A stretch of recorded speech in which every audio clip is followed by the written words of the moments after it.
I don't know. In Cincinnati, they might view it different. Clayton Kershaw. He's the longtime guy there. Yes. Is he still synonymous with the Dodgers with the likes of Shohei, Mookie, Freddie Freeman? Similar to the discussion we were just having, I think he's a little older. Yeah. So he might have faded a little. I would say Shohei's their face. Okay. I think that's kind of it. Like, now that I'm thinking about other like teams around the league, like, it's not like Shota Imanaga. It's not them for the Cubs, right? King Felix was it for a long time in Seattle. He was. That was kind of after Ichiro. Yeah, I think Verlander was it in Detroit for quite some time.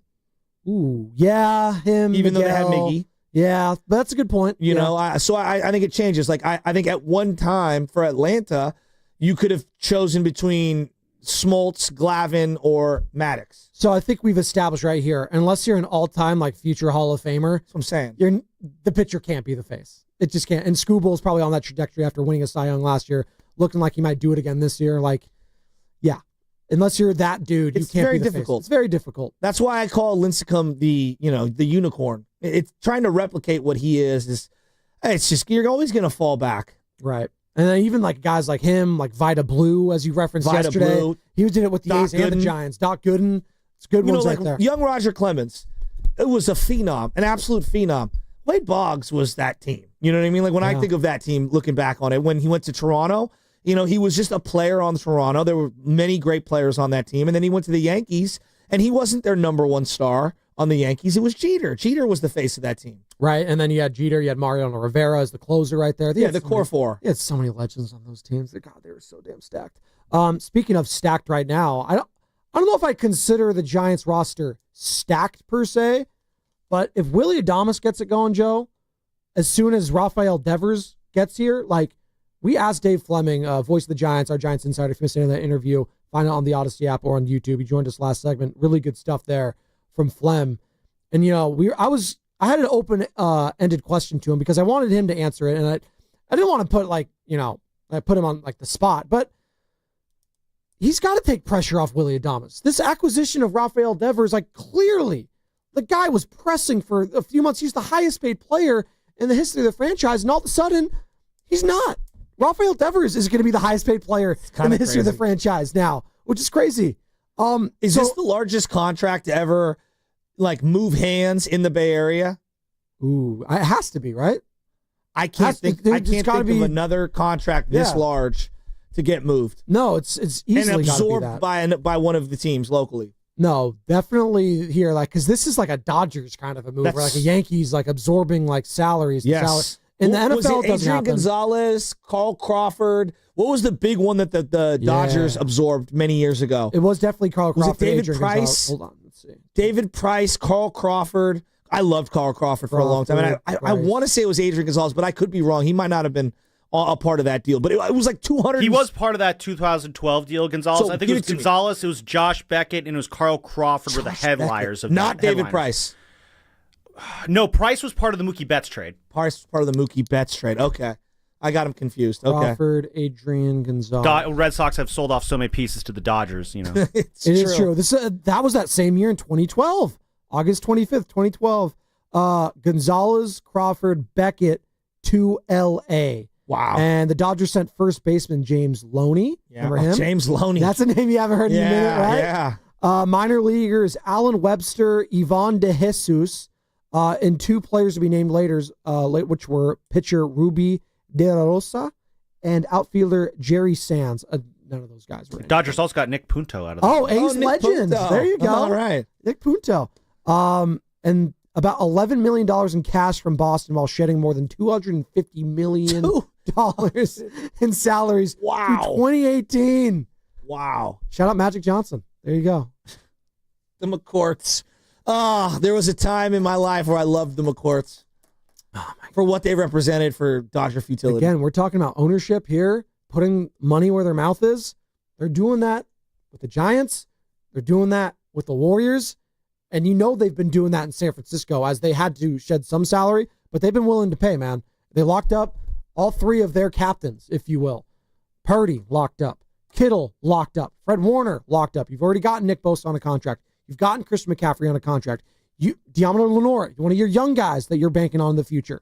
They have done so damn well here in the Bay Area when it comes to locking up these guys, it's honestly refreshing because you could say, and you might scoff at it, some people might, but the Niners, I think, are still contenders next year. And if you don't think they're Super Bowl contenders or, NFC contenders, that's fine. I think they're still there.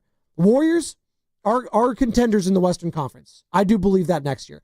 Now, would I pick them to win it all? Probably not, but they're in the conversation to win the West still. Absolutely. And now the Giants, we just heard from Dave Fleming, and I get it. People are going to say, oh, he works for the team. He's biased. Yeah, he'll tell you he's a little biased, but also, Dave's a realist. I don't think he just says things flippantly like, no, this team's a World Series contender. Well, last year we asked him similar questions, and he said, no, you have to make the playoffs. He didn't even go to, contender. He's like, no, you have to make the playoffs. Otherwise, we're going to blow this thing up. Right. And he ended up being right. Missing the playoffs at this point would be a disappointment. That would be it feels like a failure. After doing this acquisition, all that money you spent on Chapman and Adames, you have Robbie Ray pitching like a Cy Young. You have Logan Webb pitching like a Cy Young. You got Birdsong out there balling. Roop's been pretty damn solid. Verlander, we'll see. He's been okay if he can stay healthy. And then you don't even make the playoffs. That would be feels like a disaster would have happened. Well, right? They're going to need Verlander to be better. Period. Yeah. I thought he was going to be better. He pitched better than his numbers, but his numbers weren't good at all. So we're not talking about a guy that's been a net positive.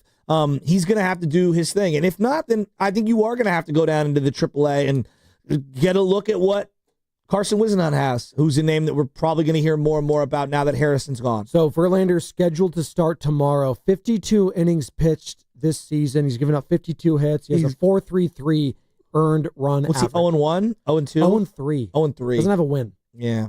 Well, he had a no decision that he should have won, another no decision that I believe that they came back and won that game. So, whatever. We'll see how it goes. I think him being good from now through July, through August, through September is extremely important. At minimum, Joe, what are you looking for the Giants to do expectation-wise? Do they just keep winning series like they've been doing? I'm saying the totality of the season because, again, we're talking about pressure and expectations. Oh, I want to be in the playoffs. Like Devers, you have to be in the playoffs. At the very least. I want to be in the playoffs. There's Win no a doubt about it. series? But they need to add to what they have. Devers is a great start. And we're talking big picture in the next couple of years, no doubt. For this year's team, okay, what are we doing at second base? All right, is Schmidt and Fitzgerald, are they up to the task? Let's see over the next couple of weeks. And that's why I love the timing of this deal, because it gives you an extra month to kind of figure out what else you need. I heard what Dave was saying, ingratiating himself and taking these, just being a DH going forward. We're really not going to put Devers at third base while Chapman's out. We're just not going to contemplate that. Why not? Are we all scared because Chapman comes back and there's going to be some drama there? That might be an element of it, but Schmidt's a good defender. Okay, but Devers clearly he wants to play third base, and he's our best hitter. Yeah, but we have a hole at other positions, and defensively, you've got to be good enough. This is one of the you don't think Devers is good enough defensively. Yes. Devers is. Yes, he's that poor. Yes. Okay. Range, arm, lots of different things. Okay. He's that poor. Then are they going to tell him that? Are they Look, we've got a bunch of sinker ball pitchers, right? So Hayden Birdsong, Logan Webb. Obviously, you got guys that are throwing cutters. You're going to get a lot of ground balls. You just are. And so if your defense isn't good, especially at third base, you're giving up a lot on this team in this ballpark. I guess what I'm asking is, let's say Casey Schmidt continues to be pretty damn good at the plate. Fitzgerald, you don't know. I'm looking at Casey Schmidt to be my second baseman potentially down the road there, Joe. That's definitely something I'm open to. And I would like him to get those reps now potentially while Chapman's out. Have Devers in there, appease whatever, drama he had in Boston. It's here, we'll have you at third base right now. Chapman's going to come back. We'll figure it out when he comes back. But let's get Casey Schmidt at second base. Let's start working this thing going. Is that too much? Is that too early to be thinking about these things? I'm never going to say no. You never know what a season's going to behold. The other day, Casey Schmidt hits one off his foot. What happens if the same thing happens with Christian Koss, who was playing third base after him, right? So you'll never say never. That's how we ended up with Lamont Wade Jr. in the outfield for a short period of time just a couple of years ago. Things happen, and you're going to have to adapt and kind of figure it out. So I'll never say never, but I think right now I'm going to go defense in the corner spot over offense. But if it's a make it or break it situation, boy, that Devers is not getting himself off to a strong start. Well, I'm not saying that real quick. I want to be clear. I'm not saying he's going to have, he's going to be pissed off. He's going to be, being a locker room cancer, if you will. I'm not saying that at all. I just think it's interesting that the guy's been wanting to play third base, clearly, the position that he's won at a high level. Well, no, they said third base because they put Trevor Story at second base and they had someone else playing shortstop. And so it was, for them, they had invested money into Trevor Story to play short. He kept getting hurt. They moved him to second base. So, I think it's bigger than just for that team. They had some things like the Giants. Like, Adames is locked into short. Chapman's locked into third, right? That's kind of how this setting is. Well, they did that over there. Okay. I guess my question then would be, are we sure we have to lock in? I know Fleming said as much. Like Willie Adames is locked into shortstop and Chapman's locked into third base. I hear that. For now. Okay. Until they're not. Until they're not. That's Howard all I want. Jr. played shortstop until he moved over to third. Okay. Right? So like that. That's, I never say never, and especially on a team that wants to win. Like, great example. Hey, we got Vladimir Guerrero Jr. I'm throwing out crazy hypotheticals. That's a crazy one, yeah. Right, I'm just throwing out a crazy hypothetical. He's going to play first base every day. All right, Devers, figure out second. Right. You know what I mean? Like, that's why I keep throwing out this second base thing. And I don't think for this year, I just think long term, if Bryce ends up being that guy at first base and defensively starts to make strides, you have to be open to anything. Right. Keith Law, who joined us in the 7 o'clock hour, he talked about Bryce Eldridge. He actually thinks he's going to get called up here pretty soon to be a hitter for the Giants. And obviously, the downside of Bryce, whatever it is right now, it's not the bat, it is the defense. There's a lot of question marks there. Obviously, JT Snow, former Giant first baseman, all those gold gloves, very elite defender at that position. He was working with Bryce in spring training. So that is something they're definitely having their eyes on. But again, as you're saying, things are subject to change. Bryce is subject to change to his position. You don't have to be married to that just because he's like 6'7". Like, hell, Aaron Judge plays in the outfield. I don't think he's like amazing out there. No, he had some low lights in the World Series of all places, right? Let me give you like an example of a player that I really like. He's under the radar in terms of like the Bay Area prominence. But do you remember Michael Young? Yeah, Michael Young was a really good player. Rangers. I believe he maybe didn't win a Gold Glove, but he definitely was a great hitter at shortstop. And then they brought up Elvis Andrus. He had a Gold Glove Award winning season in 2008. So, yeah. So was he at shortstop, though, when he won that? That's a good question. I'll get it to you. Because I remember him at shortstop, and they had Teixeira and Hank Blaylock. Remember, they had a bunch of different... It was at shortstop. Yep. It was at shortstop. Yeah. And then Elvis Andrus came up, and it was like, all right, we're going to move you to third base. Yep. And he totally embraced that. And then they ended up, getting Adrian Beltre, and so... Well, he did, real quick on that in 2009. I'm reading all that right now. Shout out Wikipedia. So give it to me. What does it say? The Rangers did not consult Young on this when it came to prospect Elvis Andrus going to shortstop and Young being moved to third. Young requested a trade. He subsequently rescinded the request, though. So he was pissed about it, too. Yeah, but eventually he ended up getting moved from third base because they brought in Beltre, and then he just kind of became like a utility guy, and I think played first base at time, but I could be wrong. My point being is that, like, good teams just kind of figure it out. Like, you just figure it out, and maybe the guy's ticked off today, but we move on down the line, and things happen. Guys come up, they don't reach their promise. Guys get hurt. You trade people away. Like, who knows? Like, let's just everyone take a deep breath. We'll figure it out. Michael Young was really good. I'm looking at his stats right now. He's one of those forgotten players. Batted 300 for his career, 2,300 hits.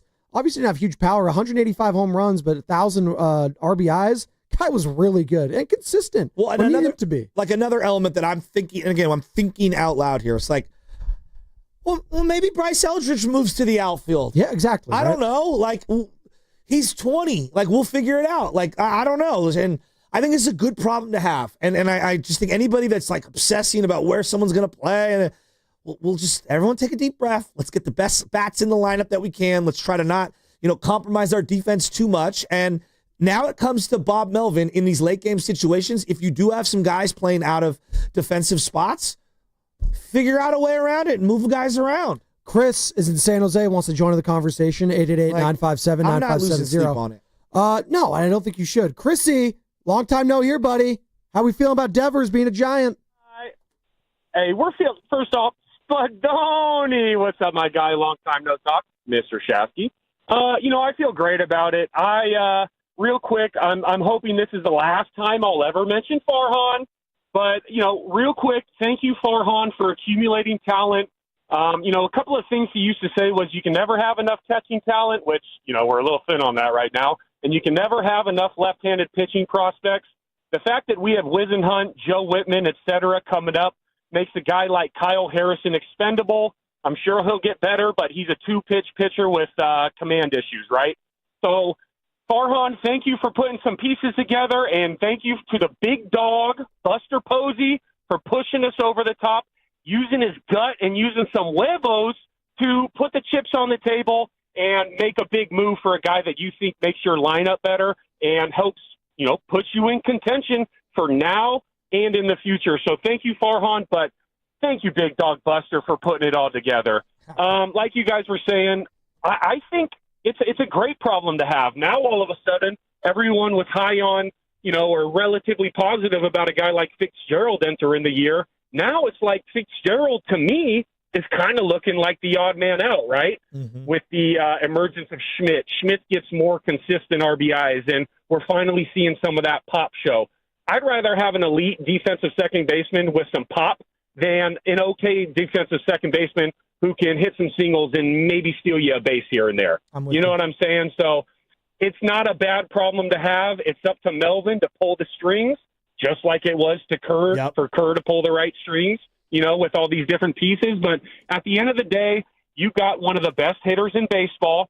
Sure, he was disgruntled. But listen, you're no longer the man in this city, okay? This is a city that Buster and guys like that, Barry and guys built over the last 25 years. You're going to come in here. You're going to play first. Maybe you'll get some run at third at the start when Chappie and Schmidt are out. But long-term, dude, you are a 5'11", pudgy Dominican guy. You're a DH when you're 37, making $35 million a year in 2035 or whatever it is. So I love the move. I mean, I'm ready to go out to the ball yard. The next homestand, I want to be at 4 or 5 of the games. I'm fired up right now. So let's have a terrific Tuesday, and I'll take your comments off air, gentlemen. Oh, by the way, real quick, Shafty, the Achilles, we're up right now, baby. Good. I can go out there. I can shoot free throws. I can play catch with the softball. Upward and onward, kid. Good for you. You'll have a wonderful Tuesday. Thank you, Chrissy. That's Chrissy in San Jose. Used to be a regular on the pregame show. Yeah. Used to be calling every single day pretty much. Yeah. He was calling here occasionally on the morning roast, and it's good to hear his voice right there. Got me worried there for a little bit with some of the descriptions of certain players. I was like, where are we going with that? Yeah, yikes, exactly. We'll move off of that. There we go. Fitzgerald. There is a conversation about Tyler Fitzgerald. This is a guy last year that hit 280. He had a smaller sample size. He looked like Barry Bonds for a stretch. He could not stop hitting home runs. How many home runs do you think he hit last year? It felt like 15. Yeah, exactly 15. Oh, look at me. All right, he hit exactly 15 home runs. He played in 96 games. This year, he's hit 2. He's played in 51 games. So you're seeing the league adjust to him right now, and he's going to have to make an adjustment back. Now, the beauty on Fitzgerald is that they bounced him around in the infield last year. He played second. He played short. He played center field. Could he be a guy that could be your, I always bring this name up, but Todd Benzinger, Mike Benjamin, where he plays a variety of positions, and he's just a super utility defensive guy off the bench, steal you a bag late in the game? Yeah, I was hoping he could be an everyday player. I don't know. I'm not canceling his career. I'm certainly not saying that his career is over, but he's going to have to adjust right now. You saw Casey Schmidt go through a really dry spell, and now it feels like he's coming out of it, but he's going to have to sustain. Fitz has played, like I said, 51 games, and he's okay. He's okay. Right now, I think there's a lot of breaking balls in on 2-strike counts where he's getting locked up and he's just striking out without the bat leaving his shoulders. And so that's a little alarming right now. But he's going to have to make an adjustment. I'm not ready to say his career is over, but second base is definitely a position that I think is up in the air. It's up in the air for Schmidt. It's up in the air for Fitz via trade, whatever. So, yeah, he's going to have to get it going. I'm looking at it right now. Some of the guys, leaders in the clubhouse that could get moved off of. This is an interesting name, but it would be within division. Ketel Marte is a guy that. Why would they trade him to us, though? Again, I would love him. That's the guy. A guy would love him. A guy that's a little more realistic, who's you'd be buying low on, who's been struggling, but the Giants have reportedly sniffed around him in the past. He's a local guy. He used to play for the A's. Marcus Simeon's a guy that you might be able to get. You'd have to get him on the low, That's obviously. A big contract. Yeah. I don't know how much is He left is a on that, local though. Marcus Simeon look that spot up. track. Let me look that up. I don't think there's that much remaining on. Oh, no, there is. Nah. That's what I'm saying. 26 it's million. just money. It's just, you know what? I love that. It's just money. It's not ours. 26 million, 26 million, 26 I million. mean, come on, win now mode. And then Let's go. 20 million. No, that would be, like, again, you'd be buying low on it and you'd just be taking the salary in this scenario, which, again, you're already having 400 million invested in two players. What's another, 26 million annually? The number that concerns me on Simeon before he hit Fast 5, it's not the money, it's the years. age. Yeah. Well, he's getting 35, older, yeah. 36, 37. Players don't get better in those years No. anymore. Yeah, but you know what? If you catch lightning in a bottle and he balls out, guys won a World Series, obviously, with the Rangers already. Just more This leadership. isn't 2001. The guys don't get better in their late 30s. Well, sometimes they do. Shout out certain players in the mid and early 2000s. Like I said, this isn't the mid and early 2000s anymore. Well, I'm just saying. I think we should be saying Fast 5.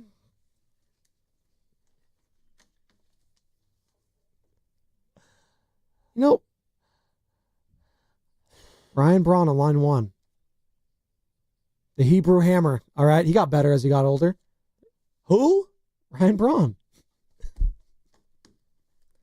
Ryan I wonder Braun- how. Yeah, Ryan Braun is best known for throwing the drug testing guy who transported the urine under the bus. My favorite part of all that was when Aaron Rodgers backed him up publicly so much. Of course. He's like, I knew he was telling the truth. He looked me in the eye. We knew, I knew it. And then Ryan Braun gets immediately had that it was a mishandling of the substance, right? Oh, God. He was really good, though, too. Speaking of guys that we don't talk about enough, 296 batting average, 350 home runs, MVP, six-time All-Star. Very Canes good player. legend. Look, He is a Canes legend. would you look at that? Third Miami. baseman that moved to left field. Or was that clinic down there in Miami called? Right across the street. What is it called? Biogenesis? I mean, it was closed when I was there, but yeah, that clinic was literally. You wanted to visit that, I didn't cannot you? Get a field trip tour? Literally, you stand in front of the ballpark, the Alex Rodriguez Park, which is what it's called because it's named after A-Rod. You look across the street, and there is the clinic. So it's just like Crocker Park back in the day, just needles everywhere. You know what? I scootered past a needle this morning in the streets of San Francisco. What's up, Joe? What you got? What's your final thought?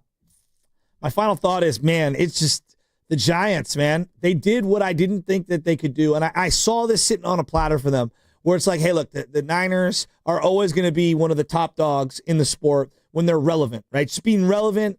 Their fan base is huge. They're always going to jump to the forefront of our thoughts, right? The Warriors having Steph Curry. They're always going to be relevant because of Steph Curry. And we'll see after Steph what they end up being. The Giants have been so third place for so long. And I kept telling the boss year after year in the summer, I'm like, if they just made a big deal, they could capture our hearts for at least 12 weeks of the summer and put themselves in a position to maybe build up a lot of goodwill, some fandom, and have some carryover. Here they have. They've done it. They actually have done it. I can't believe that they've done it. And they've done it in such a short period of time.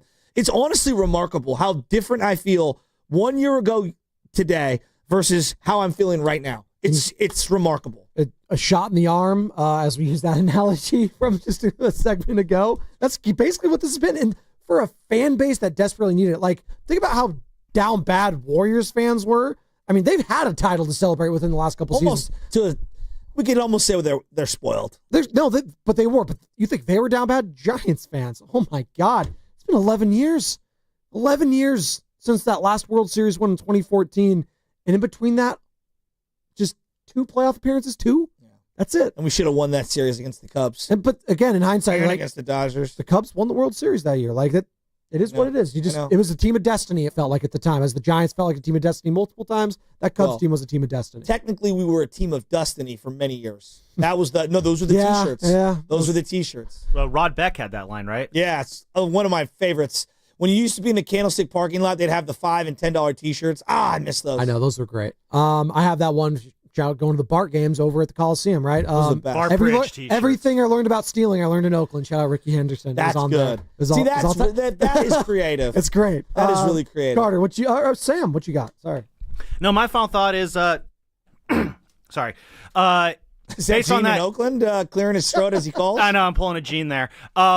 No, my fault. You guys, that last conversation you were having, talk about the positional crunch. And this is something that I talked about with Steven Risotto on Garlic Fries and Baseball Guys last night. That episode's available now. Risotto had some great points to make. Definitely check out what he had to say. There is. But past Giants regimes, they would have been terrified of this kind of a positional crunch, so much so that, we can't get this outfielder because Wade Meckler is on the way. We can't sign Marcus Semien because Brett Wisely could be a guy. And I love that Buster is just like, you know what? Let's get a bunch of first base DH types, throw the chips down, see how they lie, and we'll just kind of figure it out. I like that mentality coming to the Giants with Buster Posey now. Scott Carter. I just wanted to say, welcome back to one of the greatest athletes of our generation. Joey Chestnut, back in the hot dog eating contest this year. It's just going to be an absolute joy to watch you, sir. Carter. What's your favorite hot dog brand? Oscar Mayer? Nathan's? Oscar Mayer. Yeah, Oscar Mayer. Hebrew Nationals pretty good. Hebrew Nationals great. I'm honestly to go back. Ballpark Franks? I'm more of a sausage guy. Nice. That was Fast Five, brought to you by Xfinity. At home or on the go, you get the fastest internet to all your devices. This is how this whole thing started when they got the drop, and I said I was more of a sausage guy. He's literally stealing how this whole thing started, and it became a drop at this station. Well, you asked Bonte if he's a sausage guy. Anyway, we got to go. Italian sausage guy, to be particular. Steiny Guru next, brought to you by Fremont Bank. Here for you, here for good. He's an Italian. Buster Posey said it was go time. It's time to go. We're better than what we've been.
Yeah, I think they both have great points. Get off me, text line. He's truly one of a kind. That is whack. Oh, my God. And he's doing a great job. I need you to man up and say what you really want to say. Simon, you're doing a great job. Go on. And together, they're Steiny and Guru. Yeah. On 95.7 The Game. All righty, Matt Steinmetz, Daryl the Guru Johnson with you. And you know what? I know it. I knew it. I messed up. What happened? The camera fell, and I don't see you. We got to figure that out. I'm having a bad hair day. Oh, there you go. Oh, you got me? Yeah, we lost another camera in here, but we'll figure it out. What's going on, man? How you doing? I'm fired up about tonight. We got a debut. Shout out Pepe Le Pew. Yeah, yes, we do. That was bad. Rafael Devers. Tonight with the Giants, they play the Guardians. Let me tell you what's going on today. At 2:30, we'll have the press conference live with Rafael Devers. 2:30, that'll be on the Willard and Dibs show. And the trade is now 2 days in the making, Goo. And now's when we're starting to get a lot of reaction. A lot of people in Boston, around the league, talking about this trade and the ups and the downs of it, the positives, the negatives. How are you feeling a day after the trade, essentially, or 2 days after the trade? Okay, so we're not in Beantown, and I understand the Luka and the Boston fans being upset. I get that because this is odd, but the bottom line, Steiny, I told you when I came in, you and Evan, I think this is the best trade in Bay Area history because what you're getting for 8 years is something you did not have. And I love Chapman. I love Ramos. And Webb is the guy, but I always just have a thing about a pitcher, pitching once every 5 days, not being that I got to be careful here, that Jeff Kent or Barry Bonds-esque type of guy that the fans can see every night. So, Steiny, I'm super duper excited for that part of now the Giants and Bay Area fans have a bopper, a heavyweight to look forward to with the bat in the middle of that lineup. And then you tell me if I'm crazy, I'm a nerd. I'm looking forward to the presser at 2:30 to, just to see what he has to say. Like, that's how excited I am. Yeah, I mean, the one thing, and we're going to get into a lot of sound today, Willard and Dibs had Zach Manazian on yesterday, the general manager of the San Francisco Giants. And here's the one thing that's apparent at this point. Okay. And I don't know if it matters at all. It probably doesn't, but it's pretty clear they haven't even talked to Devers yet. Like they haven't even. What's that look like though, Steiny? What do you got to talk about? Well, you're gonna have to talk about a position. You're gonna have to talk about how he feels, about where he wants to hit, if he wants to DH, if he has any aspirations of playing the field. Would he want to play third while Chapman's hurt? Would knowing you? That I don't know. I don't know what this guy is made of. I don't know what makes him tick. Everybody, the perception seems to be that he felt disrespected in Boston, and that's why he wasn't keen on playing first base. Maybe the situation will change here in San Francisco, and he'll be open to it.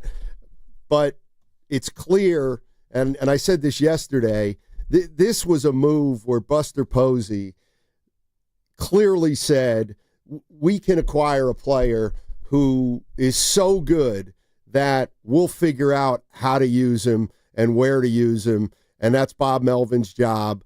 But just know this, he's going to be playing every day as long as he's healthy. We'll just figure out where to play him. Yeah, and I love that. But also, too, I was being a little baseball selfish yesterday, saying I want to see him in the field, but the bottom line is they got him 98% for what he does with the bat and what he'll do for this, hopefully do for this offense. So with that there, Steiny, I'm with you.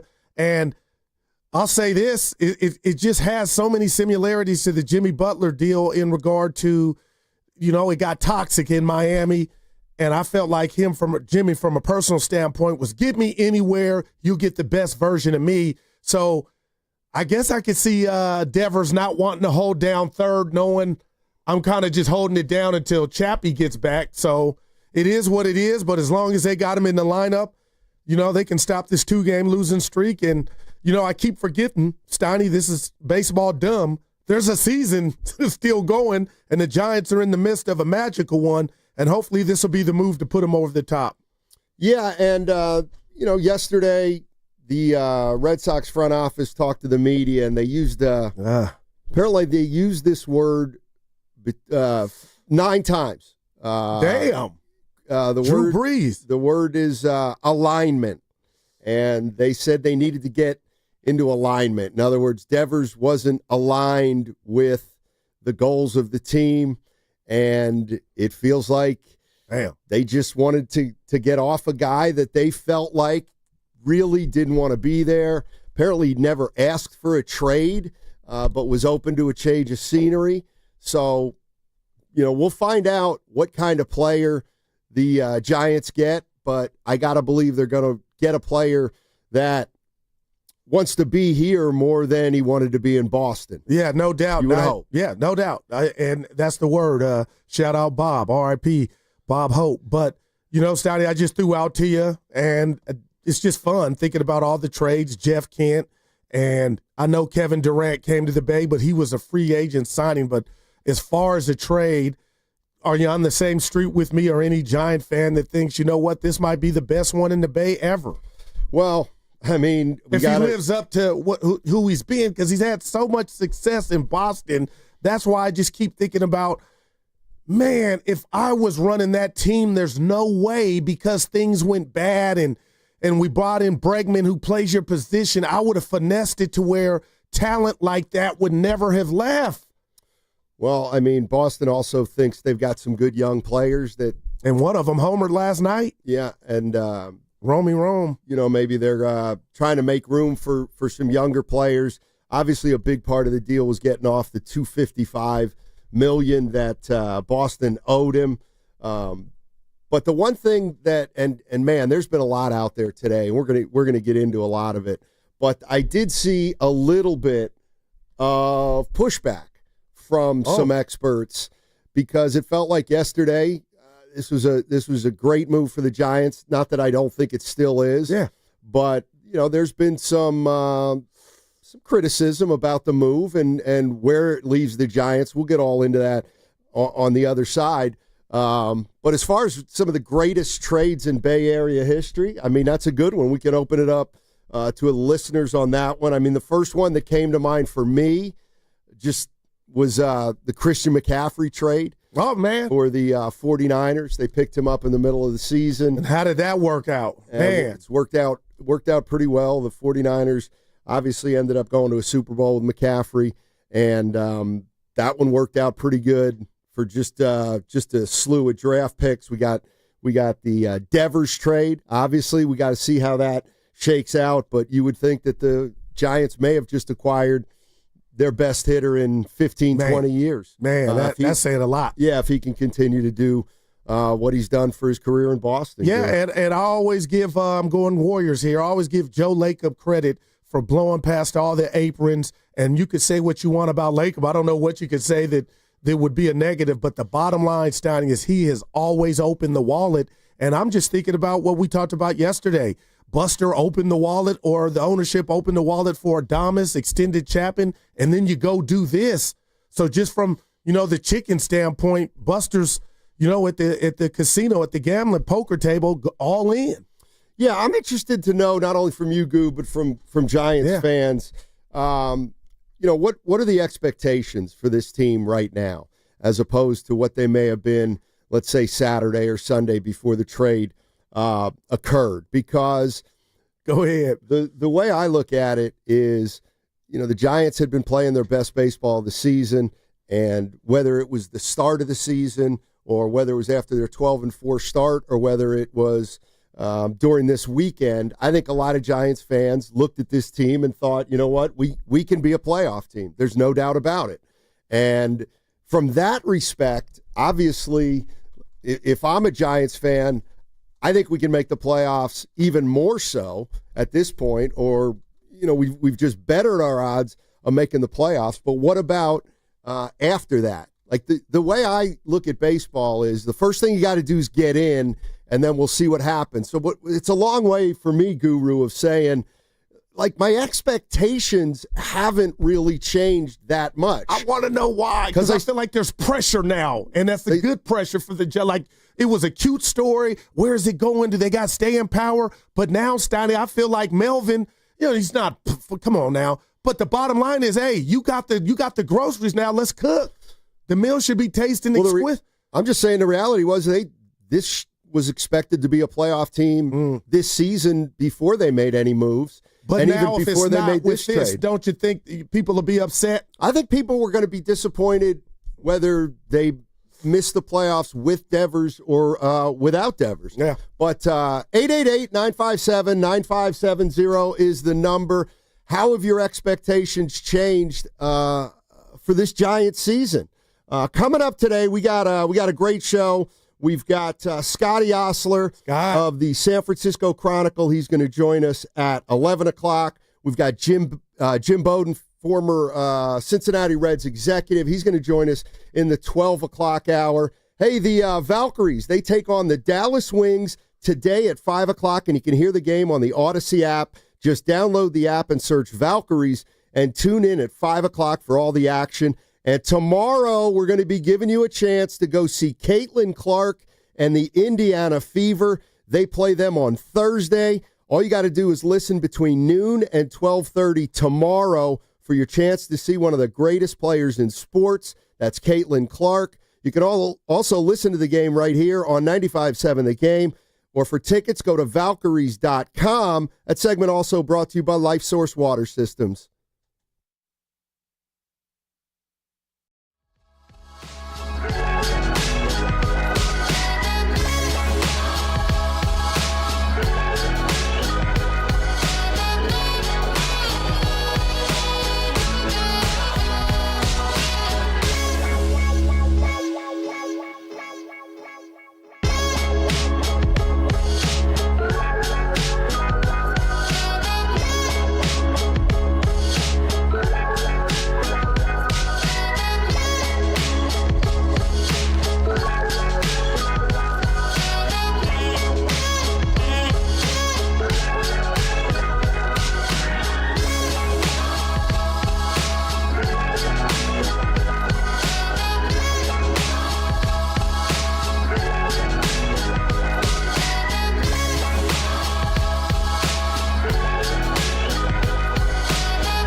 His first career walk-off home run for Rafael Dibs. Now, back to Steiny and Guru on 95.7 The Game. All right, that's Jason Benetti, Fox Sports. And Rafael Devers hopefully makes his debut tonight. I don't see why he wouldn't. He's going to talk to the media today at 2:30. Get to know everybody here in the Bay. And then we got a ball game tonight against the Cleveland Guardians with Robbie Ray on the hill. And then after this series, the Bay is popping. Caitlin will be here Thursday. God, I wish I could go see her play. But with that said, Boston, Devers' former team, will be in town. So that's going to be off the chains, Donnie. Yeah, and we're talking about the expectations for the Giants and whether or not they've changed. And I don't think I'm doing a great job of explaining myself here. And they got better, you would think, all right, for sure. They already thought they were a playoff team, most likely a wild card. Now, does it open up the division for them? Maybe. That remains to be seen. I'd like to see them play some baseball for a month or two, and then that'll come into focus. But what I'm talking about, Goo, is the idea that with Devers, right, if they make the playoffs, does that give the Giants a more tangible crack at a run if they were to make the postseason? And now I guess what I'm asking is it not enough just to make the postseason with this team? That's beautiful, and I understood you when you first said it, but this is just me now. I had them as far as what would constitute a successful season for the Giants, just getting in. Now, Steiny, and we know this, you can win a World Series without winning the division. You just want to invite to the party. But with this addition, now when it's all said and done and we look back on the Giants, I don't feel like now they're anemic offensively. And I know this is just one guy, but now whatever happens, let's just say they don't win a series, I think everything has changed in a good way, but we can step back and fans can be upset. And there's nothing wrong with expectations in sports, but I think with this move, the money involved, this guy's going nowhere. Devers, he is a cornerstone. I feel like now we could come over the top from the top rope in regard to disappointment and then going Dick Tracy as to finding out why and who's to blame, and somehow they get in and don't win a round, So that's what I love about it now. The standards and the expectations, just to me, Steiny, like they've gone up like a bunch.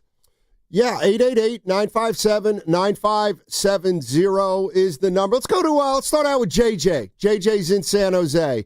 Wants to talk about the expectations and the excitement level. Hey, JJ, how you doing? Hey, what's up, guys? Thanks for taking my call. Happy Tuesday. Yeah. I'm not going to lie to you. I'm excited because the Giants are getting a baller, all-star player, I believe.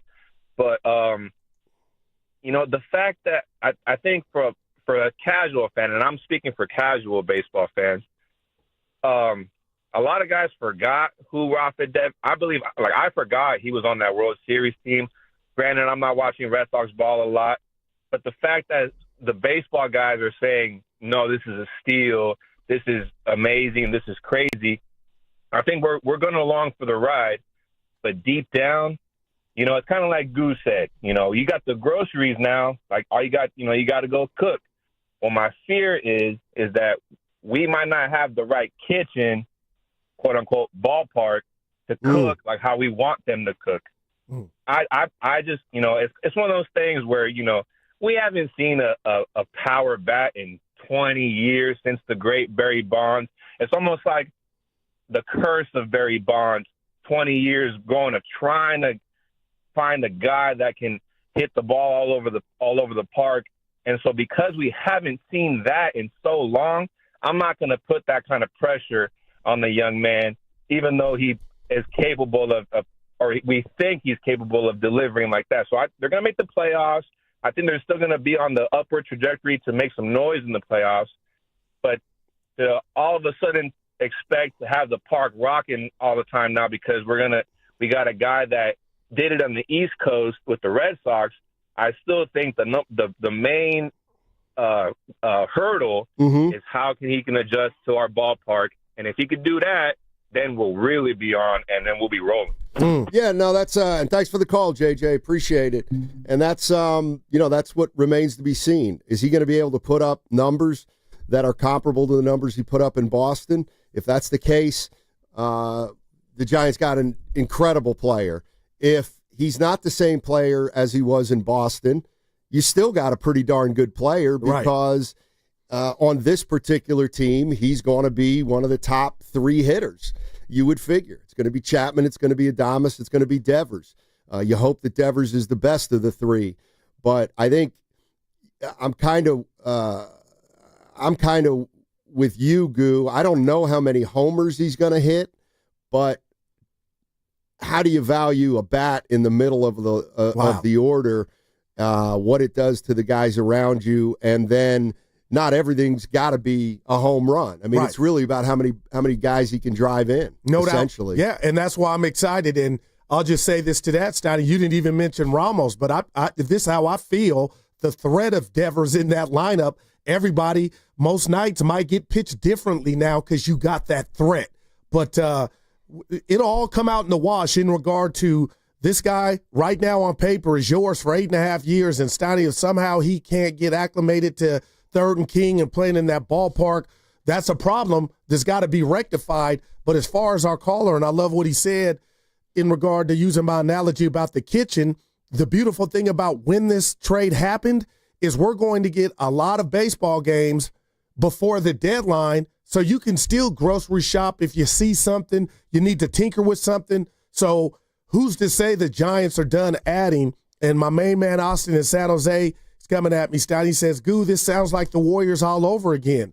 Guru projecting the Giants to win a World Series after one acquisition, not logical. No, Austin, I'm not saying win it all, but now when I hear that it's feasible, and Steiny, let me just give you my excitement level, an example of what happened last night. So Ohtani finally gets back on the bump, and he's already blockbuster. And I'm thinking to myself, normally I would turn the TV off when the game's over and then go back to watching Giant baseball, thinking about the game tonight. And as great as Ohtani was back on the bump, giving up 2 hits, I'm thinking to myself, oh my God, Devers is going to make his debut for the Giants. So, you know what I mean? Like, they got a star. A star is born. It's already been born, but now he's yours, and he debuts tonight. So, obviously, you want the dividends and the return, on the field and getting wins. But right now, Steiny, I think something would really have to go wrong for this offense not to take off. I mean, you would hope. We'll see what one bat can do, and whether it's more than one bat, and the bat that is Devers can help those around him, because this team's got to be more offensive minded. It's why they got Devers in the first place. The Brittany Giroli of The Athletic is a sports writer who covers a lot of Boston sports. And she wrote something in The Athletic today that, to me, was kind of a must-read. And what she did was she contacted a lot of executives and a lot of scouts and just assembled, essentially, a story where baseball people were talking about the move. And there was a lot of positive feedback on what the Giants did, but there was some concern. And let me just read this to you, Guru. This is from her, and she writes, while some in the industry applauded Giants president of baseball operations Buster Posey's aggressiveness, others pointed out several contracts, including Devers, Matt Chapman, and Willie Adames, that may not age well for San Francisco.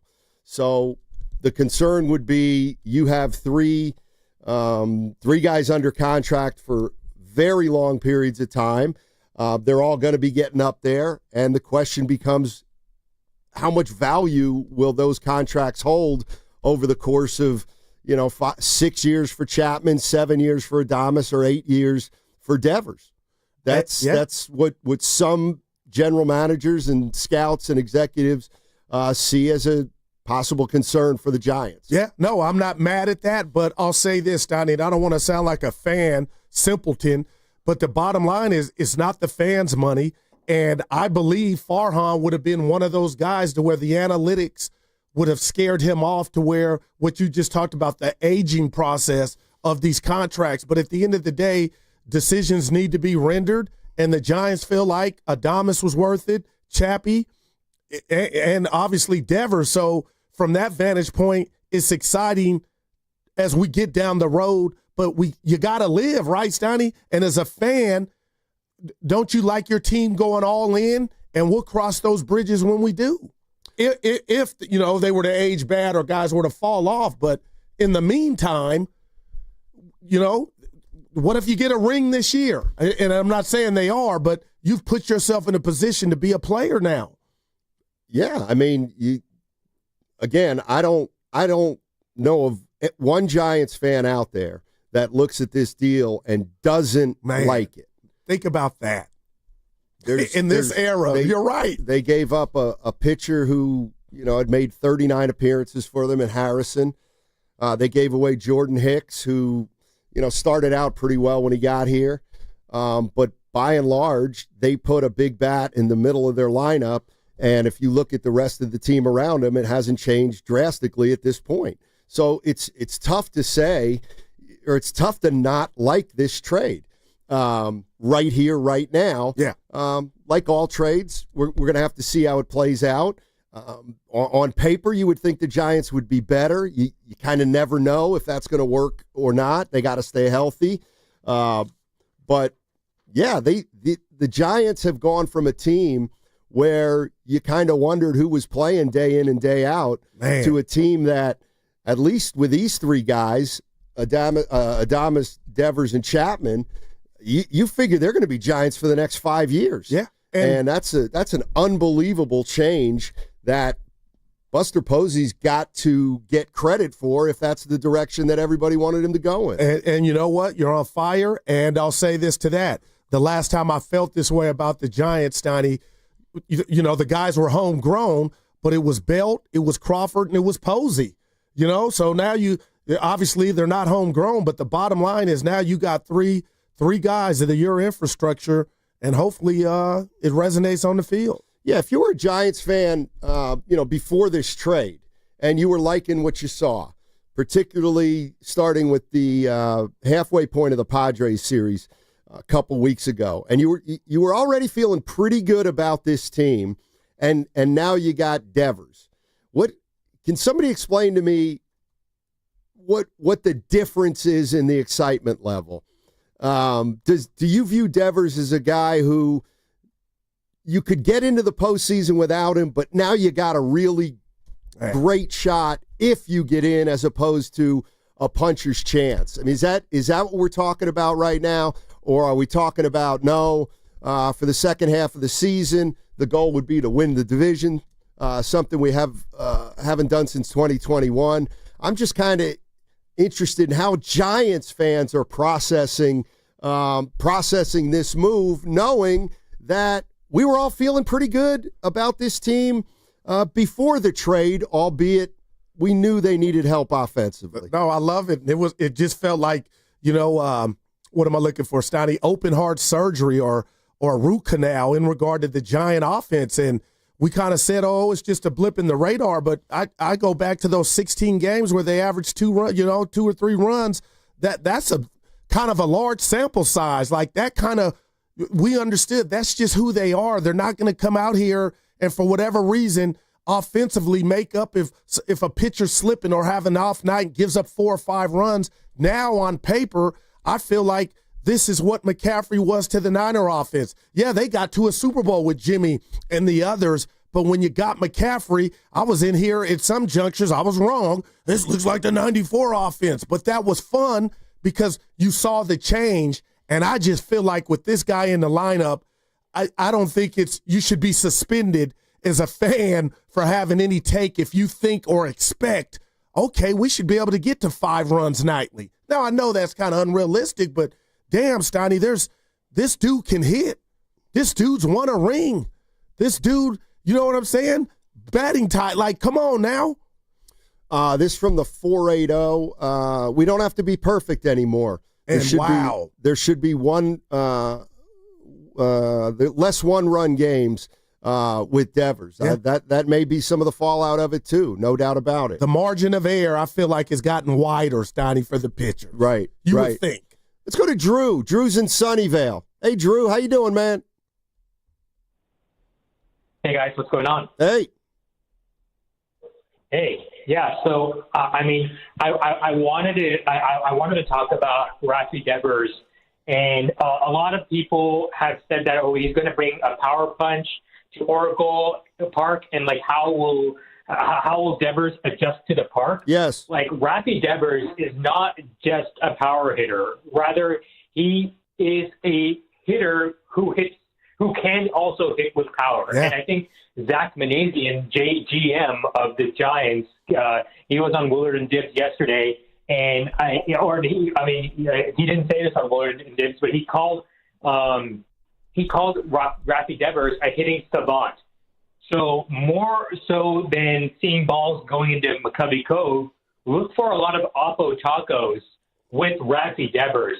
He knows how to hit the ball all over the field. And I think that dynamic is why Buster went out and got him. And I think that's why he'll fit well in Oracle Park. That makes just by watching him, that's my take on it. Yeah, that makes sense. That makes sense, Drew. Steiny, yeah. Yeah, Zach Manassian was on with Willard and Dibs yesterday, the Giants GM. And the first thing he was asked was, getting this move okayed by ownership. They had to take on a lot of money. This is my 7th year at the Giants. They've just been so supportive from the first day I walked into this building, and for Buster and I to be able to sit with Greg Johnson and our conversations with the rest of the ownership group over time, he was extremely supportive. And these types of deals, they don't happen without an ownership group that's invested, that's committed, that's supportive. So it probably goes without saying, but none of this happens without Greg and the rest of the ownership group support. So we're certainly appreciative of that. Zach Manassian on with Willard and Dibs. Yesterday's the Giants general manager. And, it was easy to say that when the Giants were striking out with Judge or with Harper or with Stanton or any of those guys, it was kind of easy to say, well, sure, they said they were going to spend the money, but they've never been able to close. In a way, that's what they did here. I mean, they made a trade, but they're assuming a ton of salary. And so the Giants ownership, at the very least, with the acquisitions of Adames and with Devers, they don't have a spending problem. Is it obvious, or is it fair to just say, the Giants are absolutely willing to spend money? It's just a matter of them getting to agree on where the money goes. Yeah, and that's what's exciting. And maybe that's why I'm super duper excited just for the Bay and Giant fans too, Steiny, is I was a part, as a radio station, we all were, of thinking, that bopper, the names you mentioned. I mean, it's going on like 4 or 5 guys we could name where you thought there was a courtship or a flirtation, but now you go ahead and make this happen from an ownership standpoint. No matter what transpires on the field, now it's up to the players, because when the dust settles, and let's just say, Steiny, I'm not being proactive here. I'm being negative a little bit, but if they don't get the results on the field, it's damn sure not because the ownership was tight with the wallet. You just said it, like, good gosh. And in 5-6 weeks, Buster Posey and the Giants and Manassian, they might be able to add something else. Who knows? That's what's so crazy. Like, who knows where it stops in regard to adding? Right. That's all. And now they got 5 or 6 weeks to take a look at this team, see how it performs, and maybe get another assessment of it before the trade deadline, which is coming up at the end of July. Do you have a problem, real quick, with me? I'm trying to be fair here. I don't want Devers to get off to the Adames start. Like, I would hope, obviously, every fan and manager and teammate of his Steiny, can he get off to a quick start? You know what I mean? Because Adames, we're going through it, and he's kind of showing signs of getting out of it. But if he could hit the ground running, that would be a lot better than, oh, boy, maybe there is a problem with the park. Yeah, I mean, for him. I mean, when you trade for a guy who's got 8.5 more years left on his deal, you're obviously more than willing to live with some fits and starts. Right. And, yeah, I'm sure the Giants would love to have Devers come in here and spearhead a 10 wins in 12 games right after he gets here. But, I mean, clearly this trade was made because they feel like over the length of the contract, this guy's going to put numbers up, and this guy's going to be a big part of winning, ideally. Now, what do you think about this? This is also from Brittany Giroli's story in The Athletic, and this is according to an American League executive, and she asked him about what the Giants did. And listen to this quote. He says, "Hey, since we can't get a good deal on a free agent, let's get a questionable one so that we have one. That logic is suspect to me. The Red Sox unloaded an arguably underwater contract of a disgruntled DH for a whole lot of value. They did good, really good.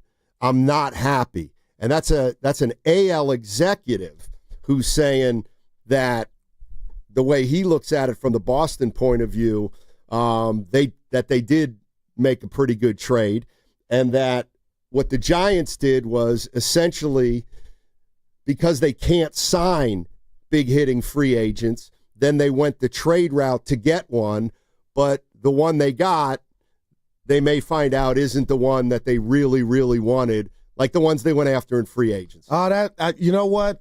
I'll say this to that, Steiny. It sounds like sour grapes because Rafael Devers is already proven. He's one of the best hitters in the game. Again, he's a champion. We talked about his spray chart. We just took a call where you talked about he's just not a one-trick pony, and I want to be careful here, but if she's talking about the haul, then maybe Harrison is going to be better than we've ever seen him in a Giant uniform, and Hicks, and James Tibs, and Bello. Maybe those guys are future stars, but on paper, and I know the Red Sox won 2-0 yesterday, Steiny, or won a game in Seattle. The bottom line is you feel the brunt of not having Devers automatically. And, again, they won a game last night, but I would love to understand or get to see what math she's using to come out with that answer, because the Giants got the talent. I think they won that part of the deal by far. So, again, if Harrison and Hicks are going to do a metamorphosis and a 180 in regard to what they are, and who's the guy that we talked about that was in the Beltran trade that we talked about all last Zach week? Wheeler. Yeah, Zach Wheeler, then okay, but, I mean, this dude's a stud. So I don't get that. 888-957-9570 is the number. Who's going out to that game tonight? And anybody going out just because Devers is expected to make his debut? I mean, how much excitement has this guy created for you guys out there who are Giants fans? Don't forget, coming up at 11 o'clock, Scott Osler of the San Francisco Chronicle. He wrote a good story on Devers, the acquisition, and whether it's going to be a miracle or a mirage. We'll talk to him at 11. What's coming up on the game is brought to you by Fremont Bank. Here for you, here for good. Are you traveling in 2025? Start your journey right at San Francisco International Airport with the most nonstop flights from the Bay Area. It's got easy parking, live performances, and tasty food. Why settle for less? Fly from SFO, where your best journeys begin. Visit flysfo.com.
I have a new favorite Giant, and I'm not ashamed to say it. His name is Rafael Devers.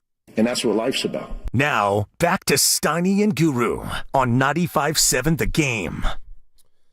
So, I just listened to that, and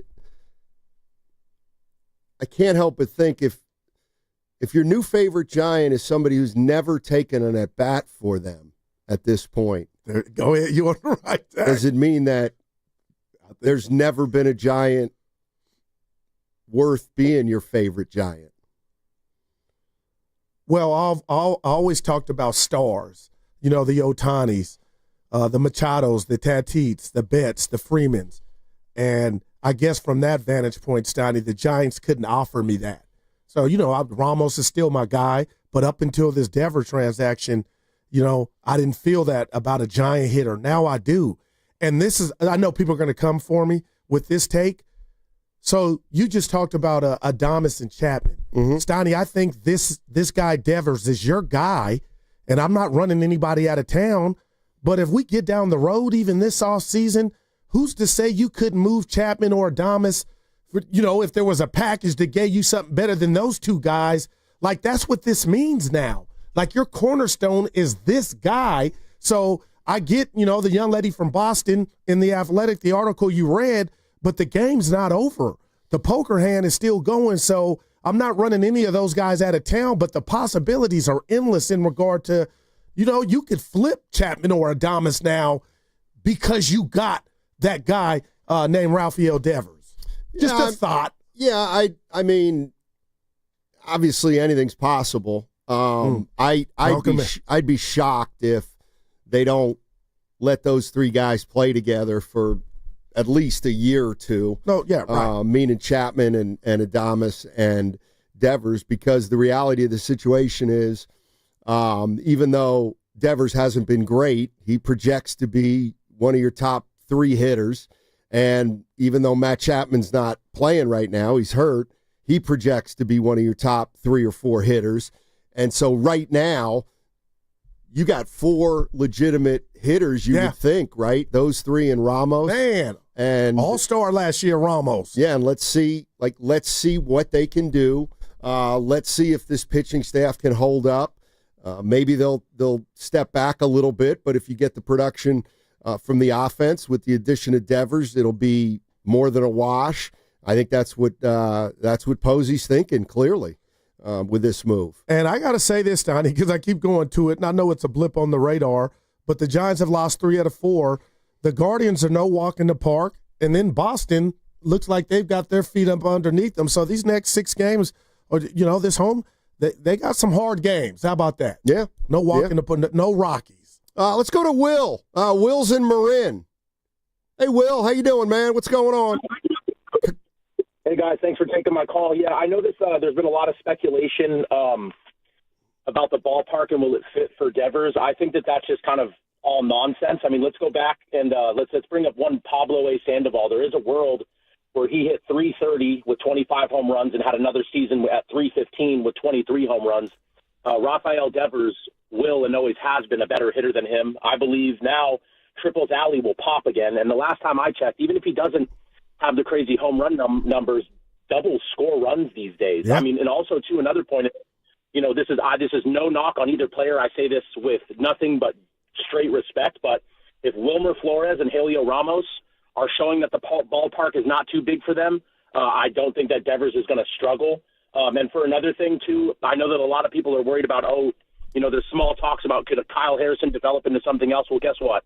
Kyle Harrison was in the talks where he was going to be a left-handed type Skeens guy. And you know what? We kept Hayden Burnsong, who has been much better. He's the more MLB-ready arm. So I really think we came away with this positively. I'm very excited to see what Devers can do. And last note, everybody I know is always worried about that big wall out in right field. Well, guess what? He hit his last home run was an Oppo Taco over the Green Monster. Like, I don't think he's going to have a problem pulling the ball. Maybe not at the variety of Barry Bonds because he's one of a kind. However, I do think he's going to park him over that arcade, and they're going to bounce off the carom. I'm very excited for this. This was a brilliant move. The ballpark is not going to be too much for Devers. If anything, Devers is going to make this ballpark more live again. So I'm very excited. Thank you guys for taking my call. Thank you for letting me in, Evan, and you guys have a great day. Back at you. Yeah, absolutely. I don't think there's any doubt that in terms of when you compare Chapman, Devers, and Adames, like Devers is the best hitter of the three. No doubt. Just he's the best overall hitter of the three. So from that standpoint, the park should be less of a factor for a guy who hits all fields, and that's the one thing we've heard about Devers that he does extremely well. We talked to Rob Bradford yesterday in Boston. He hit a lot of balls off the Green Monster, some of them over. Yeah. So he can go that way. And I kind of agree with him. It does feel like Devers is a different level of hitter than Chapman and Adames. Not that those guys are chopped liver, but Devers does seem to me to be a notch above those guys in terms of hitting all fields and not allowing a ballpark to dictate kind of, how he hits. Right. And our caller, he was on it. He's fired up, rightfully so. But Steiny, and we got Scott Osler joining us at 11 o'clock. We can get his I'm going to ask him the question you asked me in regard to expectations. But you talk about what he just said, that last caller. He said this was a brilliant move. And for what they gave up, Steiny, I can't run from that. Like, this dude is a badass, and the Giants have a caliber hitter like him, for over 20 years. Zach Manazian was on with Willard and Dibs yesterday, and they asked him kind of when things started to percolate with the Devers to San Francisco talk. I feel like there's been some conversations between our front office and the Red Sox office, probably dating back maybe 2-3 weeks. We kind of throw ideas around the office often, and Buster went to Craig Breslow, asked if this was something, they would consider, and they said they were open to it, and we all kind of got to work. Yeah, that would have been right around the time or a little after that Devers told Boston, yeah, I don't want to play first base. Man. And Buster Posey or somebody in the Giants clearly reached out and started sniffing around, and that's when things started, and then things moved from there. But if Manazian's talking about a 3-week timetable or so, that would dovetail with, maybe when things escalated just a hair in Boston with Devers and that organization. Yeah, and I'm excited. We'll see what transpires. But, man, Steiny, a 9-game homestand. I'd mentioned they don't got any bottom feeders coming in, but Cleveland, Boston, then you get 3 at home with Miami to end the homestand, and then the White Sox. So you feel like, man, you could get fat here if you handle your business. Scott Osler of the San Francisco Chronicle is going to join us in 5 minutes. He wrote a story today about Devers and projecting whether this is going to be a mirage or whether it's going to be a miracle, meaning his acquisition. And so Scotty Osler, longtime columnist for the San Francisco Chronicle, going to join us in 5 minutes. 5 minutes. And we're talking about the expectations now of this team. And they were already, I thought, pretty high. And a lot of fans, I think, thought this was a playoff team before they got Devers. Now with Devers, I mean, I guess the sky's the limit. Yeah, no doubt.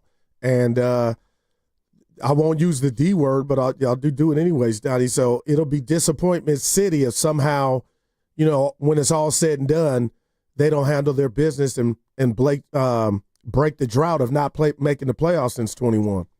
Yep. Zach Manazian, let's listen to more of what he talked to Willard and Dibs about yesterday. And this is Buster Posey, kind of how he's settling into the job and what he's doing as president of baseball ops. You try and read the reaction and read the tone of voice, and kind of felt like Kyle, us mentioning Kyle Harrison would maybe be something that had some legs, and it seemed like it. And at that point, as things started to get a little clearer, Buster kind of took it over and did the heavy lifting with Craig Breslow and able to get a deal done. So as far as it happening in June relative to July, Buster he was aggressive, and Boston seemed open, and we felt it was an opportunity we just couldn't pass up.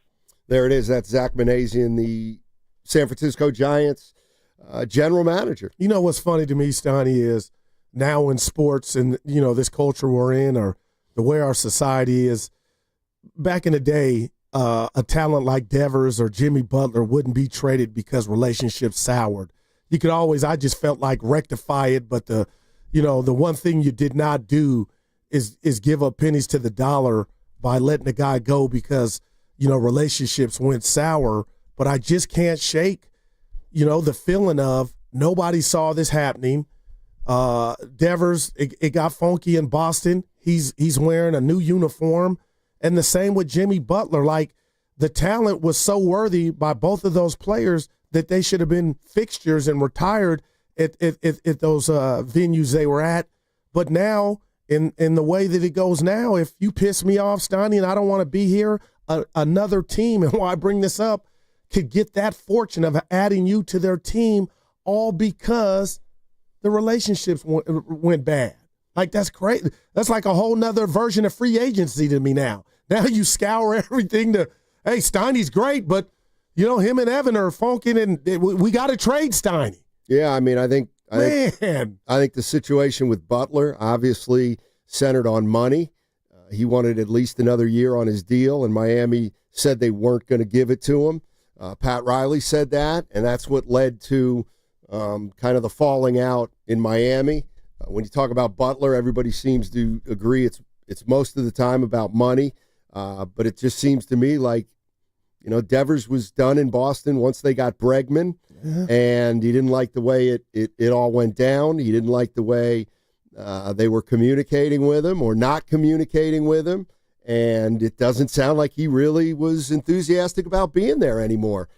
So the Giants pounced, and now they get a player who his numbers speak for themselves, and now we'll get to know him as a guy and a teammate in the clubhouse, because that seems to be the one thing that that's being talked about. Yeah. What kind of guy is Rafael Devers? Yeah, no doubt. And this is the ultimate, and I know we're not in Boston, Steiny, Monday morning quarterback, but I do wonder if the Boston front office, the FO, is thinking, well, damn, we didn't think it would get like this, or Rafael would take the acquisition of Bregman to this degree.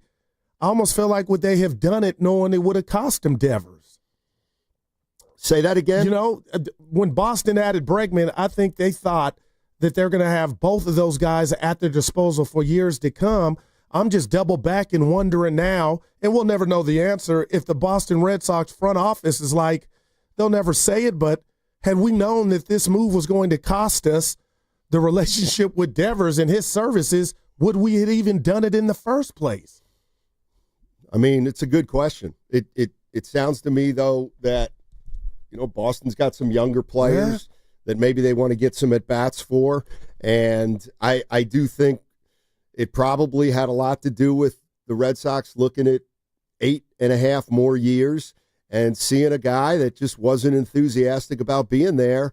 And I don't necessarily think he was a malcontent, but I think that he turned into one a little bit, though, Steiny. No, I just think that everybody kind of knew he wasn't into it. And when you have a guy like that, then maybe you got to make a move. But I don't get the sense he was wreaking havoc.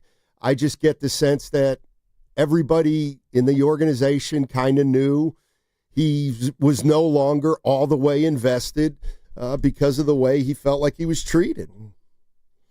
You're listening to 95.7 The Game, KGMZ FM and HD1 San Francisco, on Odyssey Sports Station in the home of the Golden State Warriors and Valkyries, always live on the free Odyssey app. Coming to you live from the Laughing Monk Studios, Laughing Monk, righteously brewed in San Francisco. Let's head out to the River Islands guest line. Isn't it time for you to discover the islands, River Islands in Lathrop? Let's welcome in Scott Osler, San Francisco Chronicle columnist. His most recent piece on the trade for Devers. Will the Giants trade for Devers be remembered as a miracle or mirage? What's going on, Scott? How you doing, man? Steiny and Guru. How you guys? What's up? Hanging in. What's going on? We're doing anything new? Yeah, we're doing great. Listen, you've got your finger on the pulse. First thing I want to ask you is just, you've seen a lot of trades in the Bay Area over the years. Where do you put the excitement level of this one with some of the other big moves that some of the Bay Area pro franchises have made? Well, the two most recent ones that come to mind, and you guys have mentioned, is Christian and Jimmy. And among those three, this one is, I think, by far the biggest for initial impact. Because remember, Jimmy, for initial impact, I was kind of lukewarm. The only reason I liked that trade for Jimmy was because Steph liked it. And I wrote a column saying, well, if Steph liked it, it's good enough for me. Let's give it a shot. I had no idea what Jimmy was going to do. With Christian McCaffrey, I was more excited about that because I thought, this guy's really a good player. He's a little fragile and everything. Man, this guy's a great, not just a running back, but a great player. And so there was excitement there, and that panned out. But to me, this one eclipses that because this guy is just he's young. They've locked him up for a long term. He's exactly what they need. I just can't. I had a hard time finding the downside. And here's how I know it was a great trade. I'm listening to you guys for the last hour or so, and you're not even arguing about it. Scott, there you go. You didn't listen yesterday. He's right. Scott, Steiny asked me a few minutes ago, and I'm going to run it by you because I can't rob the Giants of their great start. But I got to be honest, partner, I was like, I don't know if this team before the Devers trade, and I won't call it anemic, but, offense was hard. I didn't know if they had staying power. So he asked me about expectations. Scotty, mine are through the roof now in regard to not just making the playoffs, but winning a series. Have your expectations changed for this Giant team after this move? Yeah, they've gone through the roof. And I thought that the fact that the Giants were so close to the Dodgers and everything was kind of a mirage, that the Giants were overachieving considering how crappy they were hitting. They've been hitting. And so this picks them up instantly. It makes them nice. I was looking at their number 21 in MLB and OPS, and that's way down there. And they're way down in home runs. And they're just, you can't hit this way and be a legitimate playoff contender. I know in the playoffs, pitching is really big, and they got the pitching, but you got to have some hitting. They just didn't have that. Now they've got it, and I think that's huge. Not only that, but I can't see, like, they've had a black hole at hitting wise, the second base, shortstop, first base, catcher. Those four key positions for basically the first third of the season, and that can't continue. They've already picked it up at first base, and you expect Willie Adames to pick it up. So you combine that with the new guy, with Devers, and Devers. I'm sorry, and to me, it's very exciting. To me, I just see them on the upswing. I think they were just kind of hanging on by their fingernails, it seemed like. And now they've got a pretty strong hold on the bar. Scott Osler joining us on 95.7 The Game, San Francisco Chronicle columnist. Scott, the one thing I'm kind of want to get your opinion on, and I'm just going to give you some of my thoughts, is when Chris Cohan owned the Warriors and then he sold it to Joe Lacob, and Lacob took over, and then he hired Jerry Weston Myers. It felt like just everything changed. It just they were in on guys you'd never thought they'd be in on. And then I'm thinking about John Lynch down in San Francisco after they came in after a guy like Trent Baalke, and it just seemed like he gave the 49ers some credibility. And it just feels like Posey has done the same thing. It feels like all three of those guys have moved the franchise from the periphery to kind of the forefront. Like, what is it about a guy like Buster Posey that's allowed him to make some of these moves that weren't made in the previous 6 or 8 years? Yeah, that's a good question because, we all know Buster and his personality. He's not this wild, outgoing guy. He's kind of a reserved, quiet guy. And also, one of the storylines with him coming into the job was that, he's got kids at home. Why would he want this job? Maybe just this is a part-time, kind of a symbolic job. He's just going to be a figurehead kind of guy. and he seems to have like dived in like a cannonball into the pool, and he seems really determined, and he's a smart guy, and it's like he's figured stuff out, and he really wants to make the team better. And it's little things. It's like when they moved the analytics department from right inside the clubhouse, and they moved them upstairs. So the clubhouse is actually a baseball clubhouse, and that might seem like a small thing, but Buster did that, and I think he's unless somebody proves to us that he lucked into this Devers deal and that they just came to him and basically handed it to him and he didn't have to work for it. But I still think the whole feeling ever since he took over is just totally different. And you're right. Teams, you see it here in two teams you mentioned, Steiny, and you see it all over sports. When there's a changeover, a new regime comes in, it makes a huge difference. And apparently that's happened here. Scott, and I want to speak for Giant fans, but just from my standpoint, the fact that this move was done so early, I don't want to sound like a fat rat, but if you got Giant fans out there, they're going to get, some games to watch this team gel with Devers. You still got the trading deadline upon us. I mean, how exciting is that? Because it looks like to me the Giants are leaving no stone unturned. No, absolutely. I can't think that Buster just kicking back now and saying, okay, we're done for the year. He's got to be wheeling and dealing. This is fantastic. And one thing popped into my mind when I was listening to you guys in the last segment is one thing I'm going to be interested in seeing with Devers coming is that if he gets some help from a guy who knows the ballpark fairly well and knows how to hit left-handed, a power guy in this ballpark. You know who that is? Barry Lamar Bonds. Yeah. What if Bonds, who is said to be a phenomenal hitting coach and just a guy who knows how to hit baseballs and can convey that, what if he and Devers kind of bond? What if they take a liking to one another? Bonds knows all the secrets, how to hit. He knows you can't pull everything, and Devers doesn't do that. Devers is an opposite field hitter also. And Barry can teach him the secrets of hitting at Oracle Park, and man, this guy could hit 50 home runs this year. Scott Osler joining us on 95.7 The Game. Let me ask you this, Scott, because you've been around a little bit, not too long, but in 10, I've been around a while. Yeah, so let's not sugarcoat it. Yeah, okay.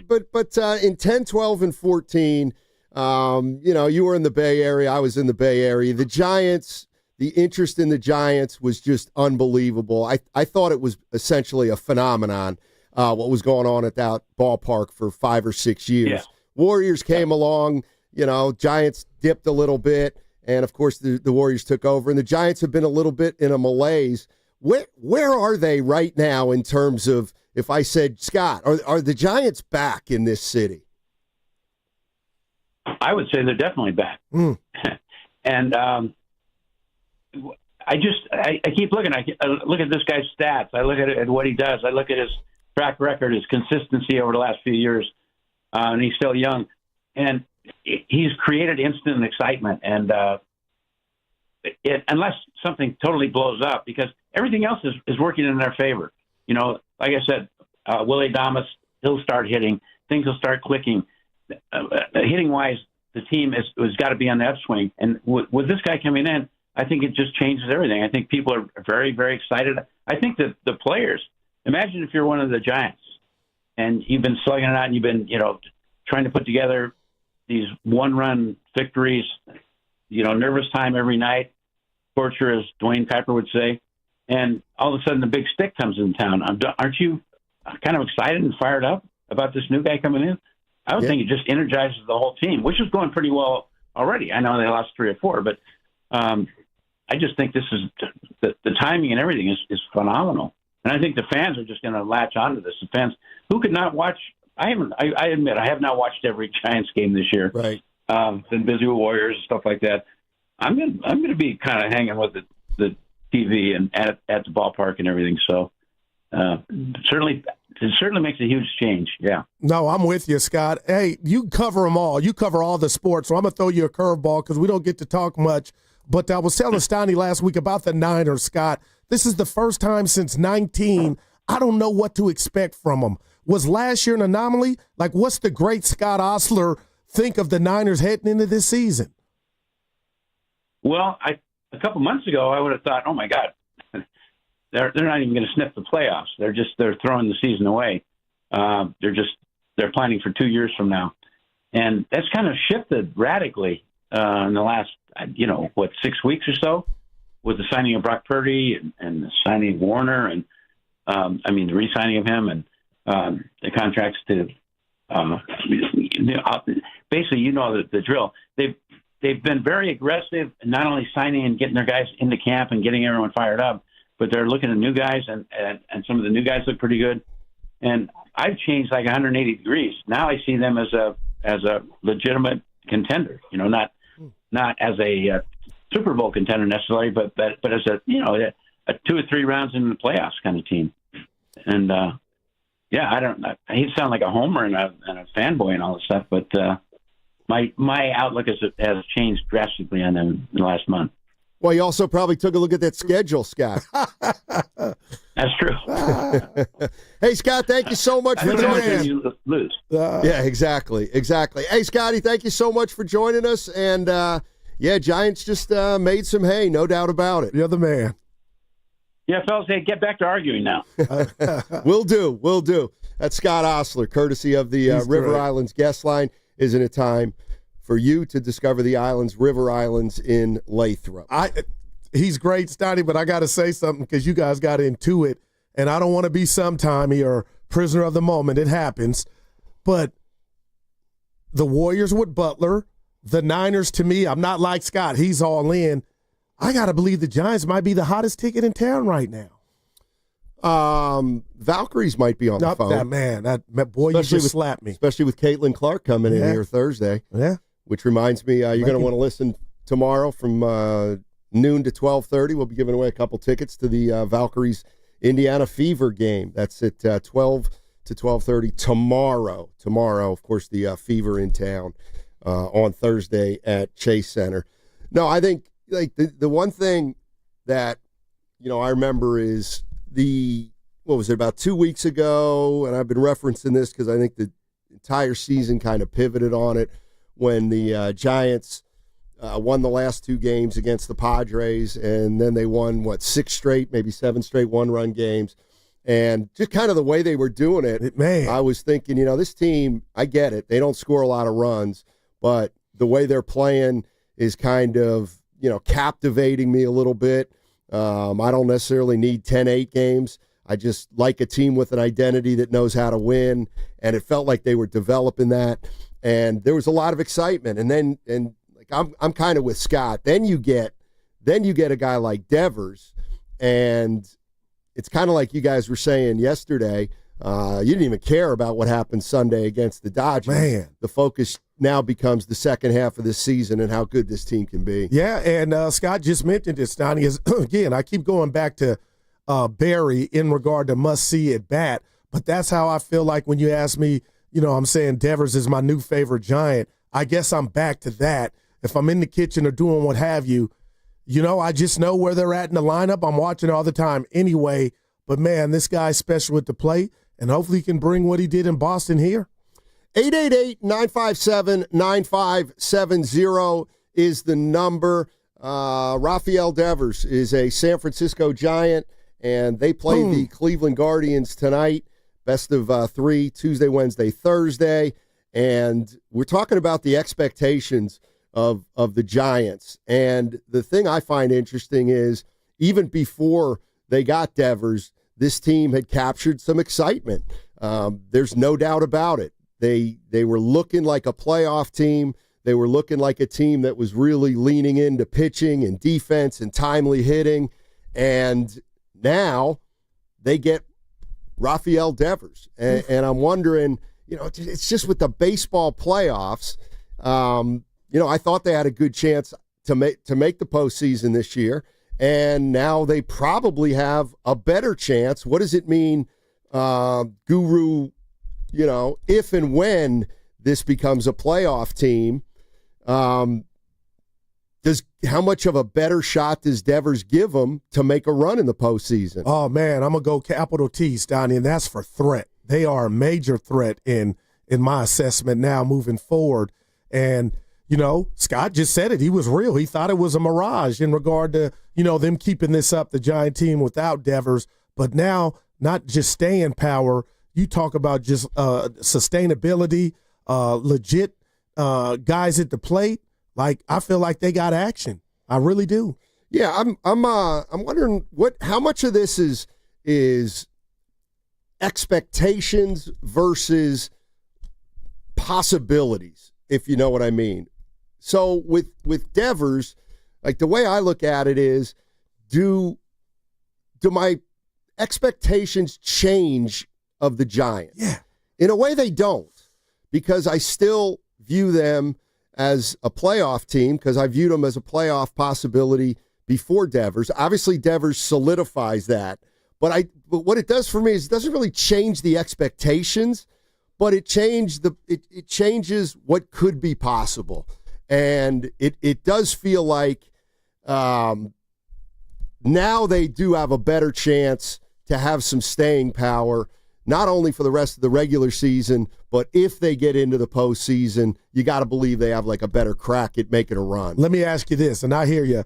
If they go, or you see with Devers actually on the field and in the lineup on their version of the Warriors 18-3, would you then say, oh, I see it, it's glaring now?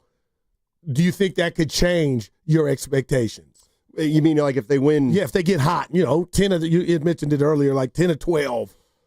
I mean, if they win 10 or 12, or they get off to a great start with Devers, I mean, the first thing that's going to happen is they'll probably be in first place in the National League West. And if you're in first place in the National League West on July 1st, or on July 1st, then that's got to become the goal to win the division, because at that point you'll be halfway through the year, and I think it's fair at that point to ask, well, can we have a second half of the season like the first, and can we end up winning the division?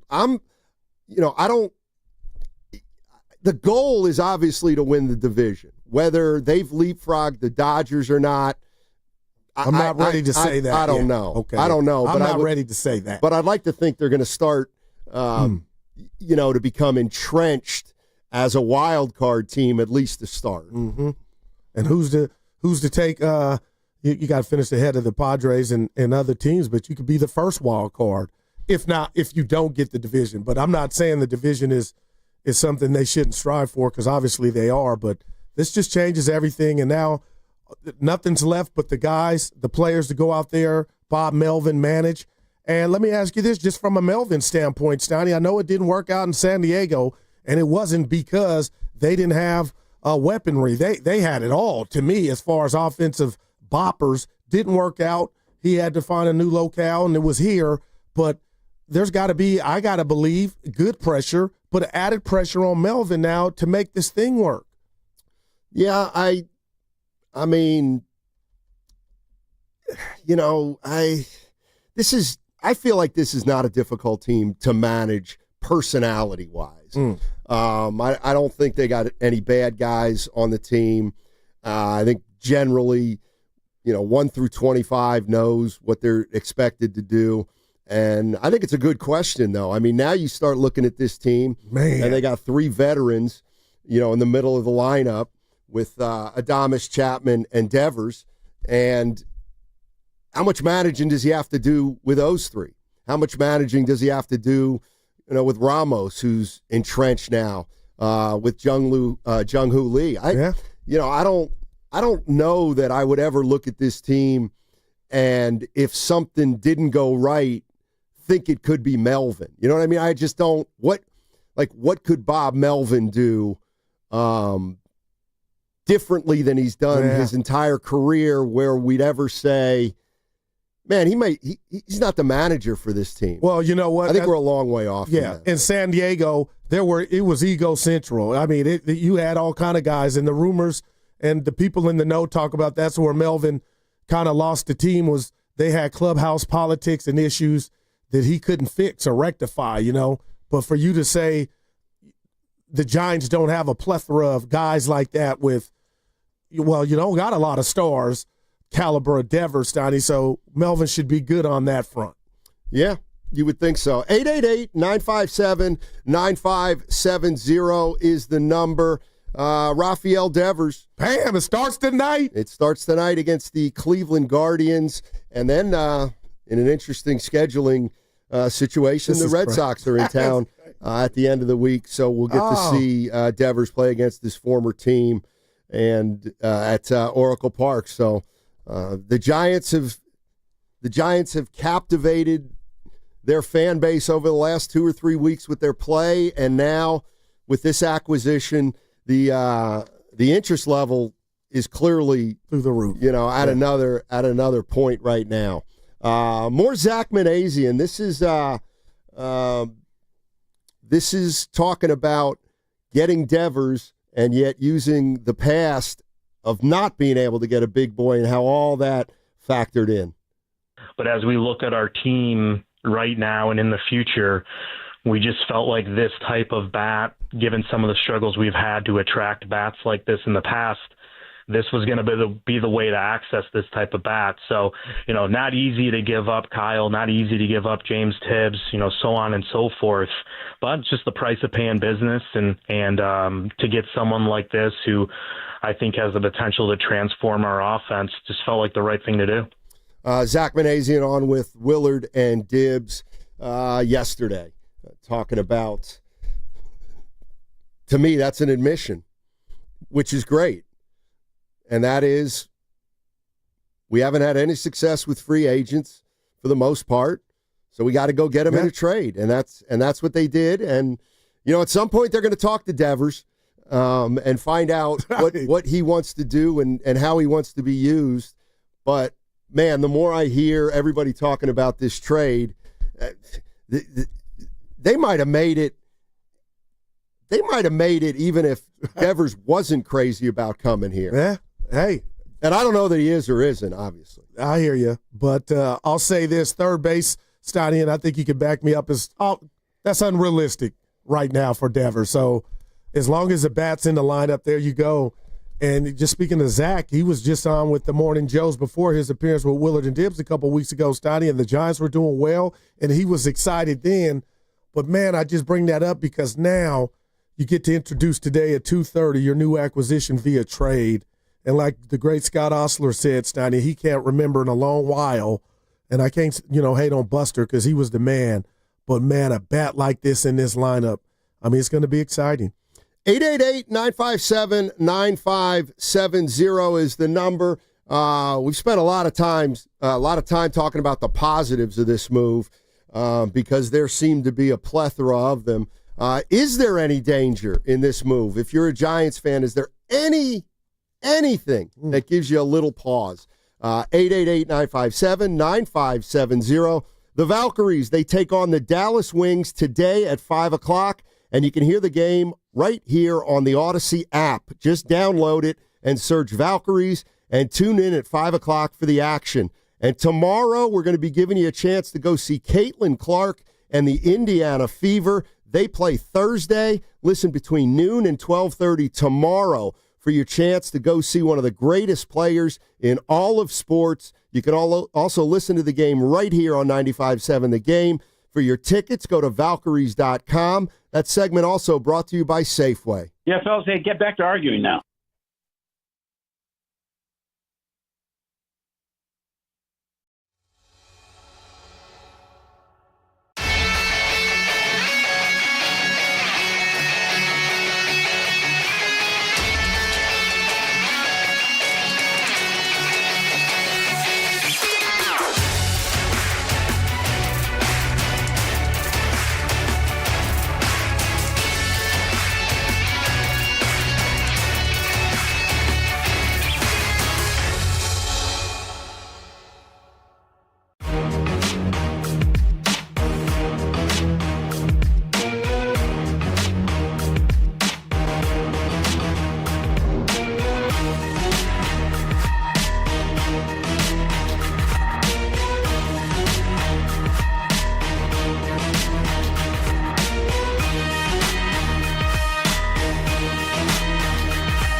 I love you. You're like a box of chocolates. You never know what you're going to get with Goo. John Sally. Now, back to Steiny and Guru on 95.7 The Game. All righty, Rafael Devers going to play tonight. That's the hope. Going to meet the media at 2:30 today. We will have him live during the Willard and Dibs show, and he's going to. I was going to say he's going to play, but I don't know where. Yeah, well, he'll be in. We know he's hitting, but it's kind of funny, Steiny.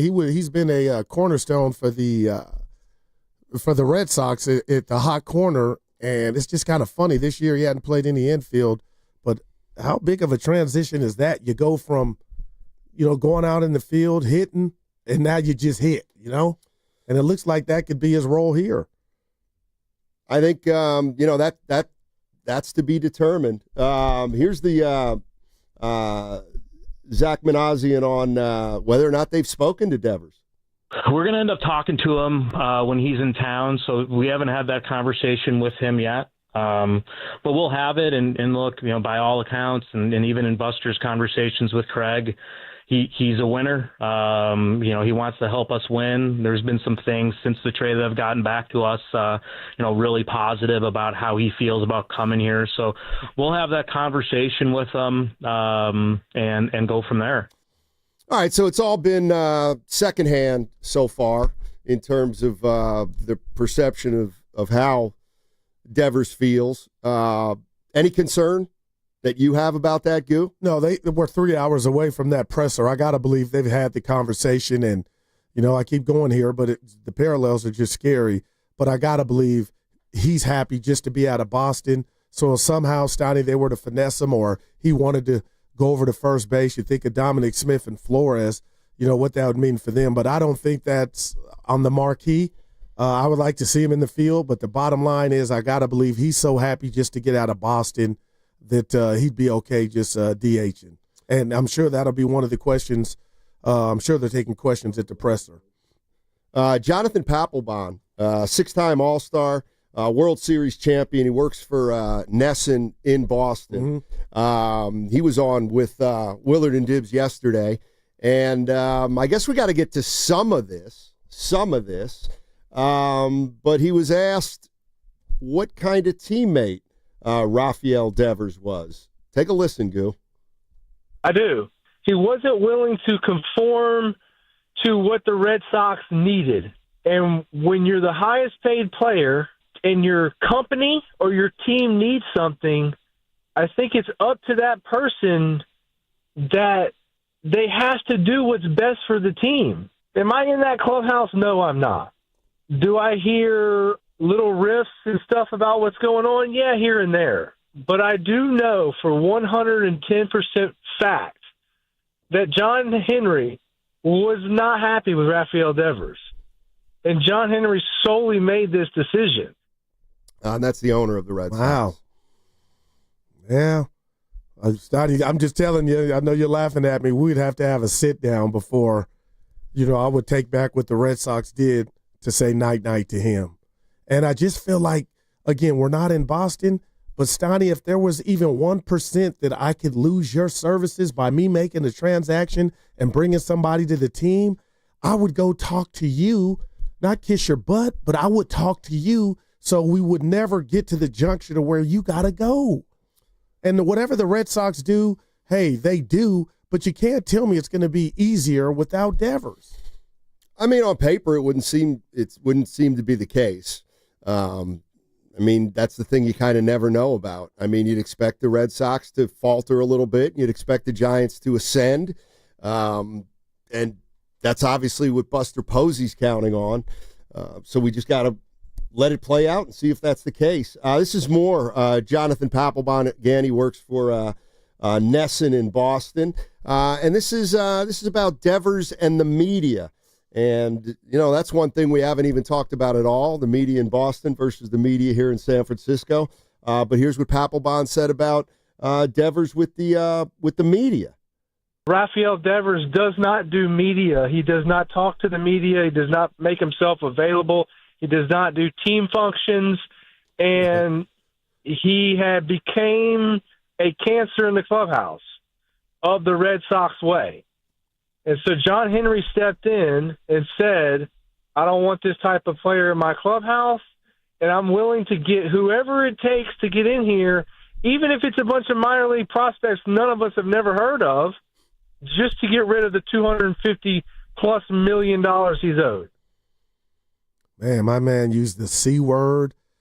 Who the hell? I mean, Jordan went to team functions, right? Like, damn, Steiny. And I get he's got the interpreter, so the media availability is not there on a nightly basis, so we kind of miss out on that. Or, you know, the interpreter will be there and we can get his thoughts. But to say you're not, if that's true, I don't do functions, team functions, like, I wouldn't have fun playing with that guy because I get mad at guys that won't go with us to the cafeteria. I mean, to me, Jesus Christ, man. I mean, I want to let's do it one more time, and I'll tell you who I thought of. Rafael Devers does not do media. He does not talk to the media. He does not make himself available. He does not do team functions, and he had became a cancer in the clubhouse of the Red Sox way. And so John Henry stepped in and said, I don't want this type of player in my clubhouse, and I'm willing to get whoever it takes to get in here, even if it's a bunch of minor league prospects none of us have never heard of, just to get rid of the $250+ million he's owed. I'm starting to get it. Wow, man. I'm starting to get why Evan texted a few nights ago, the Giants have just acquired Jimmy Butler. He does sound a little bit like Jimmy Butler. It sounds to me like he marches a little bit to his own drummer, if you will. I'm far less concerned about Devers here than in Boston. It seemed like it had gotten personal there, right? Kind of like with Jimmy Butler in Miami. But the other thing is, unless I'm, completely out of it, I mean this is a relatively new development with Devers. I mean he's been playing Major League Baseball for a while, and it seems like something clearly happened in Boston. And they acted sooner rather than later because they just were not crazy about what I just can't put it any other way. It doesn't seem like he wanted to be a Red Sox anymore. Yeah. And I'm being honest with you all, Steiny. I'm thinking he thought he was untouchable, and I kind of understand that with what he's meant and what he's accomplished in a Boston Red Sox uniform. So there's no doubt it goes back to his ego and them telling him, your position is gone. We've given it away to somebody coming in, and with just hearing that soundbite, I mean, man, but that's the bottom line. That's what sent him over the top in regard to, you know what, I'm out. I'm not vested in this team anymore. Yeah, this is more Jonathan Papelbon, who joined Willard and Dibs. He works for Nesson, World Series champion, former closer for the Red Sox, 6-time All-Star. This decision was not made by Alex Cora. This decision was not made by Craig Breslow. This decision was made by the man who cuts and writes his checks, John Henry. John Henry flew into Boston about a month ago to have a sit-down, very serious conversation with Rafael Devers and asked him to do what the team needed, in order to make the team better. He said no to that, and now John Henry has made the decision that he doesn't want that in his clubhouse. He wants a certain type of player that plays the Red Sox way, and it doesn't matter how much money you are or how good you are. He did the same thing with Manny Ramirez. He got rid of him as well. All right, Jonathan Papelbon. Yeah. Man. And I think that's about, like I said, Steiny, what's the, what word am I looking for? Words? Fresh start. It's a fresh start, and I feel like Devers doesn't feel like the Giants stabbed him in the back, and obviously I feel like that's what he feels like the Red Sox did to him. And then we got former general manager Jim Bowden joining us at 12:15. Yeah, Jim Bowden joining us at 12:15, former Major League Baseball general manager for 16 years, also an executive of the year, works for CBS Sports now, The Athletic in the past. Jim Bowden joining us at 12:15. What's coming up on the game is brought to you by Fremont Bank. Here for you, here for good. Planning a road trip, Tahoe, Napa, or down the coast. Make your first stop Valvoline Instant Oil Change. Drive in, stay in your car, and be done in just 15 minutes. Your ride will be ready before you even pack the snacks. Visit BayAreaOilChange.com for coupons.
Top shot maybe. That is gone. That's a home run. That got over the red line and a home run for Rafi. Red Sox take a 2-0 lead. His 15th home run. Now, back to Steiny and Guru on 95.7 The Game. That was the last hit for Rafael Devers in Boston. Happened Sunday against the Yankees. Yeah, I'll say this, Donnie. Of all that drama going on in Boston, allegedly, dude had 55 walks, 15 homers, and 58 RBI, so he was hitting. Yeah, I mean, everything that, I've heard people say about Devers and what was going on in Boston, it doesn't feel like there's going to be a carryover. It felt like the owner of the Boston Red Sox just didn't want to pay this guy $250 million more if he didn't want to be there. And this is also, to my way of thinking, where Buster Posey may come in. And if Devers had a communication problem in Boston, that's supposed to be one of Buster Posey's strengths, just kind of how he addresses people, his maturity level, his straightforwardness, his composure. So I'm not anticipating Devers talking today at the press conference at 2:30 saying, let's see how it works out here. I got to believe he's going to be excited about the opportunity. Yeah, I'm with you. And it starts tonight, or actually 2:30 as far as the presser. But all eyes are in baseball world on 3rd and King tonight. 888-957-9570 is the number. Giants Guardians tonight, first of 3 at Oracle Park. Let's go out to Raymond in Sassoon City. Hey Raymond, how you doing? Hey, what's up, boys? I just want to talk about this Jonathan Papelbon being on the radio. Yeah, I heard that whole thing yesterday, and it irks me because I'm a big Red Sox fan. All right, and I just don't appreciate when you hear, the old guys talking bad about players, and Rafi did a lot for the Red Sox over time, and also it sounded a lot like Jonathan Papelbon had hit, the happy hour a little early before he got on the radio. I don't know if you guys heard that, but he was definitely, a couple in, and he was upset. I mean, I would be upset too if I lost, one of the good backs that we had. But I mean, I think the Red Sox are, they're kind of betting on their young prospects coming up too. So, I mean, if you can pay, pennies on the dollar for these prospects and getting rid of that big old contract, I mean, I guess I'd be happy too, Yeah, and you know what? And listen, this happens all the time. I'm telling you, it happens all the time. Thanks for the call, I believe Raymond. You. We've seen it. We see it in every single city. Jordan Poole gets traded to the Washington Wizards, and he's out of town for 3 hours, and then you start hearing, well, he was cocky and nobody liked him and he didn't play the right way and he was driving everybody crazy. I don't like that. Whether it's his former teammates, whether it's the TV announcers or the radio announcers, whether it's somebody in the front office leaking. I mean, this is completely par for the course, especially, and here's the other part of it. So if you're in the Red Sox organization and there's something going on with Devers and you all kind of know it, the first thing that everybody does is they try to hide it, or they lie about it, or they downplay it. Hey, what's going on with Devers? You guys got problems at that clubhouse? Yeah. We're fine. Everything's fine. We'll get it sorted out. He's a good guy. We'll figure it out. And then the minute he gets traded, well, he's a bad guy. He didn't want to figure it out.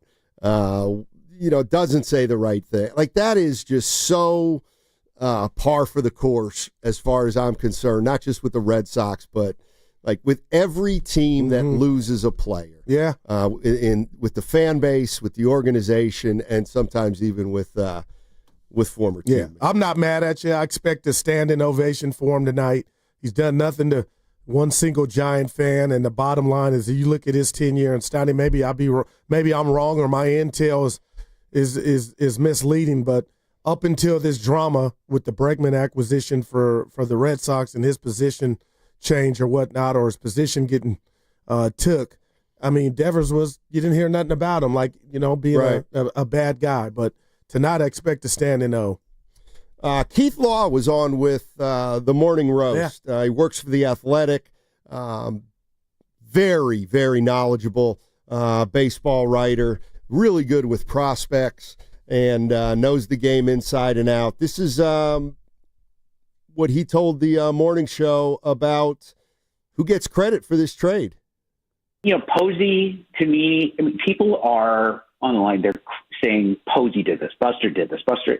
There's a whole baseball operations department there. I don't think Buster Posey is making any of these decisions unilaterally, and I certainly hope not, because he has no baseball operations experience whatsoever prior to taking this job. Zach Manassian is the GM. He's a longtime baseball guy. He's super bright. He, I'm sure, was heavily involved in formulating this trade, as was the staff below him. This is not something that, nor do you want Buster Posey just sort of barging into the war room like the Kool-Aid guy and saying, hey guys, I just traded for Devers. I just traded 4 players for Devers and didn't consult anybody in the system.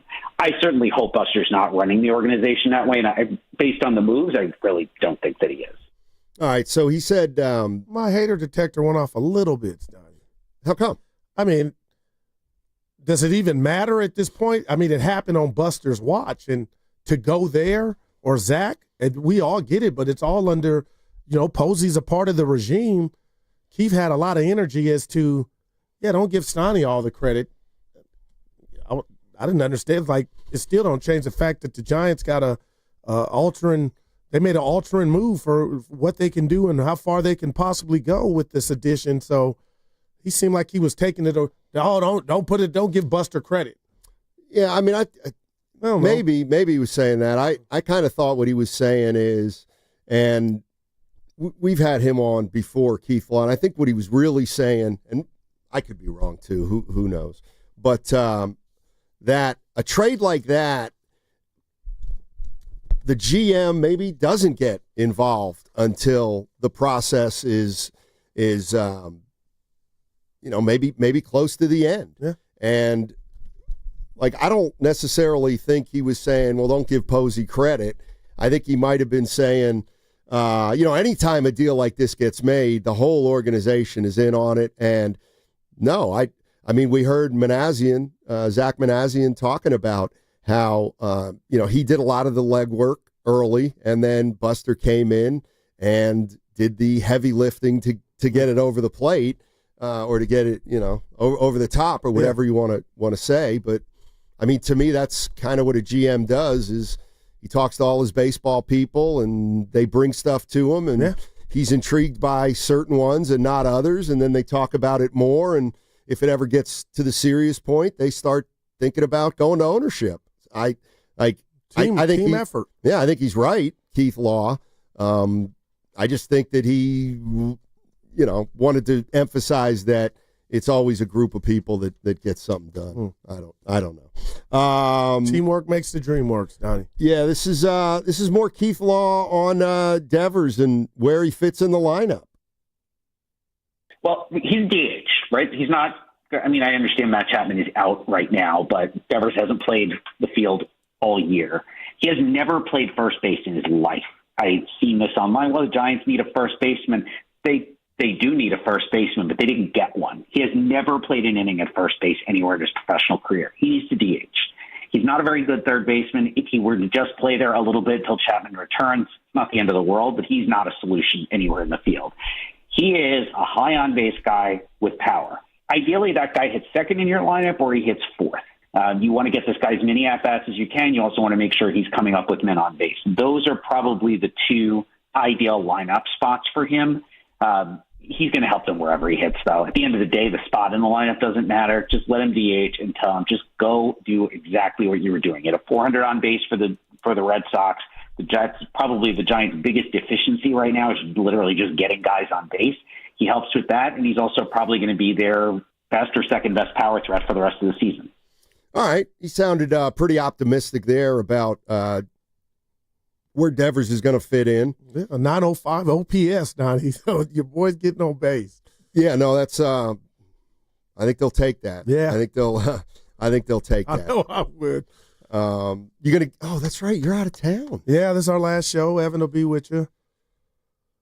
Unfortunately, no Warrior title to prevent me from going to the family reunion. Oh, that's right. This was the Texas trip. Yeah. That I hope the plane tickets didn't cost you too much because you waited to buy them till the Warriors We're all set. got eliminated. Yeah. I'll miss Caitlin, and I'll miss Evan will be in the ballpark tonight, the Devers debut. Like, man, you always going to that game tonight, Evan? Yeah. You were? No, I'm saying this business. My bad. My bad. No, one of my buddies, he actually knows people with the Guardians, so they got us tickets, but it just worked out. Standing O, right? Whoop. Yeah, one. Oh, no, just that's the Bay Area version of welcome. I mean, our guy, any fan base would be giving him a standing ovation. But this is a little different. It's like, thank God, finally we got a bopper. Otis Bird III, Steiny, with the text of the day in the YouTube chat, he just talked about Adames and how inviting the fan base here is in the Bay. And he brought up Adames. Had he been in New York, your neck of the woods, Philly, or any other place, getting off to the slow start that he has here, they probably would have booed him. That's a hell of a point. And that didn't happen here. Kudos to the Bay fans, Steiny. I mean, the other thing is, who knows? Because it would have happened in New York. I don't know if the team's doing well. Fans tend to be a little bit more patient, but I mean, the Giants have been playing well, and you know, the other thing about Adames is, even though he's not hitting, he's clearly a guy that's well liked in the clubhouse. He's not a phony. He's professional. He's still the first guy greeting everybody. Yeah. So I think that does, that'll do him some favors. And he's having some more success here lately. Yeah. Keith Law was asked of The Athletic where the Giants now stack up in the NL West. Yeah, I don't think they're that far behind the Dodgers. They're not healthy, right? The pitching staff is still kind of a mess. If you look, it's Yamamoto. I think Kershaw's, it's a nice story and everything. He's not going to remain an above average starter the rest of the season.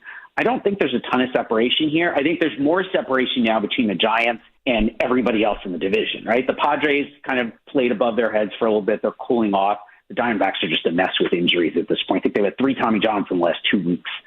So I do think the Giants they have a real chance to end up passing the Dodgers. They are very much, I would say, a favorite to win at least one of the wild card spots at this point. I would also say I doubt they're done making acquisitions. Probably as they get closer to the trade deadline, they'll reassess and see what else they need to add. Yeah, that's how we saw it. We talked about it earlier. What did I miss with that interview? Apparently, no. See, I wasn't wrong. I guess Shasky was. Dude, I don't want to speak for him, taking offense to Law.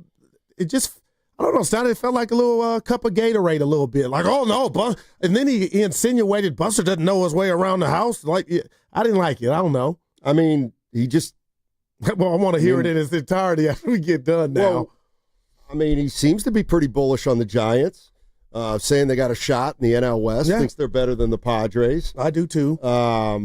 Said Devers is going to fit in the lineup as a hitter. He's going to be fine. They must not have cut the stuff that let's keep going. Maybe we'll hear something.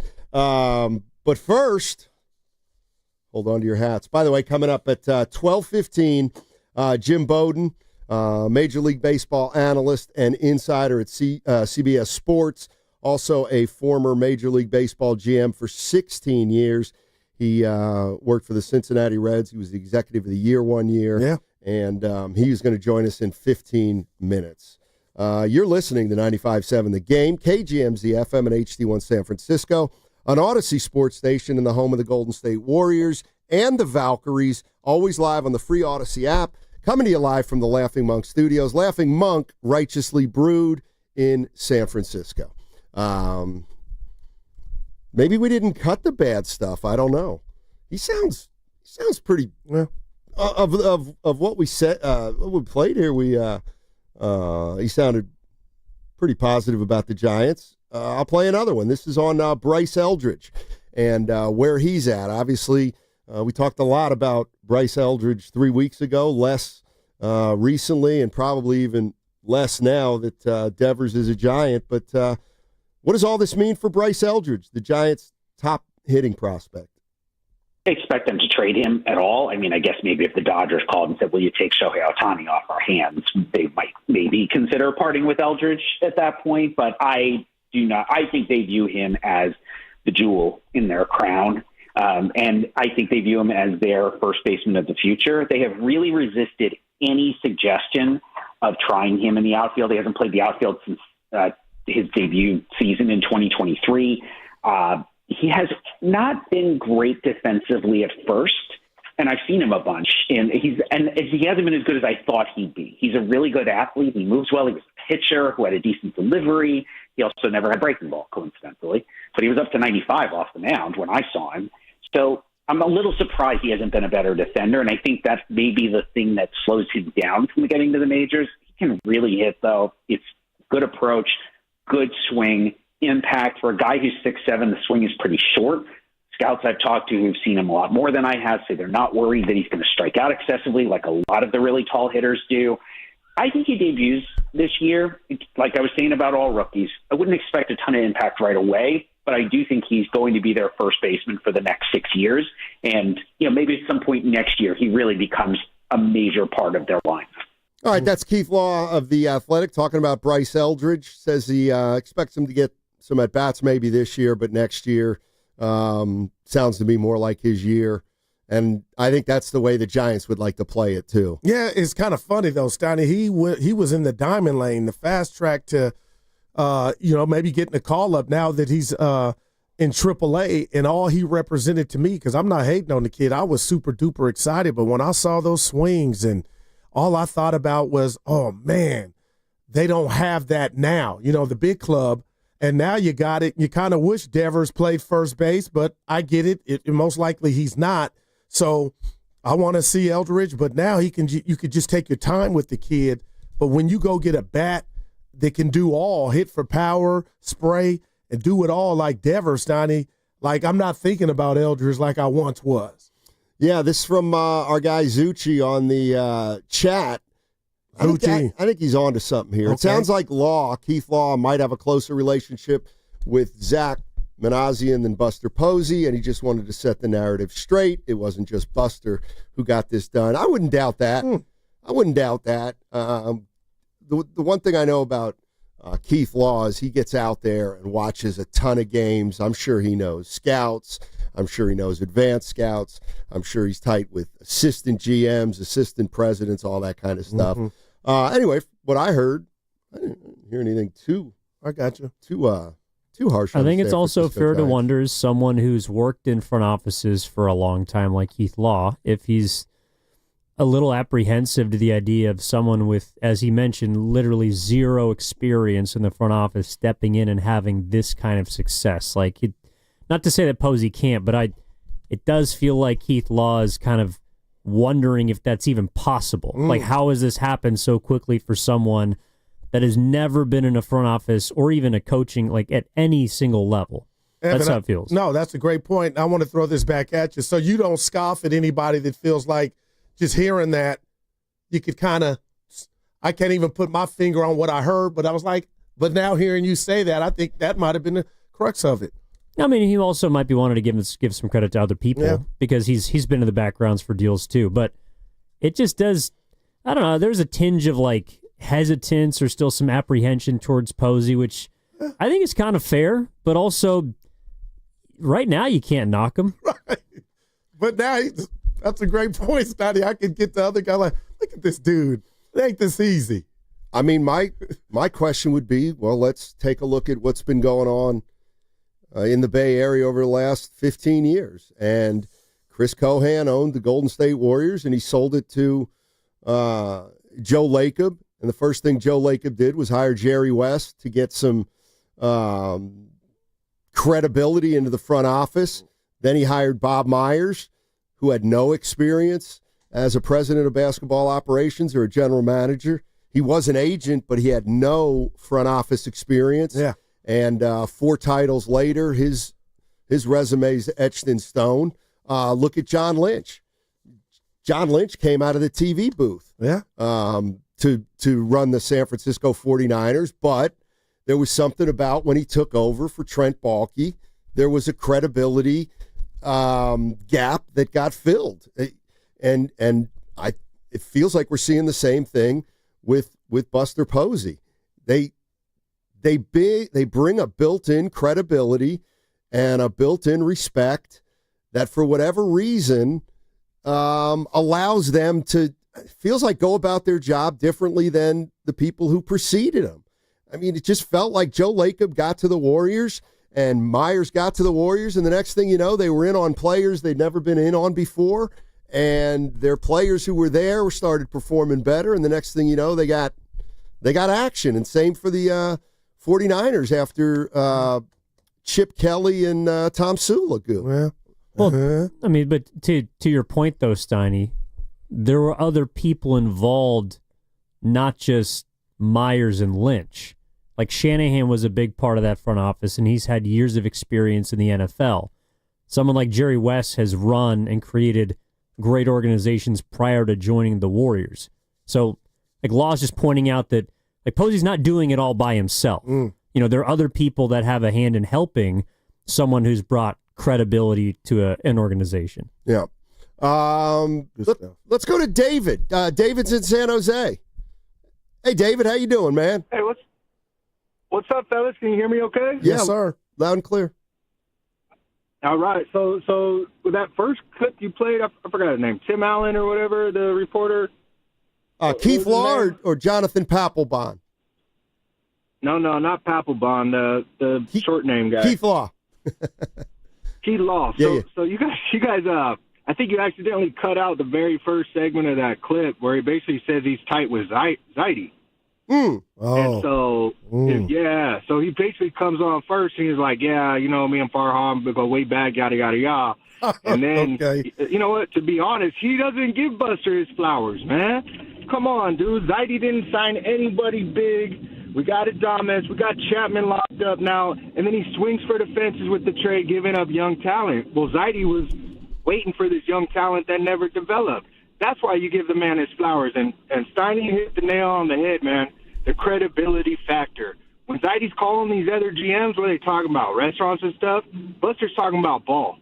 And so that's the credibility factor, man. None of this gets done without him. Obviously, it takes a team. If the team is that good, though, guess what? They'll get picked up for assistant GM or vice president ops at another spot. But this is Buster's doing. My 2 cents, fellas. Play that clip back. You'll hear it. All right. Thanks, David. Appreciate the call. Well, we'll effort that. I mean, the one thing that's obvious to me at this point is before Buster Posey, the Giants had an MO for a decade, and he's been here since September 2024. I think he got hired. So he's been here coming up on a year, and they now have Matt Chapman in the fold long term. Right. They have Willie Adames in the fold long term, and now they have Rafael Devers in the fold long term. Spending money. I mean, that's just different. That's different than this team's been in the last 10 years. And whether Buster Posey has a wealth of experience or whether he has no experience, like that part you've got to acknowledge is just completely different. They got 3 players in here in the last year and a half, statured players that they hadn't been able to acquire before. And now they're sitting, and we can debate how good each of the 3 is, whether they're a star, whether they're a superstar. But the reality of the situation is since Posey's gotten here, whether he's got experience or not, something's clicking and something's changed. And it's working. That's obviously why, Giants fans right now are super optimistic, and they should be. Yeah. 888-957-9570 is the number. Coming up, though, on the other side, we've got Jim Bowden. MLB analyst and insider for CBS Sports. He's a former general manager in Major League Baseball for 16 years. He's coming up on the other side for more perspective on this deal. What's coming up on the game is brought to you by Fremont Bank. Here for you, here for good. Traveling in 2025? Start your journey right at San Francisco International Airport with the most nonstop flights from the Bay Area, easy parking, live performances, and tasty food. Why settle for less? Fly from SFO, where your best journeys begin. Visit flysfo.com.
Now, back to Steiny and Guru on 95.7 The Game. All righty, all guests on 95.7 The Game appear on the River Islands guest line. Isn't it time for you to discover the islands, River Islands in Lathrop?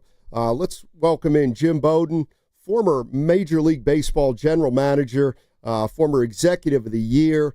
Jim, thank you so much for joining us. Really appreciate it, man. You there, Jim? Yeah, I got you. Oh, I got you. Okay, thank you very much. Let me just start out, obviously, with the big news. Devers going to the Giants. What were your initial thoughts when you saw that trade? Well, my initial thoughts were thinking back when Buster Posey was winning those 3 world championships, and he was always wearing a mask behind home plate, and I never understood why, but I guess it was because he was going to commit a robbery. And that's exactly what he finally did on June 15th of 2025.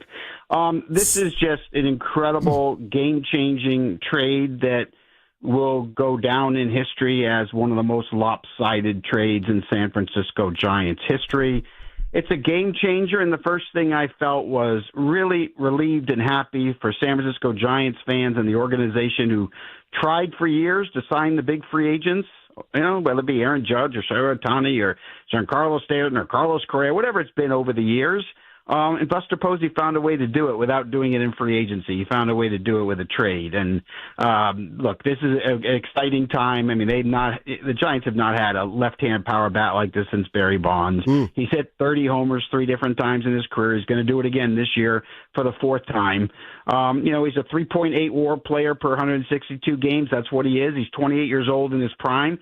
He can flat out hit, and he has a good personality too. So don't listen to what people are saying in New England about him, because this is a great, great kid. So I'm really happy for the Giants, and for Buster Posey's first big trade to be of this magnitude it's amazing, because if you're Boston and you're going to trade Devers to San Francisco, you have to get the first baseman Aldridge. You have to get either Birdsong or Roop to start the deal. That has to be part of the deal. And for them to make the deal the way they did, it's incredible. Jim, I mean, you're speaking our language and you're coming in hot, and I agree with you. And as a fan, I thought it was just me. And you look at the money, 8.5 years left, $255 million. We're trying to find any downside from the Giants making this trade, and it sounds like there's none. If I were to ask you that, how would you answer? Yeah, I can. And I'll also add to this that Devers is underpaid for what he does. And, people aren't talking about the $7.5 million that's deferred per year, right? That brings the net present value even lower than that. And you've got him in his prime years. That's the other best part of this deal. You're not taking him to age 40, 41 like the Manny Machado deal or some of these other contracts. So it's a really good deal for the player. And I think people shouldn't worry about position. I don't think he's ever going to be a good defender. He's worth it for the bat. And we look at Shohei Ohtani DHing for the Dodgers, or we look at Giancarlo Stanton DHing for the New York Yankees, and both of them are getting paid more than Devers. And so it's okay to pay a DH this kind of money when you have that kind of bat. And, maybe he ends up playing first base for San Francisco, but even if he doesn't, even as the DH, you finally got a middle-of-the-order impact bat that's a game changer. It's like what happened when the Cubs acquired Kyle Tucker in the offseason. Kyle Tucker changed the Cubs. He made the Cubs a first-place team. That's what he did. And you have a Giants team right now that is second to the Mets in team ERA. You got 2 aces at the top of the rotation that can run the table in October. You just didn't have the offense. You didn't have that big bat that when the team is slumping can carry you. And now you have it. So this was just a great trade. And look, for Boston, you got 2 failed starters. And look, I'm not saying Harrison someday, 3 years from now, might not develop into a middle-of-the-rotation starter if command and control comes. It's possible. Hicks is a middle reliever. That's what he is. I like Tibs. I think he has a plus hit tool and a plus power tool, but he is never going to be Devers. He's never going to be an all-star. He's never going to win a Silver Slugger or Gold Glove. He's the best player Boston got in the trade. And the young kid, and the teenager that weighs 160 pounds in rookie ball, yes, he's got a good arm, and he's blowing the fastball by people. The odds on him making are probably somewhere between 1% and 3%. That's the odds. So at the end of the day, this was an absolute heist. It was a robbery. and we now know why Buster Posey was wearing a mask all those years. It wasn't because he was a catcher. Jim Bowden joining us on 95.7 The Game, longtime general manager, executive of the year. Let me ask you this, because we were talking about Buster Posey, and he's got a reputation, but he doesn't have any experience in the front office, and Giants fans have been used to kind of striking out on hitters for the most part, and now he's been here less than a year, and they've got Chapman under contract, they've got Adames under contract, and now they have Devers under contract. Can one guy just change the reputation, the perception, and the strategy of a team moving forward? Why is this all just galvanized now, do you think? Well, the answer is yes, and it's because Buster Posey is a special human being. Let's keep in mind, Buster Posey has made enough money, he doesn't have to work the rest of his life. He's choosing to do this. This is a choice from a multimillionaire that has decided to give back to baseball and give back to San Francisco Giants baseball. He wants to do this for a living. And this is a huge job. This is a grind. This is not easy. And he has decided to go all in. He also came in without having all the answers. He came in with a collaborative approach. You know, he hired Zach Manassian to be the GM, who had been there. He respects the scouts. He respects the analytic people. He listens to everybody. You can just tell in the conversations we've had with him. He'll pivot. If he has to pivot, he'll adjust. But he knows how to build a culture. He won 3 world championships as a player, and he knows what it's like in the clubhouse when you win. You know, if you'll notice, the Giants don't make a lot of quick moves under Buster Posey. He'll give players a runway. Now, he'll hold them accountable. Ask Lamont Wade. He'll hold you accountable, but he'll give you a longer pathway than most teams will because that's the culture he wants to build. And you're not going to see a team that's going to be wheeling and dealing and changing the roster and signing a lot of short-term deals or signing big contracts with opt-outs. That's not what Buster Posey's about. He's going to build togetherness.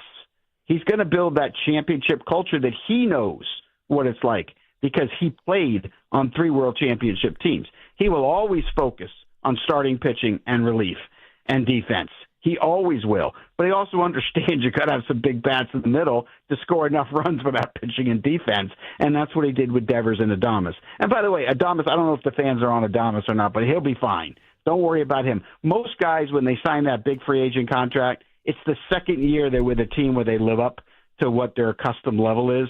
So don't worry about the slow start. He's fine. And Adames is one of those signings that's really significant in terms of what Buster Posey is about because Adames brings high energy and enthusiasm to the ballpark every day. He's a positive influence, and he cares about teammates as much as he cares about himself. And that's a very important leadership element to have at shortstop. Jim, we were just having a conversation, and my partner asked me about the expectations, and I said they've gone through the roof for me. I thought the Giants got off to a good start, but I didn't know if they had staying power. Can you share with us here in the Bay Area what you thought of the Giants before the trade and now the heights they can reach possibly with Rafael? Well, I thought before the trade they were a wild card team. And I thought they were a wild card team because of the pitching and the defense and the development of some of the young pitching and the fact that, Robbie Ray's got that changeup going. And so when you got him and Webb at the top and then you got Birdsong and Roop, you got a really good 4-man rotation. You got Doval pitching better. And it's a decent defensive team for sure, especially when Chapman's out there. So I felt like this was a wild card team. Now I feel like it's a playoff team. So I'm not going to go as far as telling you I think they're going to beat the Dodgers and win the division. I think that's going to depend upon the health of Tyler Glasnow and Blake Snell and Ohtani and that starting pitching the Dodgers have. Dodgers still have a better lineup top to bottom. That's not going to change. But are the Giants good enough to win the division right now? Yeah, they are. And if not, they're a playoff team. Jim Bowden joining us on 95.7 The Game, former MLB GM for 16 years. We're talking about Rafael Devers, who's now a San Francisco Giant. Jim, you're talking about Devers. You said he's a great kid. We're hearing a little different things now coming out of Boston, which isn't completely unexpected. But I guess my question is, if you're the Red Sox, how do you let a guy like this go? What did it come down to? Well, we know when mankind doesn't live up to expectations, it's usually because of ego, right? when we fail as a country, usually an ego gets in the way somewhere rather than intelligence. And I think that's what happened in Boston. I think the egos got in the way from the front office to ownership in the situation. So let's go through how they got there. It started in the offseason when they didn't talk to Devers before they signed Bregman. They did not talk to Devers until after they signed Bregman and told him that he was going to be a DH. So the way they handled it, you alienated the player. And then it took the player a month to decide that, okay, I'll DH for you guys. And then the season started. He got off to a terrible start. He didn't hit at all those first 2 weeks. Then he accepted the position, and he crushed. I mean, he was arguably top 2 or 3 in baseball in the month of May. I mean, he and Aaron Judge were just dominating the American League in the month of May, both of them. And then you had the injury to Tristan Casas, and they said, go play first base. And he's like, wait, no, I just went, no. And at that moment, the owner flew in, and he and Alex Cora met with Devers. Breslow talked to him, and they had no idea how to reach Rafael Devers. They didn't know how to communicate with him. They didn't understand him. And so they let their ego get in the way, and they said, okay, it's my way or the highway, dude. You gone. Bye-bye. You gone. And so, they made a bad trade, and they lost their best hitter and best player. I mean, that's what they just did. I'm not going to make any excuses for them. This is a huge mistake by them. And by the way, if you're going to trade Devers, shop them. They didn't shop them to all 29 teams. They shopped them to some, or they talked to some teams, San Diego, Atlanta. There were some conversations. But I've had multiple GMs tell me that they had no idea. They were totally shocked, and that Boston had never talked to them about Devers. And one team in particular would have made a play on him. And so the other thing, too, is I think if you waited to July 31st, Buster Posey, he may have given you the first baseman. He might have. Wow. I don't know if that's a fact, but it's possible at the last hour. But they wanted him gone, and they wanted to show everyone who's boss, and they thought it was a bad influence on the young players that they wouldn't do exactly what they said. And look, I had 2 examples when I was a GM, right? I had Alfonso Soriano, who I acquired, and I needed him to play left field. And he didn't want to. He only wanted to play second, but I had Jose Vidro there. So I forced him to play left, and he said he was going to quit. And I said, then quit. I'll put you on the restricted list. I won't pay you. Go home. That's fine. You won't get the free agency. You won't get paid, but go home. But if you want to stay here, I need you to play left. He ended up playing left. He hit 40 homers and stole 40 bags and sent me a nice thank you note the next year. Tony Fernandez, I signed him. Tony, you got to play third base because I had Barry Larkin at shortstop. I don't want to play third base. Like Soriano, he wouldn't talk to me for 2 months. He would look the other way. He would give me angry looks all the time. He played Gold Glove third base. We ended up finishing in first place at the end of the season. And so, at the end of the day, if you were the Red Sox, you should have forced him to play first if that's what you wanted to do. And if he didn't do it, didn't make him do it because the contract doesn't say the players get to pick where they play. That's not in the contract. They have to play wherever the employer tells them to play, period. It's not discussion. But the Red Sox didn't handle it that way. So all of this comes on them, and it's their loss, and it's the San Francisco Giants' gain. So how much better do the crab cakes taste or the garlic fries taste right now in San Francisco? They taste so much better. Man, Jim, you're on fire being so expansive with your answers because I was going to ask you, a guy with 16-plus years in the front office, an executive of the year, and you kind of just answered, what would Jim have done if you were in that situation when they were even thinking about making this move? And on top of that, Jim, can you share with us, now that the Giants do have, the luxury of watching Devers play baseball in their uniform, how much pressure, if any, is on Melvin to kind of make sure they do what we just talked about, make the playoffs and kind of go on a run? Yeah, so in terms of if I was in Boston, I would have let him DH. I don't think he's a great defender. I know he can hit, and if it was okay for David Ortiz to DH in Boston and win world championships, then it would be okay for Rafael Devers to DH and win world championships. That's what I would have done.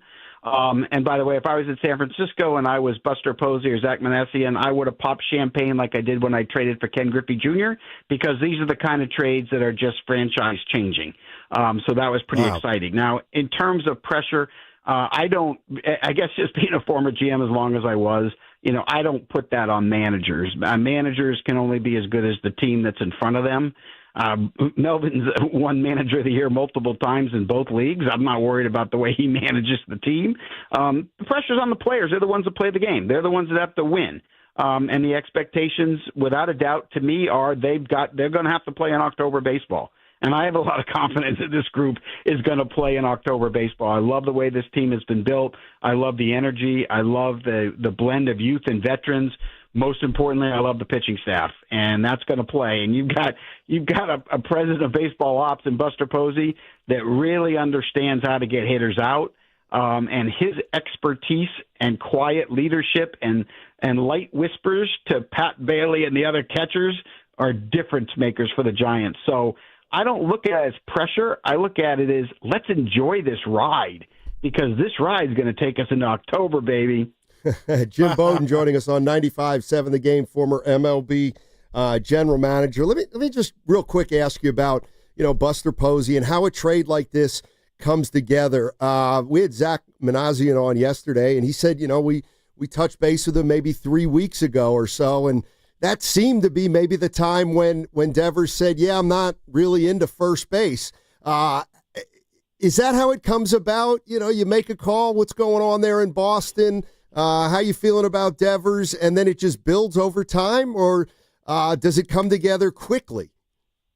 Every trade is different, right? When I made my Ken Griffey Jr. trade, it took years, and it took multiple GMs from Seattle's side before I got a deal done. It literally took years.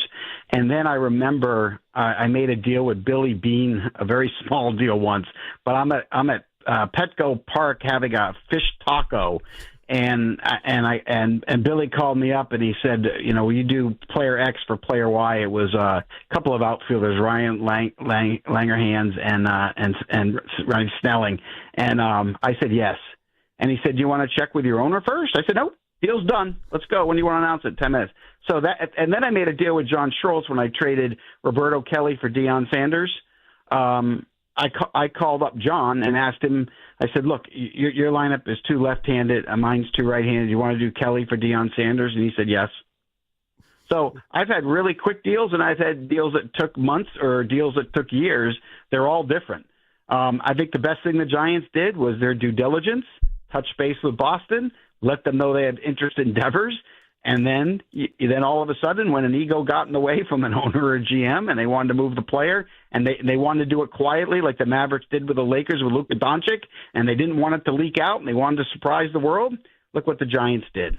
If it had leaked out, you probably don't get Devers, because if it leaked out, other teams would be piling the phone calls on to Boston. Teams like Seattle, the Cubs, all kinds of teams would have jumped in on that opportunity. No doubt, Jim. Let me ask you this, and I want to throw any rocks at Farhan, but you mentioned Buster Posey. You guys were talking about him, and rightfully so. We're excited. Do you think, Jim, this deal gets done if there were no Buster Posey? I don't. I think this is a Buster Posey deal. I think he and Zach Manassian, who appear to have a great relationship, I think the ownership plays a big part, and I think Buster Posey's leadership plays a big part, because he understands, one of the things that's sometimes hard to explain to owners when you're trying to make transactions or deals of this magnitude, they sometimes have a hard time understanding all the issues, and they might have struggled with Devers refusing to go to DH initially and refusing to go to first, and why would Boston and all those kind of things. And Buster's experience in a calm way, I think he's got the trust of ownership to let him make those final decisions, and I think that's huge. I'm not sure if Farhan would have had as easy a job getting it approved, but I don't know that as a fact. Jim, thank you so much for joining us. Great stuff. Man, people are excited out here, and you made them more excited. Well, thanks for having me on. I appreciate it. All right, that's Jim Bowden, MLB analyst, insider for CBS Sports, also worked for The Athletic, former MLB GM for 16 years, and he says it was Steiny. He said it was a straight-up swindle. Man, ski mask. Buster had a catcher's mask on, Steiny, when he played, but wow, if that did just bring it home, I don't know what else to do, but I do got to ask you a question. I see it here in the chat, Jehu07 saying, and I'm not saying I disagree with Jim, but Steiny, damn, if it's all on the players, what does the skipper do? fills out a lineup card. That fills out a lineup card. I hear you. Like tonight, it's he'll more probably, than that. It's not. The great Bochy did more than fill out a lineup card. Yeah, I mean, this team's got action, more veterans on it than some of the more proven veterans, I should say. So I don't know what that was great. Melvin goes about his job any differently. But, it's gotten easier, you would think, now with this acquisition. Yep. Boy, he's really excited. 888-957-9570 is the number. Giants fans, we just talked to Jim Bowden, former MLB general manager, and man, he couldn't be more optimistic about what the Giants have done, acquiring Rafael Devers. The way he said division. Yeah, the way he spoke of the guys that the Giants got rid of, he thinks Harrison maybe could be a middle of the rotation guy in a few years. Doesn't think much of Hicks. Called them failed starters. Yeah, likes Tibs a little bit, but he'll probably take some time, and he just thinks that the Giants flat out got over on the Boston Red Sox. Yeah, too. And again, I just go back to the FO for the Red Sox on why, before they made that initial move to bring Bregman in, why they didn't run it by the guy, especially if you're going to take his position. I just don't get that. No, I don't either. Especially somebody that you just signed to a 10-year deal. But it is what it is. Boston's loss is the Giants' gain. There's also something about Posey's demeanor, I think, I don't know anything about Farhan's demeanor either. I don't think he's a rah-rah guy or an emotional guy, but I don't know. There's a gravitas that Posey has. I don't think there's any doubt about it. And, he's the kind of guy, I don't know how many phone calls he makes, but if you're another GM and you get a message that Buster Posey called, chances are that's a call you're going to return. Yeah.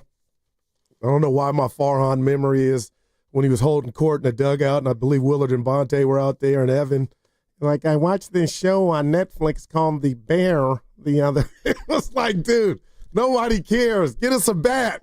And they got one now, Steiny. Yeah. EP Buster. 888-957-9570 is the number.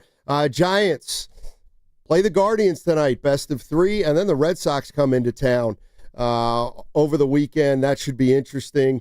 And the Giants right now, they've caught fire a little bit in terms of fan interest, and now it's gone to another level. It certainly feels like with Rafael Devers. But if you listen to the Jim Bowden-ish interview, what stuck out to you? Because he's saying, what did he say? He said he thought they were a wild card. He said it exactly the way, like, I'm kind of thinking. Okay. I thought they were a wild card team. Perhaps before the trade. Now they're a playoff team. He even mentioned, again, division. Like, they got that capability in his assessment. Yeah, exactly. All right, 888-957-9570 is the number if you want to jump into the conversation. What's coming up on the game is brought to you by Fremont Bank. Here for you, here for good. The Valkyries take on the Dallas Wings today at 5 o'clock, and you can hear the game on the Odyssey app. Just download the app and search Valkyries and tune in at 5 o'clock for all the action. Tomorrow, we're going to be giving you a chance to go see Caitlin Clark and the Indiana Fever. They play on Thursday. Listen between noon and 12:30 tomorrow for your chance to go see one of the best players in all of sports. You can also listen to that game right here on 95.7 The Game. For tickets, go to Valkyries.com. And that segment also sponsored by Life Source Water Systems.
what he's accomplished in a relatively short period of time. Yeah, and I don't know how many. I'm trying to work on an analogy, Steiny. How many at bats Buster has at the helm, for this job he's done thus far? But he's batting 400 right now. You got to imagine. And Jim Steiny, safe to say, that move would not have happened on his watch.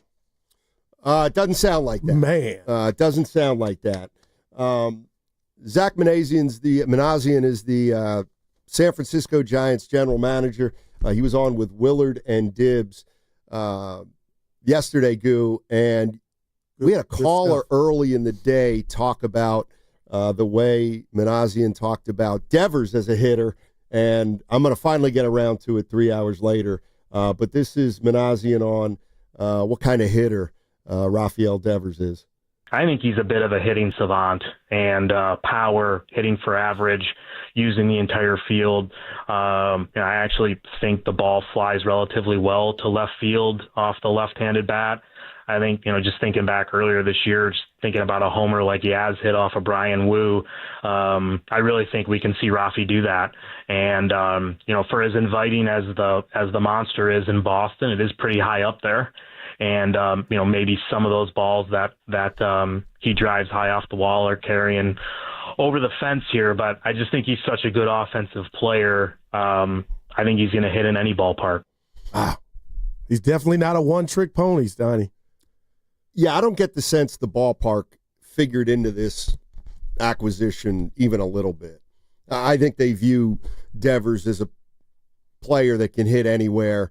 Maybe his home runs will be affected marginally, but he's going to essentially be the same kind of hitter here in San Francisco that he's been in Boston.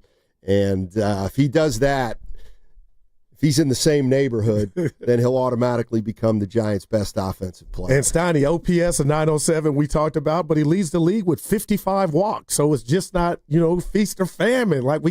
That's Bonds like when they know what you are, they're so afraid of you, but your eye-hand coordination is so stellar that you're not taking the bait, and you'll take a walk.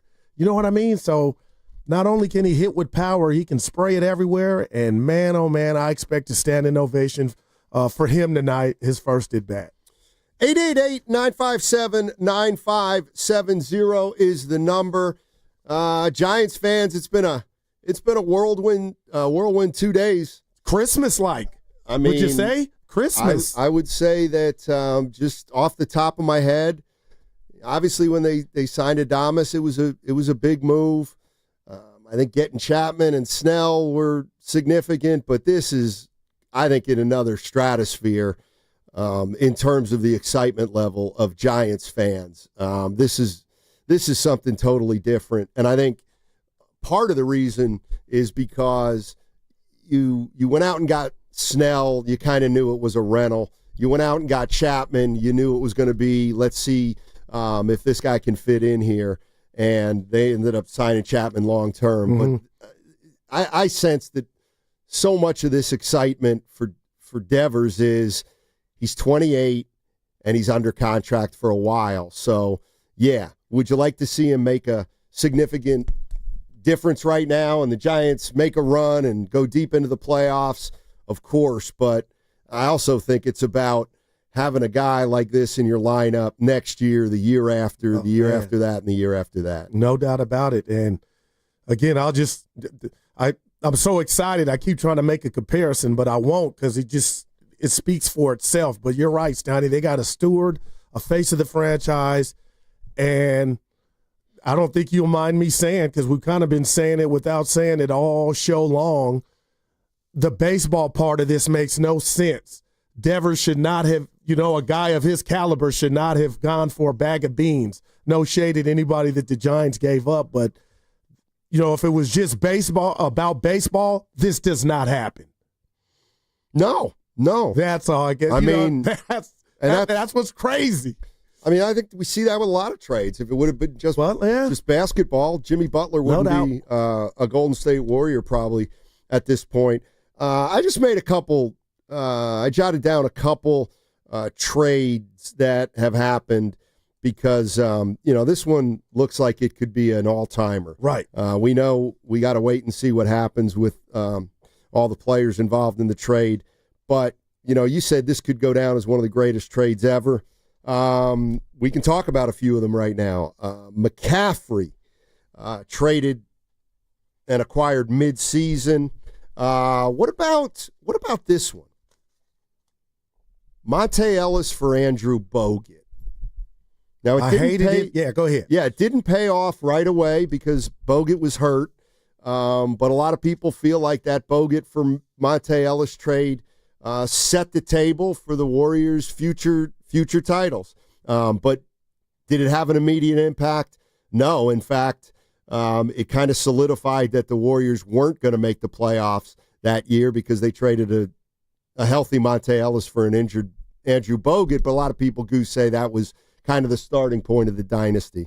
I can't get mad at that, but in the meantime, when that was announced, I didn't feel like I was mad. I was hurt, Steiny, on the air part-time, and I just like I had my wagon hitched to Monte, and it was like Steph leaving, but I couldn't see, greener pastures were on the horizon. But as far as the initial shock value of what you gave up and what you got back, I'm with you on the McCaffrey, but the Niners and the Niner fans had experienced what it was like going to the Super Bowl pre-McCaffrey. We think of the Warriors, even though last year was going bad and they got Jimmy Butler, he helped salvage that season to get, qualify for the playoffs. But it's been a minute. But this one for the Giants, and Jim just said it, Steiny, this has all the ingredients for whatever you want. He talked about the division. You're talking the playoffs, and, who's to know? We'll find out if the World Series is off the table. Like, that's how big of a boom the Giants and Buster Posey just made with this acquisition. Does this, if you're a Giants fan and you've watched over the last, let's say, half a dozen years, and you watch the Giants come up short with, whether it's Ohtani or Judge, Bryce Harper, does this make up for it? Does it make up for the fact that you haven't been able to sign free agents? And my answer is absolutely positively it does. And why I'm saying that is because I absolutely think there is an issue signing free agent hitters to come to San Francisco. That's why they haven't gotten any. Can we say there had been, and give Buster the benefit of the doubt, even though this came via trade? What do you mean? Like, we can't take it out. Like, he hasn't struck out yet that way. And, as far as getting a free agent here, I don't think he's been here long enough for us to say that trend will continue. Even though you got Devers in a trade, I feel like we can't put that, under Buster's umbrella yet. Maybe that's come to a head. Well, I think he's smart enough to know that it's an uphill battle. Well, he told us. He talked about San Francisco. It's absolutely an issue. This is not considered a hitter's park, so a hitter who's a free agent isn't going to want to come here for the most part. But I look at that as a strength of Buster Posey. Remember when Farhan Zaidi did that interview and he said, well, there's some challenges here in San Francisco and, it's not easy to get guys to come in here. Like, that doesn't change to me just because of Buster Posey. It might, but to me, it's Buster Posey being more pragmatic and saying what a lot of GMs say when they have to deal with their own franchise's limitations. You're not gonna be able to go out and get free agents like the Yankees or the Padres. You gotta trade for a guy and get him in here and see if you can get him to love the place. And I don't think it's a coincidence that they've got three bigger names in their lineup now than they've had 5 years ago at this time. And I want to put some respect on Jeff Kent's name, too. Remember, Sabian traded fan favorite Matt Williams at the time for Jeff Kent. And how did that work out? They almost got it done. They didn't, but, he was a fixture and went on to have success. But this is just different, Steiny. And the beautiful thing about it is I'm going to go beauty pageant. And you know me, we're in an era in a world of stars, and I keep talking about it. And I know this is umpteenth time. You won't see me for a couple of days, Steiny. Ohtani, Machado, Tatis, Soto, Judge, all those guys. Now you have a contestant in the beauty pageant that's up there. This guy, that type caliber player. Yeah. Like, that's a big deal, and it starts tonight. Yeah, and this from the text line, Buster got Adames. I don't put him in that. I don't put him in that class. I really don't. It was a good move, though. They needed him. I don't. Well, we'll see. No, right. I mean, it's not like, It's not over yet. I'm sure, I hear what you're saying. I'm sure it'll probably work out fine. But we just had a former general manager on for 16 years in the major leagues, exec of the year. You would have thought that was Shasky. He said everything we've been thinking. Like, I don't need anybody to validate my opinion, Steiny, but looking at this thing from a fan perspective and not a GM, he said a ski mask was involved. Like, this is crazy. Rick Barry. Like, Boston was this might be the baseball version of the Luka trade. Yeah, I mean. Well, we don't even know if it might be worse. Dallas got Anthony Davis back. Yeah, Jim Bowden referenced the Luka trade. He said he felt like there were some similarities for sure. But when I look at the Giants not being able to get Ohtani, let's say Judge, Harper, you can put Stanton in there. Did Adames sign here? Yes, he signed here, but he's not in those guys' league. Like those, they're not going to get one of those guys. And the other thing, and this was the other thing that Jim Bowden referenced, and it was about Adames, and I feel like he made me understand something. Okay. And it's, look, Adames is a good player, good player. But when he said he was willing to come to San Francisco, I'm sorry, at that point, you jump up the Giants' priority list because not everybody wants to play here. And so if you get a player who's willing to play here, I think then you go make the effort to see if you can acquire him. And to my way of thinking, Adames was always open to San Francisco, especially because they were willing to pay him. But the other guys, I don't really think they were open to San Francisco. I don't think they were coming to San Francisco regardless. The numbers back you up, Steiny. The numbers back you up. Right. And so when you get a nice player like Adames and you think you can kind of build around him and he's good for your culture, you go ahead and do it. And then you go get Devers in a trade, and now you're looking like a legitimate offensive baseball team. No doubt about it. And I don't want to, I talked about yesterday the domino effect that a guy like Devers will have on everybody in the lineup, but I think Ramos has gotten better. Jung-Hoo, just the whole line, every hitter in the lineup will be better because this guy's a fixture in your thing most every night. Yeah, and that's another thing we'll see. We'll see, yeah. We'll see how much he can help the guys that are around him in the lineup. You're listening to 95.7 The Game, KGMZ FM and HD1 San Francisco, on Odyssey Sports Station in the home of the Golden State Warriors and Valkyries. Always live on the free Odyssey app. Coming to you live from the Laughing Monk Studios. Laughing Monk, righteously brewed in San Francisco. If you're just joining us, we had 16-year Major League Baseball executive Jim Bowden on at about 12:15 today. And if you're a Giants fan and you missed it, you're going to want to check it out. And we're going to play the highlights of that interview at 1:30. And I would suggest that if you're a Giants fan, you tune in because you're going to be super excited about what Jim Bowden said. He is They should play that at the pressers, don't they? Yeah, very, very bullish on this Giants trade. And then at 2:30, when Willard and Dibs get in here, or whoever's hosting for him today, I'm not exactly sure. Maybe they'll both be in here. We'll find that out. Yeah. At 2:30, we will have the Rafael Devers press conference from Oracle Park. And, of course, the Giants take on the Cleveland Indians in a 3-game series. Just think how we because now you got me fired up. Jim and you have me fired up in the fans. But we talk about the Warriors, right? Steiny, they just won a title 3 years, 2022. And if you don't need a calculator, that's just 3 years ago. But it feels like forever and a day if you want to get real. But the Giants haven't won it all. And I know I'm doing too much with this, but it's fun.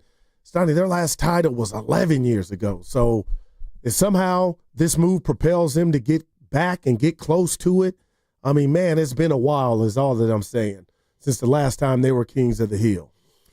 This is Zach Manassian from yesterday, and Willard just simply asking him whether he expected to be in the lineup tonight. I sure hope so. I think it's worth planning on it. We haven't talked to him, like I said, but my expectation is for Rafi to be in the lineup. So I'm a fan just like everyone else, and I'm eagerly waiting to see. But I feel pretty comfortable. He's likely to be in there. All right, and that game's tonight. Yeah, I'd be shocked if he's not in there. Well, Giants have had issues with physicals before, right? I'll give you right. Carlos Correa. Yeah. Man, I forgot all about that one. They saw something they didn't like, and he never made it here. Devers, on the other hand, is here, and Giants fans are super excited, and they should be. You're not going to be able to get out to the ball yard, though, for I'm going to live through heaven. Future. I'll live vicariously through heaven. And then this weekend is where I wanted to, when his whole team comes back. That place is going to be a zoo. It's going to be a zoo tonight, but Boston's in town for the weekend. Yeah, I mean, if you look at the numbers, attendance-wise at the ballpark, you've seen in the last 2 or 3 weeks, the numbers have been terrific, and I got to believe that this week's going to be pretty darn good, too. How many jerseys do we see, Steiny? 16 Devers. I kind of wonder what tonight's quote-unquote walk-up crowd would be if you kind of be able to tell if Devers has put more butts in the seats, and if so, how many. But again, their last midweek series against the Padres, of course, the Padres a little bit higher profile. They drew very well in that 3-game series, though there were a fair amount of Padres fans there. I'm looking at Ralphie's baseball reference page, Steiny. His nickname, Carita, Ralphie, and this one I like, Big Stick. Yeah. Use it tonight. Well, we'll see. Robbie Ray going tonight for the needs to have a better start than he did last week in Colorado. Well, Ray. I know the air's different up there, but man. Who did hold on, I wanted to play some more sound for you, but now I forget. Give me the hater law. That was funny. Well, he only has one other thing. It's about Hayden Birdsong. Here, I haven't heard any hate yet from Keith Law, but we must have missed it. Birdsong in the rotation, like Hicks in the rotation was a mess. I've been saying that forever. I'm obviously not the only one. I think Hayden Birdsong's going to be really good. If I was looking for a sort of sleeper pick to break out for them in the second half, that's my guy. Man, he's already doing it in the first half. He's handling his business. Yeah, I mean, without Harrison, without Hicks, we'll find out when Verlander gets back. Jermaine Wiggins works for WEEI in Boston, and he was also asked about what went wrong in Boston with Devers and the organization, and he's somebody who obviously works in Boston and knows a little bit, so we're trying to get to the bottom of it all. You didn't communicate with your best player in the offseason about the fact that you were going to bring in a guy that was going to take his position. That's where it went wrong. So you didn't communicate that with him. Who the hell knows what you told him? It seemed like you told him that he was going to get an opportunity to play third base, and maybe you told him, hey, you're going to play third. We're going to put Bregman at second base. You didn't communicate with your best player on what his role was going to be in the offseason so you could at least cushion the blow a little bit, let him, cry and pout and do all he has to do in the offseason. So when he rolls into spring training, he's past the mindset of like, okay, all right, they did me dirty. I'm going to move on, and I'm willing to just DH, and that's all you want me to do. That was their problem. Wow. That was Jermaine Wiggins, WEEI in Boston. Steiny, do you have a problem if all that intel is correct and they didn't do that? that's borderline negligence. Yeah, you know what? The guy who came to mind for me while I was listening to that is Brandon Ayuk.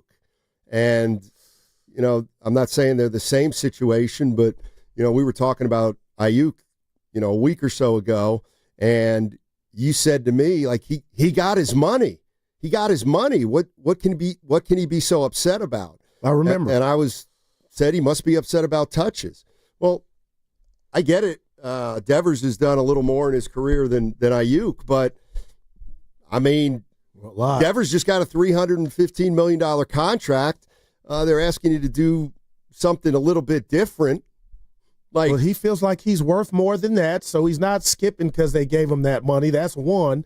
Steiny, if you want to just look at the numbers and the rings, he's definitely backed it up. So this was about, I guess, respect. And I guess that's what you're saying Ayuk is talking about, even though I disagree.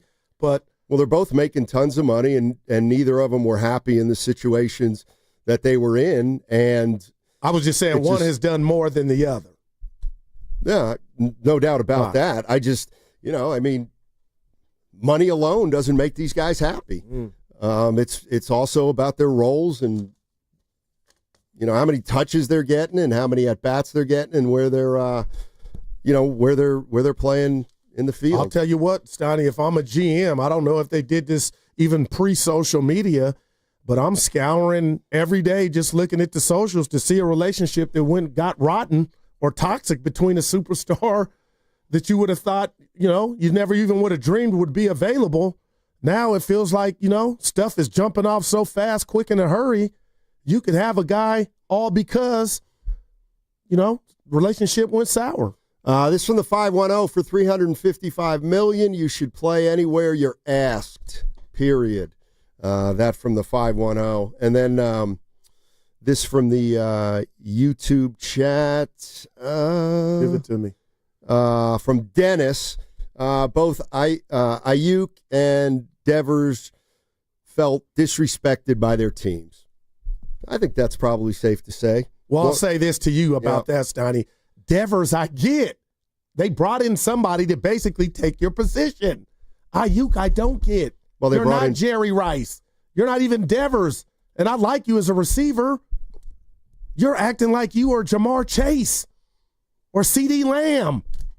So I ask you again real quick, Steiny, because I know you're not Ayuk. You really think it's about his role? It's about his role, and to me it was about Devers' role in Boston. He didn't like not playing the field. Oh, okay. And Ayuk doesn't like not getting the ball. Okay. I hear you.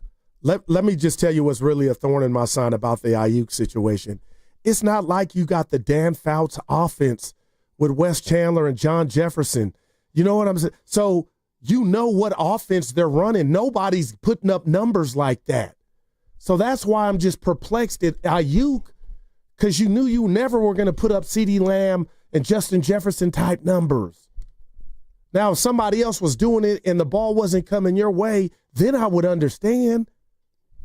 And Devers, Steiny, I'm just totally with them on. And like Jim said, oh my gosh, Ortiz, my gosh, that's all he did was DH.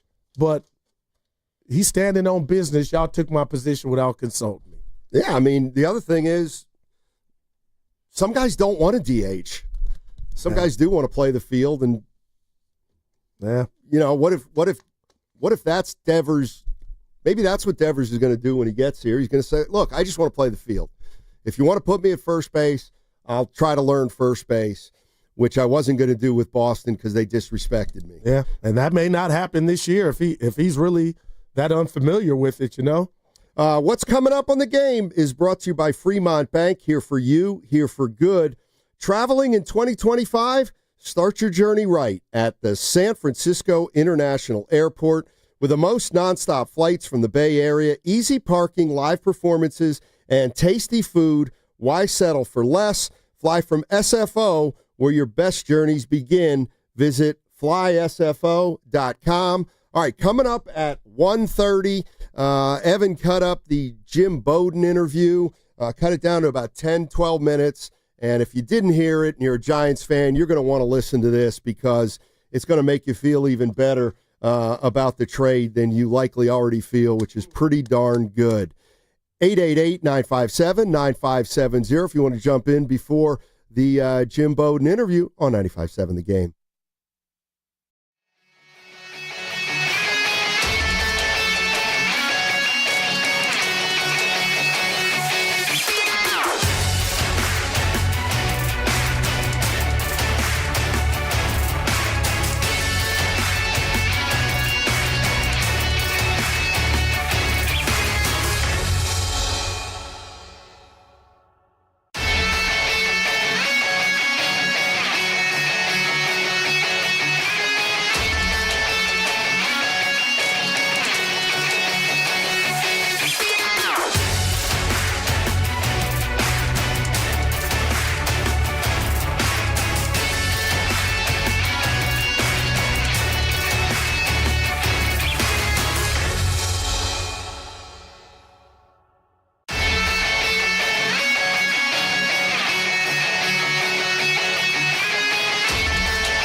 And so they let their ego get in the way, and they said, okay, it's my way or the highway, dude. You gone. Bye-bye. You gone. Now, back to Steiny and Guru on 95.7 The Game. It was former Major League executive Jim Bowden talking about Rafael Devers and what happened in Boston.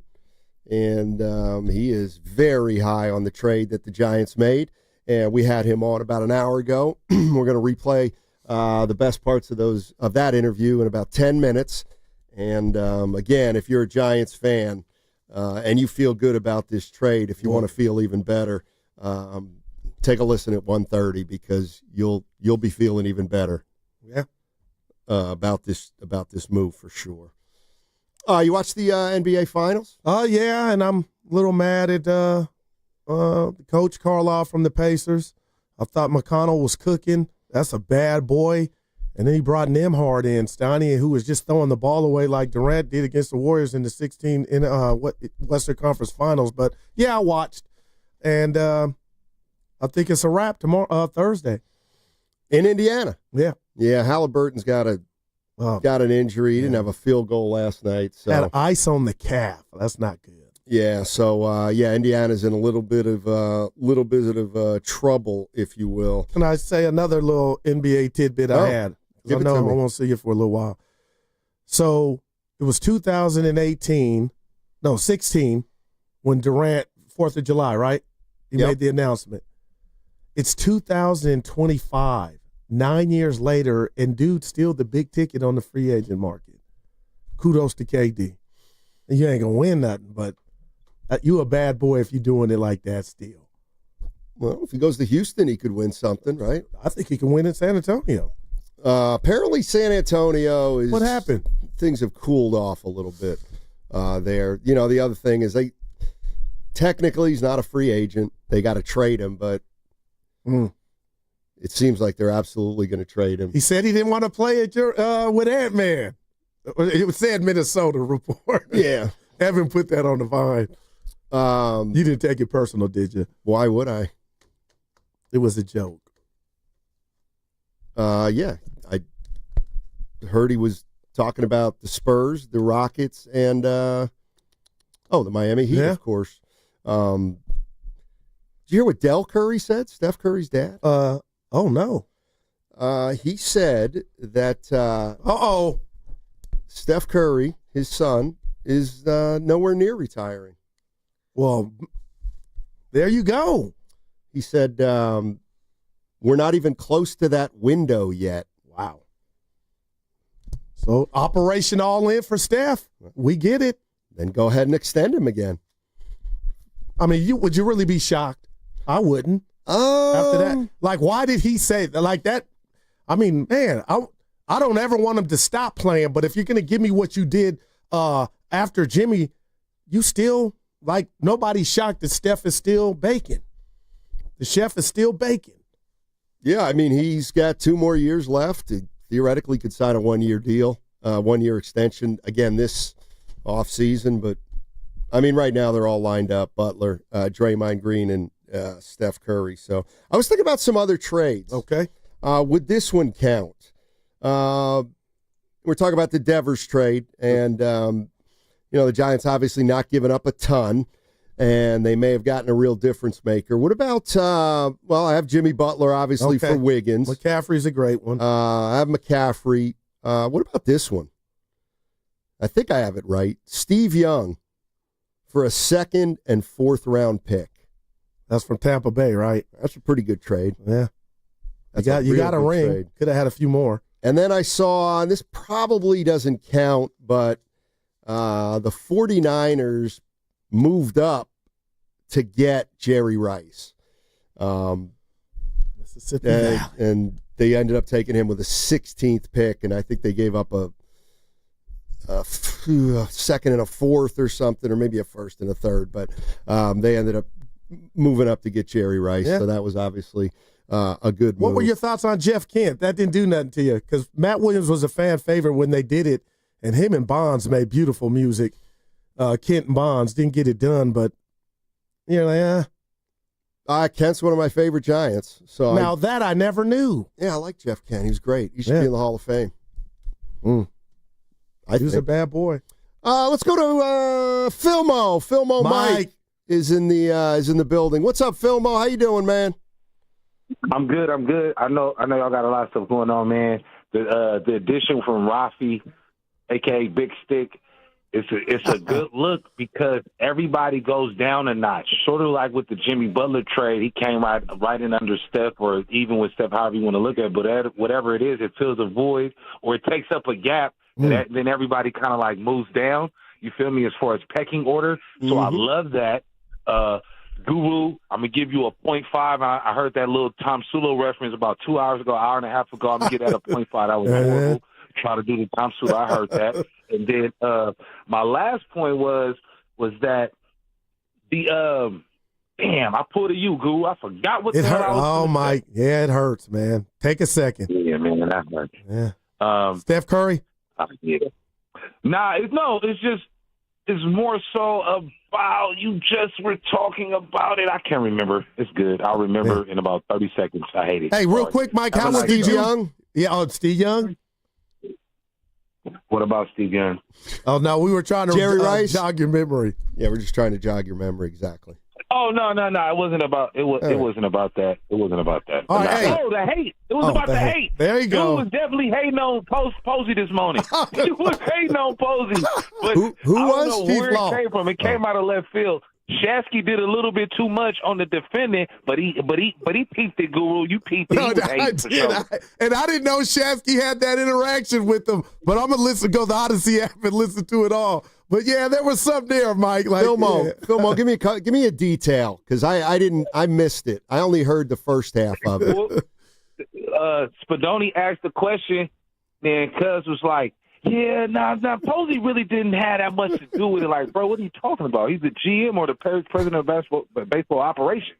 So it was some hate, but he didn't lie. But it was definitely some hate. It was some, I don't know what's going on. And then Shasky called him a stat dork or something like that. That was kind of shady. Yeah, right. Let me guess, after the phone was hung up. Of course. Hey, Mike, last thing. How was the Juneteenth function?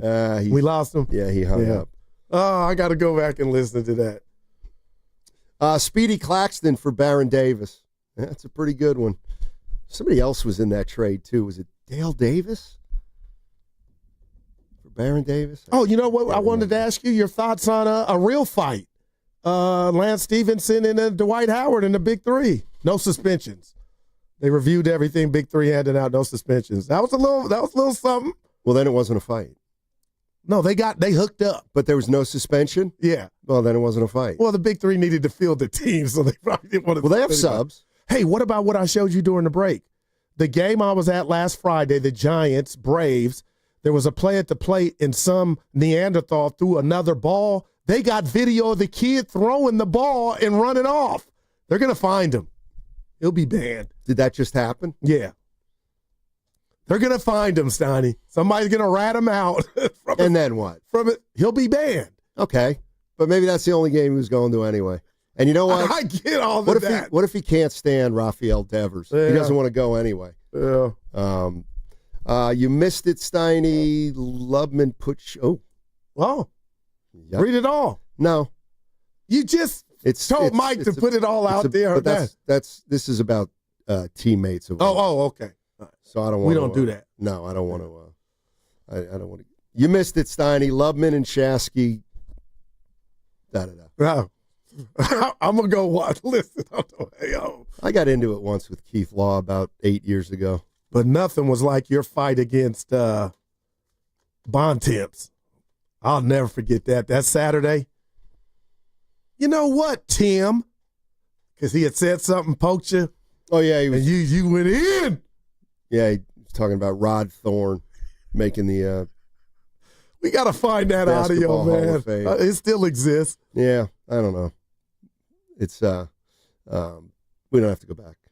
Go back in that. Lastly, LeBron James is going to play another year. It looks like Goo. Yeah, and he's talking about getting that knee healthy. He's talking about getting into acting too. Like you've been acting. Every time you think you get fouled, I'll give myself a 3. That's pretty good. Well, yeah, I guess. You gonna miss me? I'm gonna miss you guys. How long are you going for? I'll be back Thursday. No, you won't. I might give you a fourth for that. Why would you come back on a Thursday? Why don't you just come back on a Friday? Nobody's gonna expect you on a Thursday. But I love what I do. I know, but and who I do you're it with. You're gonna catch people by surprise if you come back on a Thursday. Let's move on. I heard the boss got a haircut. Okay, that's great. Well, we only talk about yours, huh? We don't have to talk about mine. We don't have to talk about his. We don't have to talk about anything. Anyway, we're going to be playing Jim Bowden again, and he is extremely. Oh, there's one other piece of news that I'll quick say, and then we'll get to Evan so he can play this. Bobby Portis. Okay, BP. Yeah, he's not really into the Warriors. Now, what makes you say that? Because he went on a talk show. Oh, Lord. And he said they asked him about, hey, the Warriors are supposed to be interested, because he declined an option. He's going to be a free agent. And he simply said, you know, where does this stuff even come from? Who's talking to all these people? Do you really think they know what they're talking about? I don't think they know what they're talking about. I wouldn't want to have that job. I don't think they know what they're talking about. So he threw a little cold water on it. We'll see. Yeah. All right, you want to do this, E? You want to do the Jimmy Bowden? All right. We had Jim Bowden on at 12:15, 16-year Major League Baseball general manager, and we had him on obviously talking about the Rafael Devers trade to the San Francisco Giants, and started out the interview by saying, what are your overall thoughts about this trade? Well, my initial thoughts were thinking back when Buster Posey was winning those 3 world championships, and he was always wearing a mask behind home plate, and I never understood why, but I guess it was because he was going to commit a robbery, and that's exactly what he finally did on June 15th of 2025. This is just an incredible, game-changing trade that will go down in history as one of the most lopsided trades in San Francisco Giants history.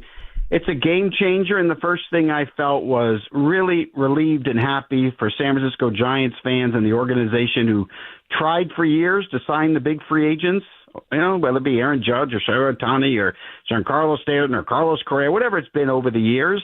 And Buster Posey found a way to do it without doing it in free agency. He found a way to do it with a trade. And look, this is an exciting time. I mean, the Giants have not had a left-hand power bat like this since Barry Bonds. He's hit 30 homers 3 different times in his career. He's going to do it again this year for the 4th time. You know, he's a 3.8 WAR player per 162 games. That's what he is. He's 28 years old in his prime.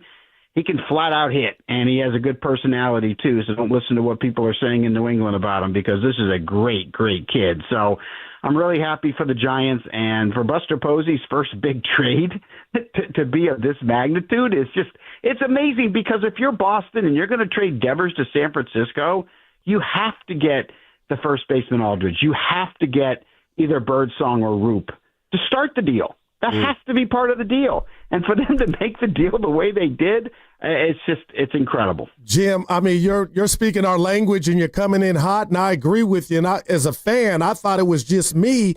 And you look at the money, 8.5 years left, $255 million.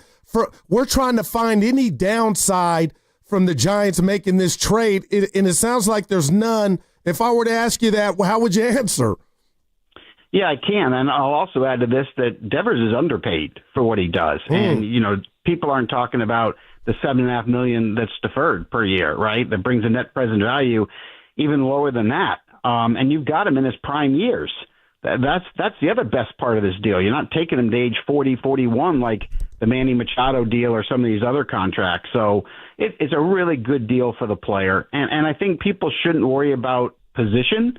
You know, I don't think he's ever going to be a good defender. He's worth it for the bat.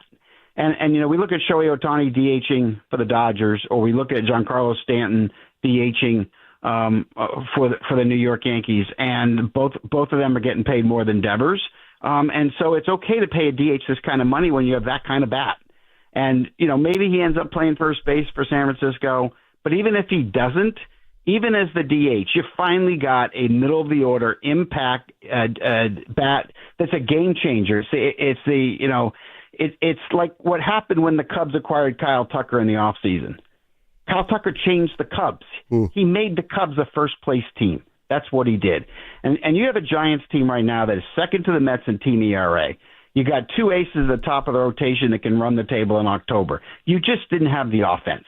You didn't have that big bat that when the team is slumping can carry you. And now you have it. So this was just a great trade. And look, for Boston, you got two failed starters. And look, I'm not saying Harrison someday, 3 years from now, might not develop into a middle-of-the-rotation starter if command and control comes. It's possible. Hicks is a middle reliever. That's what he is. I like Tibs. I think he has a plus hit tool and a plus power tool, but he is never going to be Devers. He's never going to be an all-star. He's never going to win a Silver Slugger or Gold Glove. He's the best player Boston got in the trade. And the young kid, and the teenager that weighs 160 pounds in rookie ball, yes, he's got a good arm, and he's blowing the fastball by people. The odds on him making are probably somewhere between 1% and 3%. That's the odds. So at the end of the day, this was an absolute heist. It was a robbery, and we now know why Buster Posey was wearing a mask all those years. It wasn't because he was a catcher. Jim Bowden joining us on 95.7 The Game. Longtime general manager, executive of the year. Let me ask you this, because we were talking about Buster Posey, and he's got a reputation, but he doesn't have any experience in the front office, and Giants fans have been used to kind of striking out on hitters for the most part, and now he's been here less than a year. And they've got Chapman under contract, they've got Adames under contract, and now they have Devers under contract. Can one guy just change the reputation, the perception, and the strategy of a team moving forward? Why is this all just galvanized now, do you think? Well, the answer is yes, and it's because Buster Posey is a special human being. Let's keep in mind, Buster Posey has made enough money, he doesn't have to work the rest of his life. He's choosing to do this. This is a choice from a multimillionaire that has decided to give back to baseball and give back to San Francisco Giants baseball. He wants to do this for a living. And this is a huge job. This is a grind. This is not easy. And he has decided to go all in. He also came in without having all the answers. He came in with a collaborative approach. He hired Zach Manassian to be the GM, who had been there. He respects the scouts. He respects the analytic people. He listens to everybody. You can just tell in the conversations we've had with him. He'll pivot. If he has to pivot, he'll adjust. But he knows how to build a culture. He won 3 world championships as a player, and he knows what it's like in the clubhouse when you win. If you'll notice, the Giants don't make a lot of quick moves under Buster Posey. He'll give players a runway. Now, he'll hold them accountable. Ask Lamont Wade. He'll hold you accountable, but he'll give you a longer pathway than most teams will because that's the culture he wants to build. And you're not going to see a team that's going to be wheeling and dealing and changing the roster and signing a lot of short-term deals or signing big contracts with opt-outs. That's not what Buster Posey's about. He's going to build togetherness. He's going to build that championship culture that he knows what it's like because he played on 3 world championship teams. He will always focus on starting pitching and relief and defense. He always will. But he also understands you got to have some big bats in the middle to score enough runs for that pitching and defense. And that's what he did with Devers and Adames. And by the way, Adames, I don't know if the fans are on Adames or not, but he'll be fine. Don't worry about him. Most guys, when they sign that big free agent contract, it's the second year they're with a team where they live up to what their custom level is. So don't worry about the slow start. He's fine. And Adames is one of those signings that's really significant in terms of what Buster Posey is about, because Adames brings high energy and enthusiasm to the ballpark every day. He's a positive influence, and he cares about teammates as much as he cares about himself. And that's a very important leadership element to have at shortstop. Jim, we were just having a conversation, and my partner asked me about the expectations, and I said they've gone through the roof for me. I thought the Giants got off to a good start, but I didn't know if they had staying power. Can you share with us here in the Bay Area what you thought of the Giants before the trade and now the heights they can reach possibly with Rafael? Well, I thought before the trade they were a wild card team. And I thought they were a wild card team because of the pitching and the defense and the development of some of the young pitching. And the fact that, Robbie Ray's got that changeup going. And so when you got him and Webb at the top, and then you got Birdsong and Roop, you got a really good four-man rotation. You got Doval pitching better, and it's a decent defensive team for sure, especially when Chapman's out there. So I felt like this was a wild card team. Now I feel like it's a playoff team. So I'm not going to go as far as telling you I think they're going to beat the Dodgers and win the division. I think that's going to depend upon the health of Tyler Glasnow and Blake Snell and Ohtani and that starting pitching the Dodgers have. Dodgers still have a better lineup top to bottom. That's not going to change. But are the Giants good enough to win the division right now? Yeah, they are. And if not, they're a playoff team. Jim Bowden joining us on 95.7 The Game, former MLB GM for 16 years. We're talking about Rafael Devers, who's now a San Francisco Giant. Jim, you're talking about Devers. You said he's a great kid.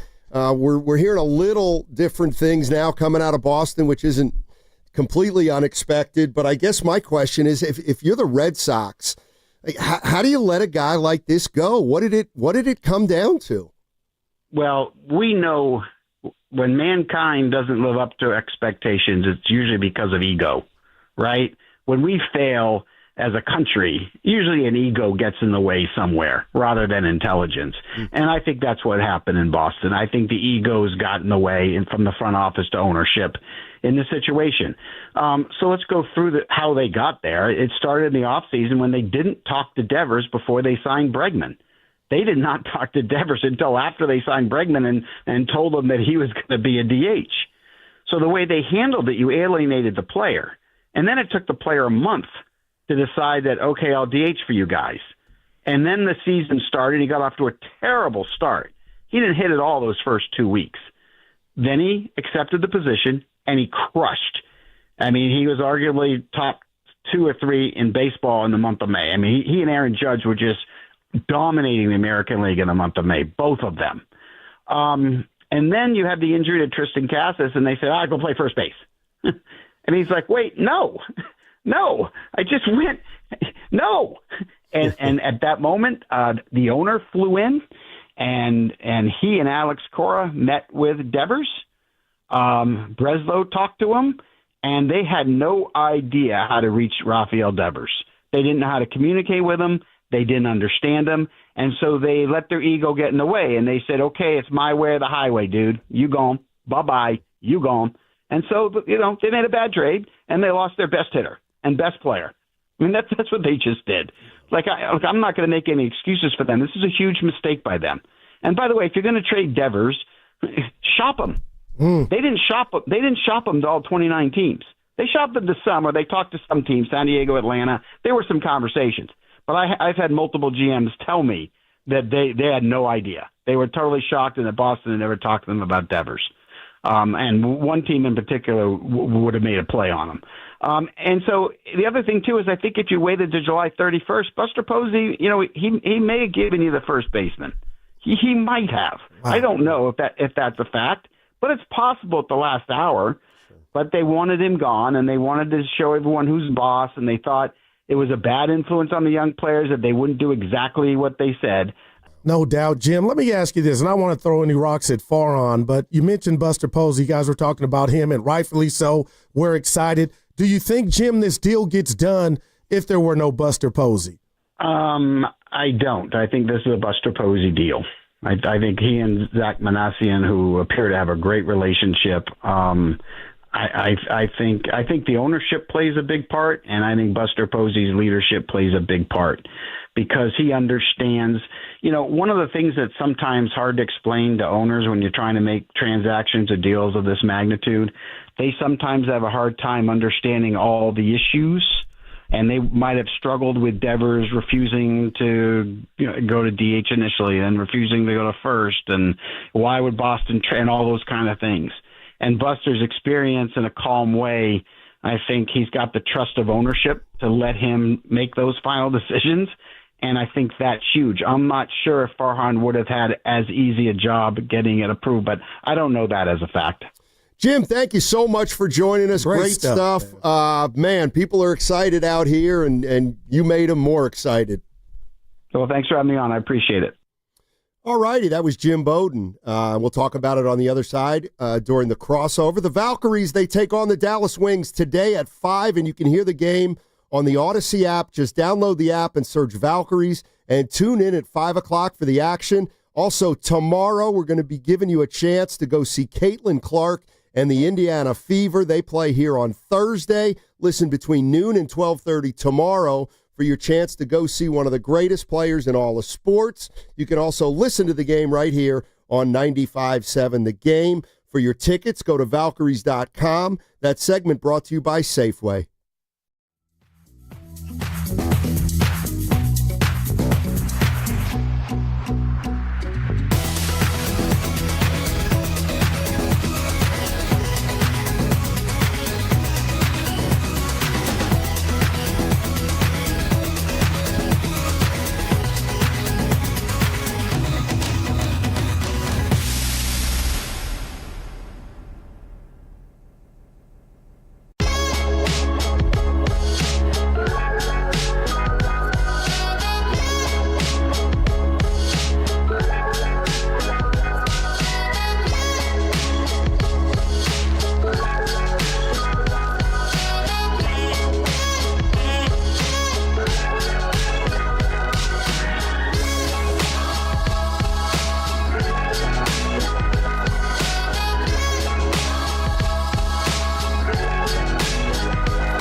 Yeah, fellas, hey, get back to arguing now. Now, back to Steiny and Guru on 95.7 The Game. All righty, it's crossover time, so let's welcome in Mark Willard and Dan Dibley. What is going on, guys? How are you today? Pretty excited to be your teammate today. Oh, wow. Both of you. Willard Both of Love? you. Yeah, pretty excited to be a teammate of both of yours today. I'll tell you that. That was a hell of a listen with Jim Bowden. You guys did a bang-up job with Jim Bowden. He came in hot with the ski mask and the catcher mask. Pretty funny. Yeah. Phenomenal. But everything he said, he's right. He's right. I don't know why. The baseball version of Luka, I guess. Yeah, why do we need to tiptoe around it? The Red Sox made a mockery of themselves yet again. No doubt. I don't care if Rafi goes 0 for 4 with 4 Ks tonight. Red Sox got fleeced. Well, Dibs, I just want to know where you were at because you were out of town when you got the news. I know where they were at. I was holding that. Yeah. Where were you at when you got it? I was in between Santa Barbara and Ventura where I was staying. My son graduated UCSB. Congrats. And, yeah, thank you. And, I wasn't totally checked out, but I was probably half in, half out. And I get a text from a guy named Mike Daly who played high school basketball with my brother. And he sent me a text saying, hey, we're having this event. This and that, you should roll through. It's coming up in 2 weeks. By the way, love the trade. What? So I pulled my car over because I don't do the phone on the car. And then a message comes through the car or whatever. And I looked, I'm like, I like the trade. And so you open up Twitter or whatever. It's like, whoa. By the way, when it's that surprising, Mushroom cloud. You can't be that vague in text. You got to tell your boy Mike. He thought he knew, though. He thought this was tapped in. But I mean, he probably texted you right when it happened. Within probably an hour, I would guess. Oh, really? Yeah. Didn't our thread text about it? Y'all texted about it, didn't you? You guys had me off the thread, and... We did? Well, unless you texted after I found out from Mike Daly. I don't think so. Yeah. Well, on Monday, you guys had your own thing going because I wasn't there. Correct. And as an Android, but this was whenever a Sunday I'm out... experience. This was a Sunday experience. I'll check it. Yeah. All I right. could be wrong. Sunday evening, right before first it might have been your... Because you guys go iPhone only, and I don't begrudge you for that because I'm the annoying guy who shows up in, green? Or... I know my Droid texts are not always welcome in your iPhone world, and I get that. No, that's actually always the case. Yeah. Yeah. So, Mark, anyway, whatever. Well, can I assume that you like the Bowden interview more than the Jonathan Papelbon interview? Well, those were different experiences. The cafeteria. The Jim Bowden interview was, I would say, invigorating. Man. It was informative. It wasn't as funny as the Jonathan Papelbon interview. Yeah, that was... What time was that out here? That was at 4:15. It started at 4:15. It ended about 2 minutes ago, and he had 3 sentences. Again, and Dibs wasn't here for it. I don't know if you heard any of it. It's the first time ever I've done an interview, and this happens a lot. It's the first interview in my career where the person on the other end of the line was having problems with their cell phone, and it didn't matter. Because you could go through a dead zone and not miss a word. Oh, if you don't know, just go listen to it. That was Dibs from Vegas. That was, well, it was something so like that. So it was a quick interview is what you're saying? Oh, no, it was not over fast. Oh. No. Okay. No, the opposite. You know how you do. You don't have a good time. Oh, yeah. But I don't. See, here's the difference. When you call the show drunk, you're actually drunk. I don't. I think Jonathan's just... you think? I think he's just from a different place in this country, and I won't name it out loud. You can Google it if you want. But, he's just a different man. And I love the sound you guys played from him from a different appearance where he's talking about Clubhouse cancer. And I thought about it like, isn't he the guy who choked out Bryce Harper in the dugout? And they got into it. Yeah, right. So, I mean, we get into the pot, making phone calls to the kettle. Yep. It becomes, for me, a little bit of a step back. And I don't know if he's on the Red Sox payroll, but he is. He's on the payroll. Yeah, he's on their broadcast. So I don't know how you comment on the trade and don't have some criticism for Boston because, and Jim Bowden said this so perfectly, like with Luka and Dallas just took the first offer. Like you don't want to shop this prized possession. You know I tell you though, because yes, you didn't get Eldridge. No, come on. Here's what I'm thinking as to why both of those teams, the Dallas Mavericks and the Boston Red Sox, did that. Play that out in your mind. Let's say they shop, and it does get out, and it, like if that goes public, what's your fan base do? The same thing they did after it was announced. But then it's done. But then it's done. If you saying before? If you tell your fan base you're about to do this before you do it, good Lord. Like, from a PR standpoint, you're going to get cooked. I feel like Mac Jones in the draft with Trey Lance. Yeah, like you got. Anyway. I get why they might have done that, and I wonder. We were just playing with this in the other room. I wonder if Buster A, played it correctly, but B, might have gotten a little lucky with the timing. In other words, you know that Devers is upset and the Red Sox are upset. You know that you need a bopper, and so you make an early phone call. Hey guys, like, I don't know what's going on out there with Devers, but if this gets to a point where it's untenable for you, we're interested. So 29 other GMs, you don't think we're thinking like that? I don't know. You know what I mean? Wow, what a come up, man. If you make that call, then when it does become untenable, they call you first. You know what I mean? I wonder. I don't know I'm that. shocked, man, and excited. Yeah, I'm excited and a little shocked. And honestly, what Jim Bowden was saying is there's some truth to it. Like, if you wait another 6 weeks, you get to the deadline, you probably get more. And if you make other phone calls, you probably get better offers. But it happened the way it happened, and you got to love the Buster Posey part of it, you know, and just being active, and Manassian as well. They clearly saw a need, and you find out a player might be able to break free, and you get out of there, you know, not total highway robbery, pending on what Kyle Harrison becomes. He's still only 23, but it was 2 prospects and a pitcher you didn't want in Jordan Hicks, and then a guy who might turn out to be great for 8 more years of 900 OPS. 905. Yeah, right. I tell you, that was one of the more interesting comments also from Bowden was that he was like, you have to get Roop or Birdsong, not Harrison, which was like, oh, that caught my eye, at least through his eyes. Roop and Birdsong are more established or bigger prospects than Harrison. That's new. You know what I mean? He also said Devers was underpaid. He's right. Yeah. Like, crazy. People who are worried about Devers' contract when he turns 35 years old, he doesn't even make $30 million. Like, that's going to be nothing 8 years from now. So when a trade like this happens, the one thing I always think about is, you know, how does it come together? And I have no idea how it came together. I just know that sometimes you'd be surprised at how the table gets set. And I was just thinking this. It's like, okay, so Dave Fleming's brother works in Boston, right? Okay. I mean, it's very possible that Dave's brother tells him, we're a mess here with Devers right now. You know what I mean? Like, there's stuff going on. Nobody knows about it right now. Anyway, gets back to Posey, and that's why you make the call kind of as things are maybe starting to percolate. Like, I listened to the Manassian interview with you guys yesterday. Oh, you listened to it? Yeah. Was that you guys who did that? I thought you conducted it. Wait. Isn't that what I'm sorry, you guys weren't here yesterday. Isn't that what you told Jim Bowden? Let me just real quick ask you about, you know, Buster Posey and how a trade like this comes together. Wow. We had Zach Manassian on yesterday, and he said, you know, we touched base with him. He said that you guys would think like we're such divas. So now we're going with the royal we. So we're having Steiny, I got your back. Just forward promotion. We're having Jim Bowden on today at 4:00. It's I've heard y'all doing that. I knew when he said we, I go, I don't know what those other guys.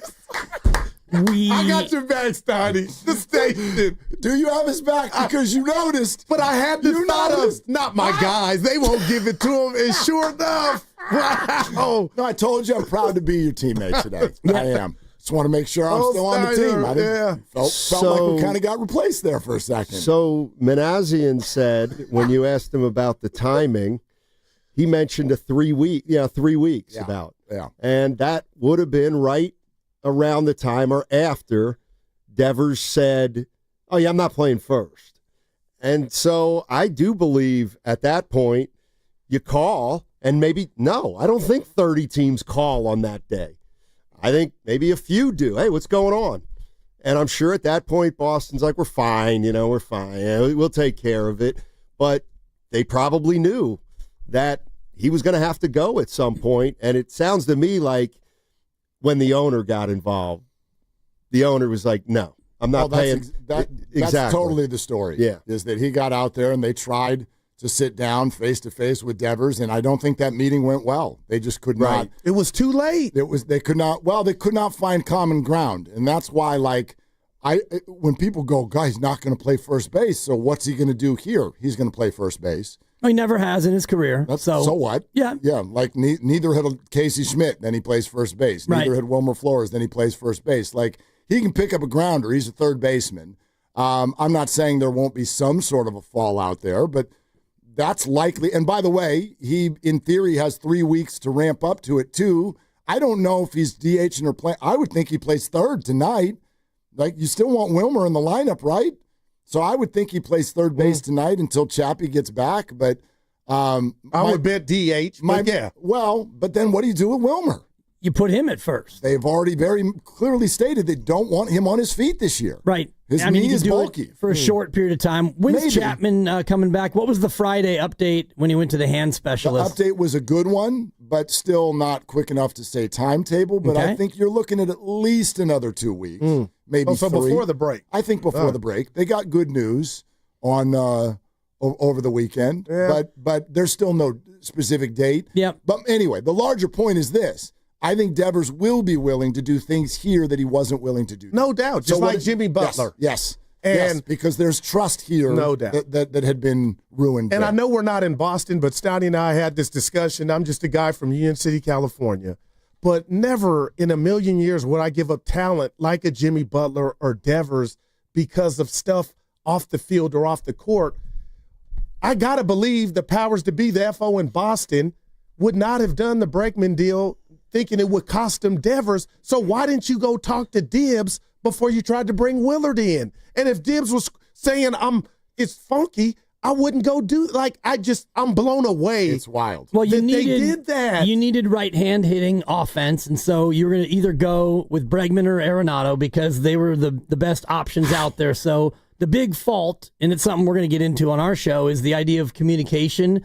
And I think about Kyle Shanahan and Steve Kerr and what they do communication-wise. If you're Jonathan Kuminga, you may not love the DNPs and the decision-making, but by all measurements from the outside looking in, he talks to people and he communicates. And you get to this spot where there's no communication and Bregman's brought in and it's like, okay, you're not going to play third. We want you to play first. And then, no, I'm not playing first. And then the third baseman gets hurt. It's like, okay, you can play third now. It's like, no, I'm DHing. You guys wouldn't let me do it when I wanted to. Wow. And Jim Bowden with a great answer on that. He's like, what he did. With, he's like, I drew that line and said, okay, you can go home. You can go home and not play and not be paid and not be a free agent. You can do that. Yeah, I mean, a perfect world, it doesn't get to either of those situations, right? You don't want to be forcing people against their will either. You'd like to have some common ground in the boardroom before you head out to the field. Doesn't always work that way. But yeah, man, Boston's front office, and I don't know the timeline of it. This is becoming their thing. Their thing is to have a great player and then kick him out the door. This is not the first time. They got rid of Betts and Bogarts because of Devers. Because they were going to build around Devers, and now they've gotten rid of Devers. And now they're all out there pitching. Oh, well, we got these next level of prospects. Good luck. Man. You're going to tell me that these prospects you just brought up are going to turn into Betts or Devers? Got a home run last night. Okay. Rome. I mean, it's crazy. That's the Boston Red Sox, and they have now 3 times in the last 6 years kicked great and look players what out life the you door. bred into the Giant team that didn't need oxygen, but now this thing there's no telling where this thing is going. The NL West is as strong as it is because of the Red Sox. Because they keep giving them all players. You're listening to 95.7 The Game, KGMZ, FM, and HD1 San Francisco, on Odyssey Sports Station in the home of the Golden State Warriors and Valkyries. Always live on the free Odyssey app, coming to you live from the Laughing Monk Studios. Laughing Monk, righteously brewed in San Francisco. Are you guys familiar with the Bill Simmons theory? Oh, no. Okay, so apparently the Red Sox also, the ownership group owns Liverpool. And Liverpool's going after a big boy, apparently. Usually. Yeah, Forzia? Florian Wirtz. Yeah, thank you. Florian Wirtz. So they're just robbing Peter to pay Paul. It's possible, but if you own those two, well, and it's Liverpool. So if you own those two franchises, you're probably not like robbing Peter to pay Paul. You pay Peter and you pay Paul, because Liverpool has got to be top 5 or 6 in the world in net worth, and the Red Sox are probably top 12 in all of sports, or who knows what the number is. You got money if you are John Henry Williams. Devers is making about 28, 30 million bucks. You can tell me, like, you're running the Red Sox and Liverpool, and you can't afford a player because some bopper is making 30 mil. I have a hard time believing that this gets to that level of small-time thinking in major business. You know, the Niners have for a while now dipped their toe into overseas soccer. Like, I cannot imagine. And I know people have been like, ooh, they sell the portion of the team and all that. We need to give it up if you got to start doing that. I think that there's a pretty big separation in those kinds of stories. This you know was what I Dumb mean? and Dumber. You didn't go talk to Dibs about his position. I get Devers ego. like, It's dude, all I won ego. you a chip. I'm the man. And you want to move, just throw me away, and it's respect. When you say communication, I think about respect. Yeah, If you're going to take something away from me, talk to me first. Well, and beyond that, I'm sorry, but even if the PR is bad that you are, quote-unquote, shopping him, and you can do it somewhat quietly, although the more teams you talk to, the more likely it is to get out, I would be willing to take the PR hit as opposed to taking maybe not pennies on the dollar, but dimes on the dollar. And it all depends on Kyle Harrison. And I did think that it was noteworthy that he immediately got optioned to AAA. Not because he's not good enough, but he needs to develop more pitches. And so if I'm Boston, that's probably what I do anyway. Get down there and learn a secondary and a tertiary pitch. That way you can be a guy who can come up here and be a real rotational piece. But my last thing, Harrison shouldn't be able to net you Devers. You know what I mean? You should be getting Eldridge or Wisenhunt. No, that's what I'm saying. No, that shouldn't be enough either. This is baseball. You don't trade stars. Period. Damn. They do, right? Yeah, it's stupid. It's stupid every time.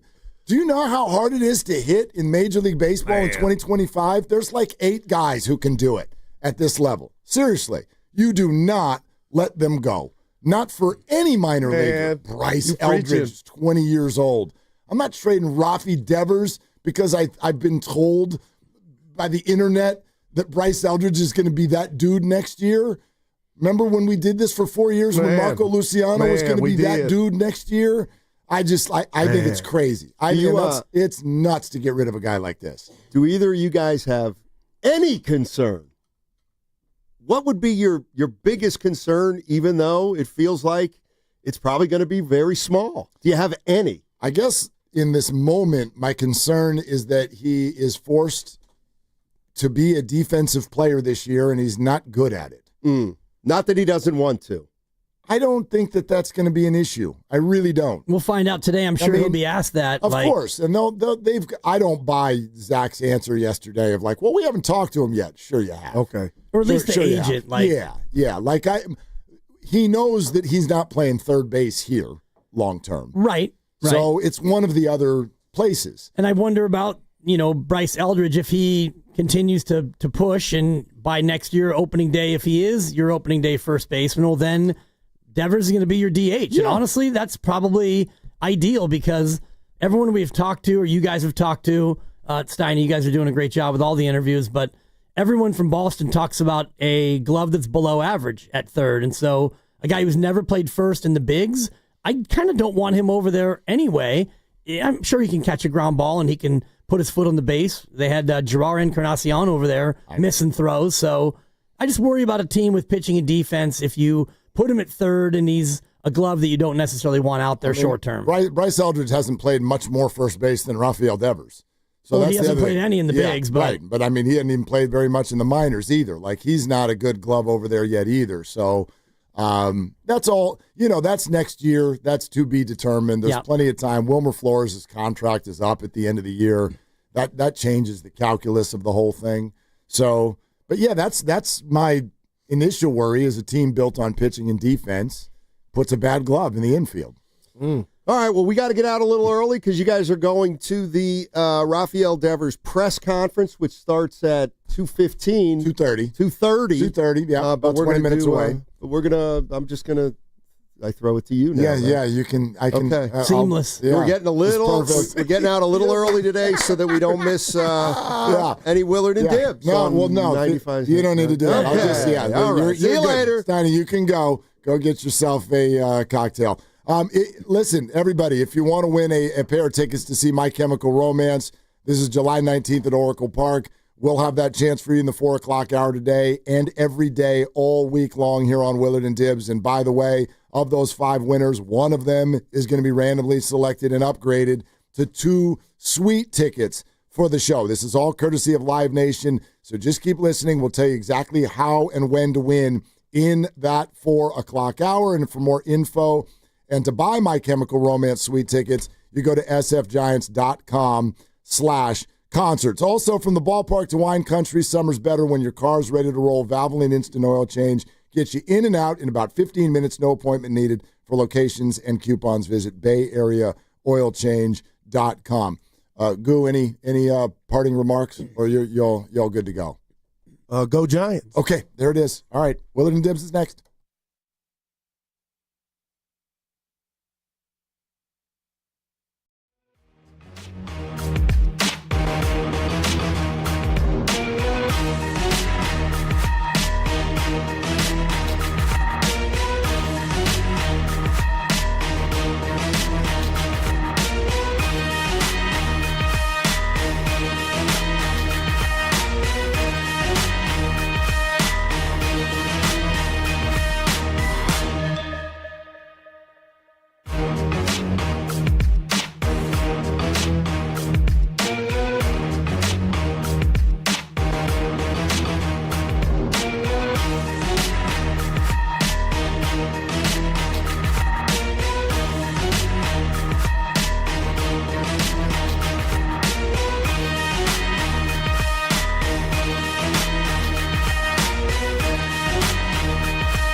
badass again. Are they the coolest show in the Bay Area? And them white boys, they cool. That's what people are saying. You guys are phenomenal. This is one of the most perfect ways that I could end my day, getting a chance to talk to Mr. Mark and Dan, We'll let you be the judge. Oh.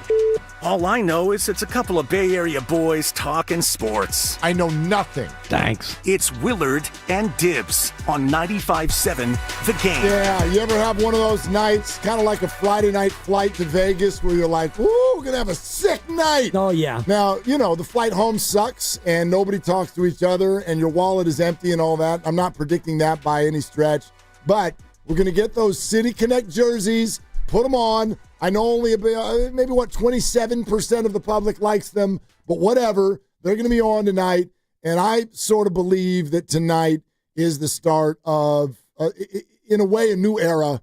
It's a new era of Giants baseball that kind of gets started tonight. I got a lot of friends, as you do, who are tapped in on this team and are fans of this team, and it has been a long time since I have felt like there was a drum beat toward a Tuesday night whatever game in terms of where are you going to be at 6:57 tonight when Rafi Devers strides to the batter's box at Oracle Park. What's the walk-up music? How does he look in the City Connect? Where does he bat? Is he in the field? Is he in a DH? All those answers will be coming up here before we get to the actual first pitch portion, but I'm trying not to skip too far down the road in my mind, but one thing that really excites me about the deal is you can now look at 4 of the 9 position players, and they're long-term, they're highly paid, and they're legit major leaguers. You got Jung-Hoo and Adames, you got Chapman and Devers, and other pieces around it. Elliot Ramos, I apologize. So there's 5 of your 9 right there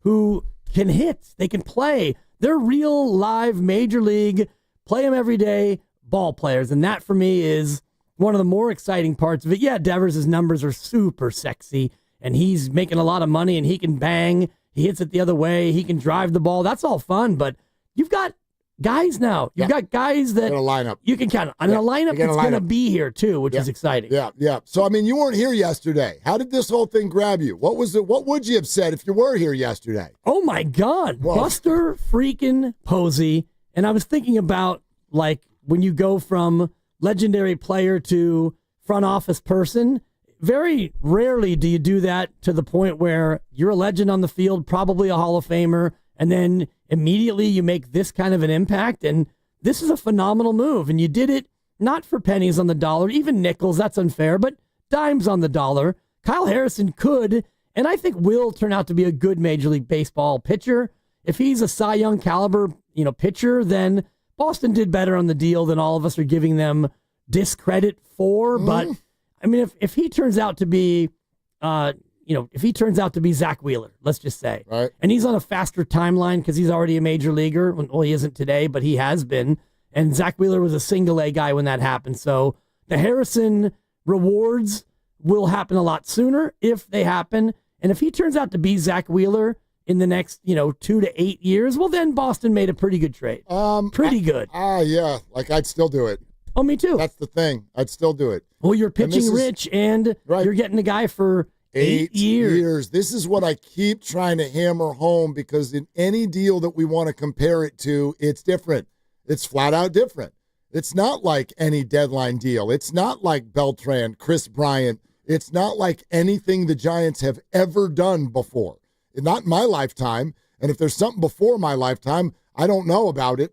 I've never, ever, I don't think this has ever happened before. In fact, I can't even remember other teams doing it. Who the hell acquires somebody in their 20s who's already signed and then has 8 more years on the contract, is in the middle of another all-star campaign based on the way he's hitting the ball? Who acquires that person? Yeah, I'm racking my brain for... What's the other deal that's like this? Like Juan Soto was acquired by San Diego, and he had 2 years left, right? Year and a half left in the deal. Yeah. So these players aren't available, and when they are, it usually doesn't happen. And it's hard to go too far back because you never would have these 10-year contracts back in the day. They didn't exist, but now you need to lock a guy up, and so you do, and you end up trading him a year and a half later after the contract. Is that right? That is correct. That is correct. The world is sitting there looking at the New York Knicks right now in the midst of the way their coaching search has gone, and everyone's asking the same question. Did you have a plan? Like, what are you doing? Like, if you want to move on from Tibs, okay, do it. But what was your plan? You clearly didn't have one. You just woke up, had a drink, acted, and then went, all right, what do you want to do now? And I'm sorry, Red Sox, but this is what you look like too. Even if, as you said, in some way this deal does end up down the road looking better, I don't know, Devers gets fat and forgets how to hit, or boy, Oracle Park really crushes him. He just flies out to right center all the time. Kyle Harrison becomes a star. Even if that happens, it doesn't change what your current reputation is, which is that you clearly don't have a plan. You messed up a negotiation with Mookie Betts. He ends up being a champion with the Dodgers. You let Bogarts walk in free agency. You could argue, I guess maybe that's worked out. He's been disappointing with San Diego, but still, it's also disappointing to a fan base when a young homegrown star walks. And then the reason you left all these guys to go is because you had Devers. And now you're doing this seconds after you signed him to a 10-year contract. It makes no sense. There's no way that anyone with the Red Sox could ever convince me that this in some way, shape, or form was a plan or makes sense. It could work out, but it doesn't make sense. It doesn't make sense at all because it feels like it was a bit of a tantrum move where, the player's not doing what you needed him to do, and he's mad at you, and you didn't communicate with him, so you bring the owner in for a real come-to-Jesus, heart-to-heart sit-down so we can clear the air, and by the time that conversation's over, you ship him out, like literally days later. That sounds to me like an impetuous owner where, you're not going to show me up. I'll show you, get him out of here. And so you just ship him out immediately. I hope you all heard Jim Bowden on with Steiny and Goo. We're going to play a lot of the cuts throughout the afternoon. Yes, the Devers press conference is scheduled to start in less than 10 minutes. We will carry all of that live right here on 95.7 The Game. You won't miss anything, and it's all of the dignitaries. Devers will be there with his translator, obviously. You'll see Buster Posey, Bob Melvin, Zach Manassian. They're all going to be up there answering questions, and there are many. Everyone wants to know about the Boston situation, what position he's going to play, where's he going to hit in the lineup, all of these things. And so we're going to get all of those answers really, really soon as that press conference unfolds. But the Bowden thing was fascinating. Odyssey app, YouTube, or we'll have a lot of it for you throughout the afternoon. The first thing that got my attention on Bowden was something I saw him say last night. He's on a different podcast, and he's told a story because his mentor was Sparky Anderson. If you've been a baseball fan for a minute, you know damn well who Sparky Anderson is. And he goes, Sparky Anderson taught me something when I was just becoming a baseball executive. And it was a pretty simple message. This game is about the stars. That's it. This game's about the stars. That doesn't mean you placate to every single thing. Bowden has also told stories of when he has had stars change positions and get mad at him for it and not talk to him for 2 months for it, Alfonso Soriano, etc. But the communication of what we're doing and why needs to be there. And above all, when it's frustrating, you don't blink and send your 20-something-year-old star out of town. Stupidest thing you can do in baseball, period. Especially in mid-June where you could command a lot more in late July. So you didn't even have to shop him now. So this happens and he won't go to first and he won't play third and he's just going to DH. Okay, you take a deep breath, you swallow hard, and you know in the back of your mind he's going to be gone, but you wait until the trade deadline when you can really get better offers than what they got from the Giants. You'd think. I get where everyone's coming from, where it's like you shop him, you wait, you be patient. I also understand my guess, based on everything I've read and listened to, where Boston was on this. Let's be honest, ownership and the executive level of the Red Sox were absolutely raving mad. Like they were legitimately ticked off about this situation. They felt it had become a clubhouse cancer. I don't really agree with them. I mean, other people around baseball who've played with this guy, they're like, actually, he's a great guy. You know what I mean? Like, misunderstood, bad communicator. I don't know. You know, is he stubborn? Maybe. I know some other stars who have been stubborn. The most beloved player in this era of San Francisco Giants baseball got himself basically his own lounger in the clubhouse and hated everyone. And now everyone wants to celebrate him still. So, like, I just think that Boston wanted him the hell out, number one. And number two, they did not want to drag themselves through the process of having their fan base basically protest what they were about to do before they even did it. So, not saying it's right. The Mavericks and the Red Sox did it the same way. It's wrong, but I get it. I get why they didn't want to do it the other way. All right. Press conference is going to get started here in about 5 minutes. Valkyries, Dallas Wings today, 5 o'clock. You can hear the game on the Odyssey app. Just download the app. You search Valkyries, tune in at 5 o'clock for the action. And then tomorrow we'll be giving you a chance to go see Caitlin Clark and the Indiana Fever Thursday. Dibs and I will be there at Chase Center. Just listen between 5 and 5:30 tomorrow for your chance to go see one of the greatest players, one of the greatest stories in sports. You can also listen to the game right here on 95.7 The Game. Tickets always at Valkyries.com. We're brought to you by Fremont Bank. Here for you, here for good. The Devers intro presser is next on Willard and Dibs.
Now, back to Willard and Dibs. It's a great question. Wow, that's a great question. That's a great question. That's a great question. And that's a great question. On 95.7 The Game. Steiny and Goo asked some great questions to Jim Bowden.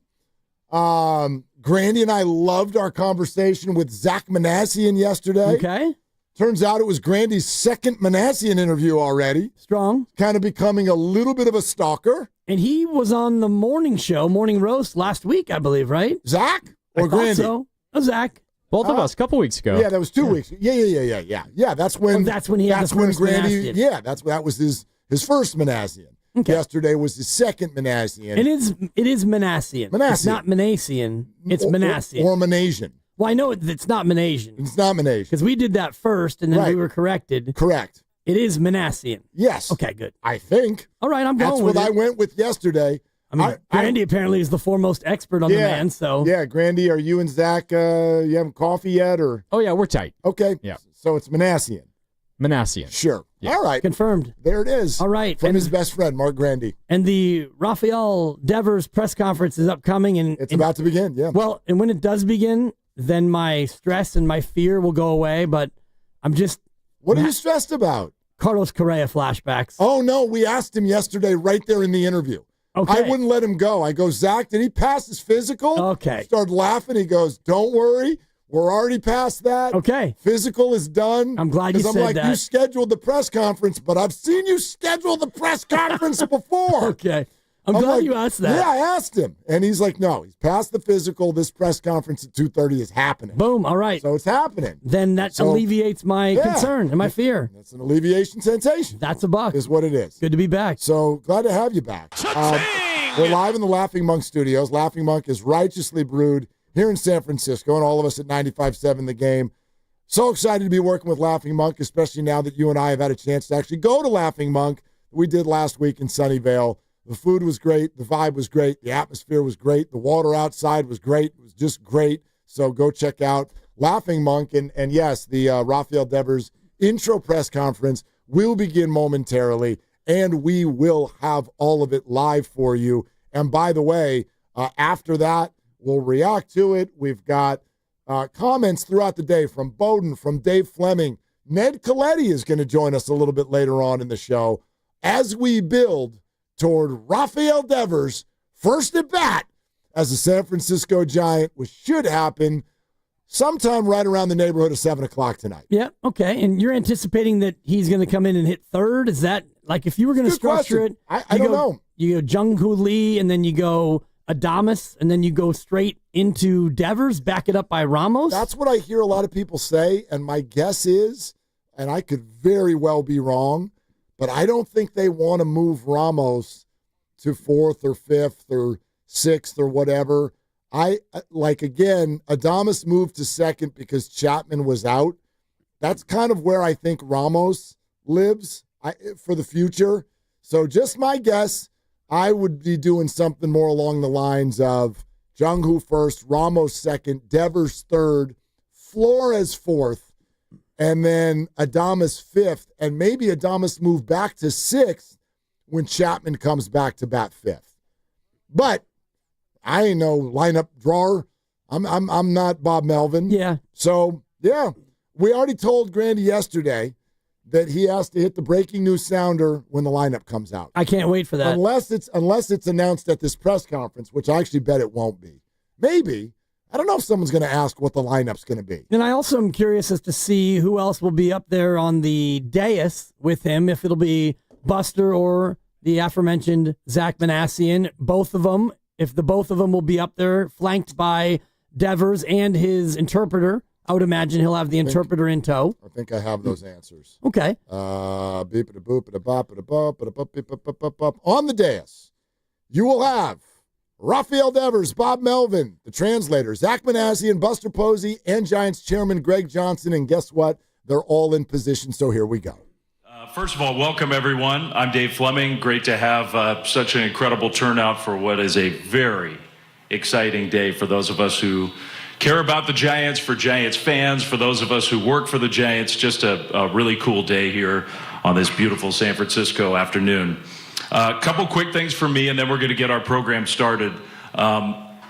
I'll just say my initial thoughts when we heard this happen and found out that Rafi was coming here to San Francisco. We love our pitching. We love this ballpark. We've won a lot of games with pitching over the years. But this is the franchise of Willie Mays and Mel Ott and Willie McCovey and Orlando Cepeda and Will Clark and Barry Bonds and Buster Posey. And I really do believe that the guy who's putting on a Giants uniform for the first time today has a chance to be, when it's all said and done, considered in that category. That's how talented this young man is. We also, with the Giants, have a very proud history of players from Latin America, starting with some of the true pioneers in the history of the game, like Felipe Alou, like Juan Marichal. And I think Senor Devers has a chance to carry on that Giants tradition of players from the Dominican Republic, with Willie Adames, our Latin American players now who form such a strong part of our franchise currently, Camilo Doval and Randy Rodriguez and Elliot Ramos and many others. Just a really cool thing to have Rafael Devers here in a Giants uniform. I want to introduce some of the folks who are here, including the folks who are up here at this main table. Giants President Larry Baer is right up front. Larry is here sitting next to Giants legend Barry Bonds. Barry came out. He wanted to be here to greet Rafi and welcome him to the Giants. Rafi's agent, Nelson Montez de Oca, is here. Welcome to San Francisco. To you, you'll notice the Giants team has come up here to be with Rafi. So we've got almost every Giants player who has made their way up. I think that speaks pretty loudly about how they feel. Trainers, front office members are here. Just an indication of how exciting this day is. And for those of you who are watching at home, welcome to the ballpark here for a very exciting day. On the stage here, Giants Chairman Greg Johnson is with us. Giants President of Baseball Ops Buster Posey is with us. Giants GM Zach Manassian is with us. Giants Manager Bob Melvin. Erwin Higueros, my fellow broadcaster, who's such an important resource for our Spanish-speaking players, is here as well. And finally, I know this is a press conference, but you have to excuse me. I'm going to give him a round of applause. Rafael Devers, the newest Giant, is up here. Welcome.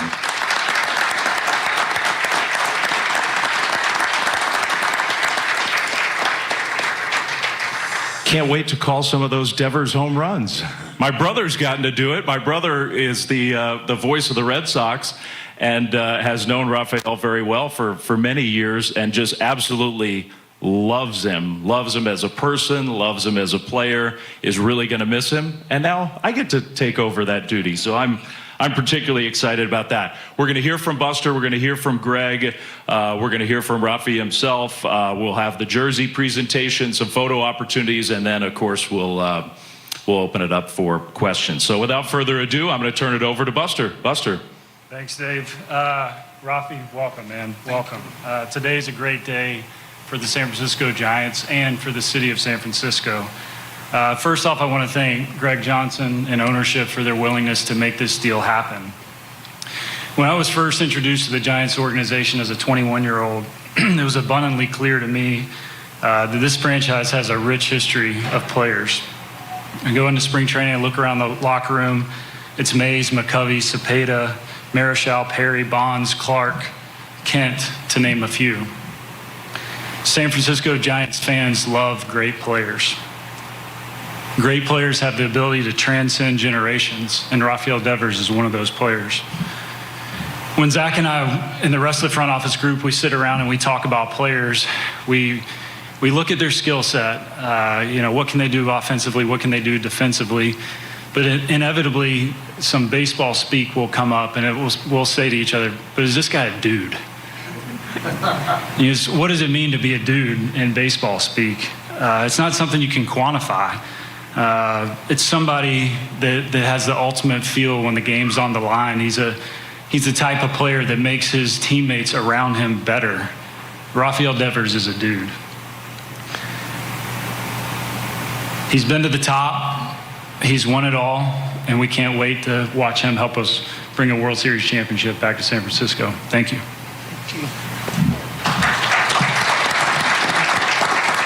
Thanks, Buster. I just want to start by saying on behalf of the entire Giants ownership group how excited we are to have Rafi in the orange and black. And I also want to recognize and thank Buster and Zach and Jeremy for getting this deal over the line. It was a lot of give and take really over the last month, a lot of phone calls, a lot of lines in the sand, and I think the persistence really paid off. Rafi, we like to say once a giant forever. And I think you'll see all of the players that have worn the uniform that are still represented in the organization. And we do have a guy in the front row who was a pretty good lefty in this park. If you need any tips, he'll be in the cage at any time you need him. But really, we are just excited and thrilled and really looking forward to having you part of this Giants organization, Rafi. Thank you. Thanks, Greg. Thanks, Buster. Rafi, a few words?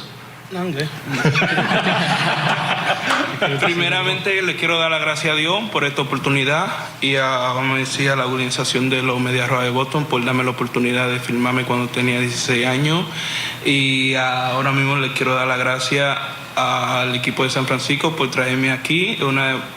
Veo mucho los juegos de aquí, creo que uno de los mejores fanáticos, y veía a Barrigón cuando daba los palos y pienso mucho en los fanáticos de aquí. First of all, I just want to thank the Boston Red Sox organization for signing me at 16 and giving me the opportunity to become a big leaguer. I'm happy to be here with the San Francisco Giants, and obviously happy to represent Latin America, and also be happy to be able to meet Barry Bonds. Y pienso que si me trajeron para acá fue por algo, y pienso dar lo mejor de mí en esta organización porque me dieron la confianza de traerme aquí, y nada, lo mejor de mí como siempre lo he hecho. Soy un tipo pelotero que le gusta salir a jugar día a día, dar lo mejor de uno, y nada, alegre como siempre con Willy, los muchachos, Chapi, y son gente que cuando jugaba en contra siempre me daban la buena motivación, y ahora lo tengo como compañero. Me siento tan alegre por estar al lado de ellos, y estamos aquí. And also, I just want to say that the reason that the Giants brought me here is for a reason, and I will give my 100% effort there on the field. Happy to meet my new teammates. I'm always a happy person, especially with Willie out there. And also, I saw my teammates from afar. They always inspire me, and I'm now happy to be part of the team. Thank you. Thank you, Rafi. Thanks.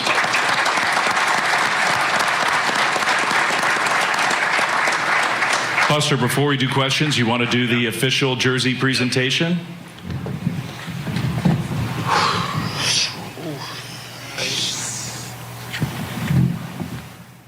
You're listening to the introductory Rafael Devers press conference over at Oracle Park right here on Willard and Dibs 95.7 The Game.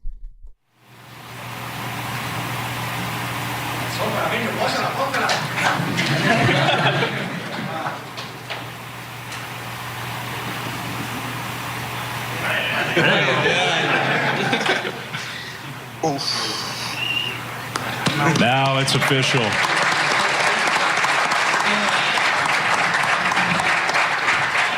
That looks pretty good, I think. Yeah. Okay, I'm going to let Matt mostly steer this, but time for questions. We have microphones, so we're going to deliver microphones around, and maybe you could introduce yourself into the microphone just for those watching at home, if you don't mind, Susan. Hi, Rafael. Welcome to San Francisco. My name is Susan Slesser. I'm with the San Francisco Chronicle. How would you describe your day on Sunday, and when you found out the news, what were your first impressions knowing you were coming to San Francisco? Que si puedes describir cómo fue tu día el domingo cuando te enteraste que te iban a cambiar, y cómo te has sentido ahorita que estás en San Francisco. No, lo menos fue un día normal hasta que me dieron la noticia de que me iban a cambiar. Como hombre, y creo que me dieron la oportunidad de seguir jugando mi béisbol, y vengo para acá a demostrar lo mejor de mí. Well, Sunday was a normal day for me until I found out that I was traded. But obviously, I took the news like a man, and I appreciate the fact that they traded me in order to give me the opportunity to continue playing baseball.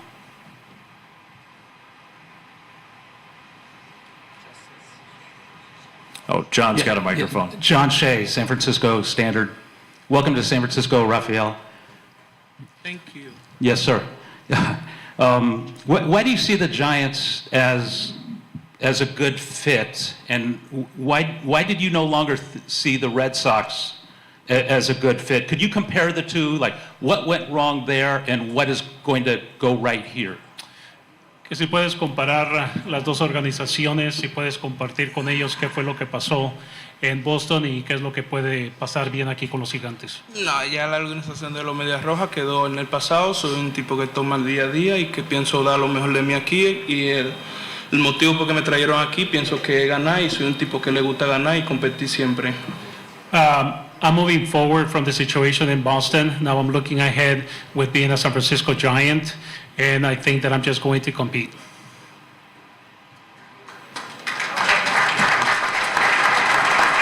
Carlos.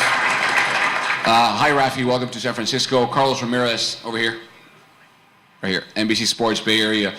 You've only played 3 games here at Oracle. It's different dimensions, different weather from Boston. How do you think your offense will have to change, even your approach, playing here? Las dimensiones aquí son diferentes, Rafi. Bienvenido a San Francisco. Ha jugado nada más 3 veces acá. Es diferente a Boston, el clima y el parque. ¿Cómo crees que tu ofensiva o tu approach tiene que cambiar en este estadio? Es la misma pelota, no tengo que cambiar nada, el mismo béisbol y vengo a dar lo mejor de mí.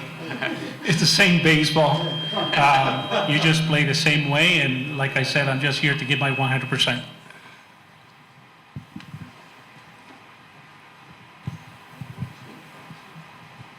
Hi, Rafael. Justice De Los Santos, San Jose Mercury News. Welcome to San Francisco. One of the big kind of questions for you is, there's a 5-time Gold Glover at third base already. He's not healthy right now, but once he returns, it's the matter of position. Have you talked to Buster and Bob about potentially playing first base? Do you see yourself more as a designated hitter? And what were those conversations with the Giants brass like regarding your long-term position with this team? Because yes, Yo estoy aquí para ayudar al equipo en lo necesario, en lo que ellos quieran. Soy uno más del equipo y estoy disponible a dar el 100% de mí donde me pongan. No tengo ningún pero, no tengo ninguna decisión. Solamente ellos son los jefes míos y juego donde me pongan. I'm here to give my 100%. I don't put any buts. They're the men in charge. I am here to play wherever they want me to play.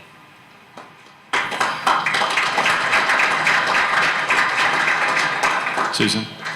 Do you have a preference though? Do you feel like you are best at a particular position? No, como lo dije anteriormente, estoy dispuesto a donde me pongan, dar lo mejor de mí. Like I said before, I am here to play wherever they want me to do and give out my best. Buster mentioned, the possibility of leading this team to a World Series. What do you like about this team, knowing what you know about the personnel? La bienvenida que me dieron lo dijo todo. Me siento bastante alegre con la bienvenida que me dieron a un compañero. Es algo que me motivó más todavía. Me siento bastante motivado en este equipo, que ganar, y todo el mundo me habla a mí de ganar, y eso es algo que me gusta a mí, ganar. I love the welcome that I got by my teammates. I feel really good. That really motivates me. And everybody that I have talked to so far, they always talk about winning. So that's an added motivation for myself. Sam. Hey, Rafi, Sam Lubin, 95.7 The Game. I know all the Giants fans here are ecstatic to see you here, but there was a lot that was kind of reported in the last, couple days about kind of the end of your time in Boston, about how you were in the clubhouse or as a teammate. Are there any kind of like misconceptions that have been said that you want to clear up about the end of your time in Boston? No, ya como lo dije anteriormente, y eso quedó en el pasado. No soy muy sentimental en esa vuelta. Creo que ya eso pasó y vamos a seguir adelante. Like I said before, that's in the past. I'm moving forward. I really don't want to talk about it. I really like his answers, by the way.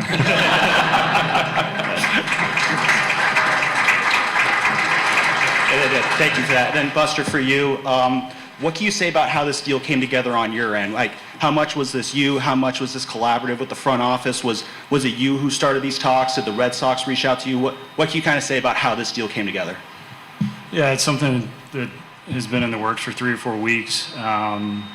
Zach had conversations with their group, and then eventually myself and Craig Breslow the last week to 10 days.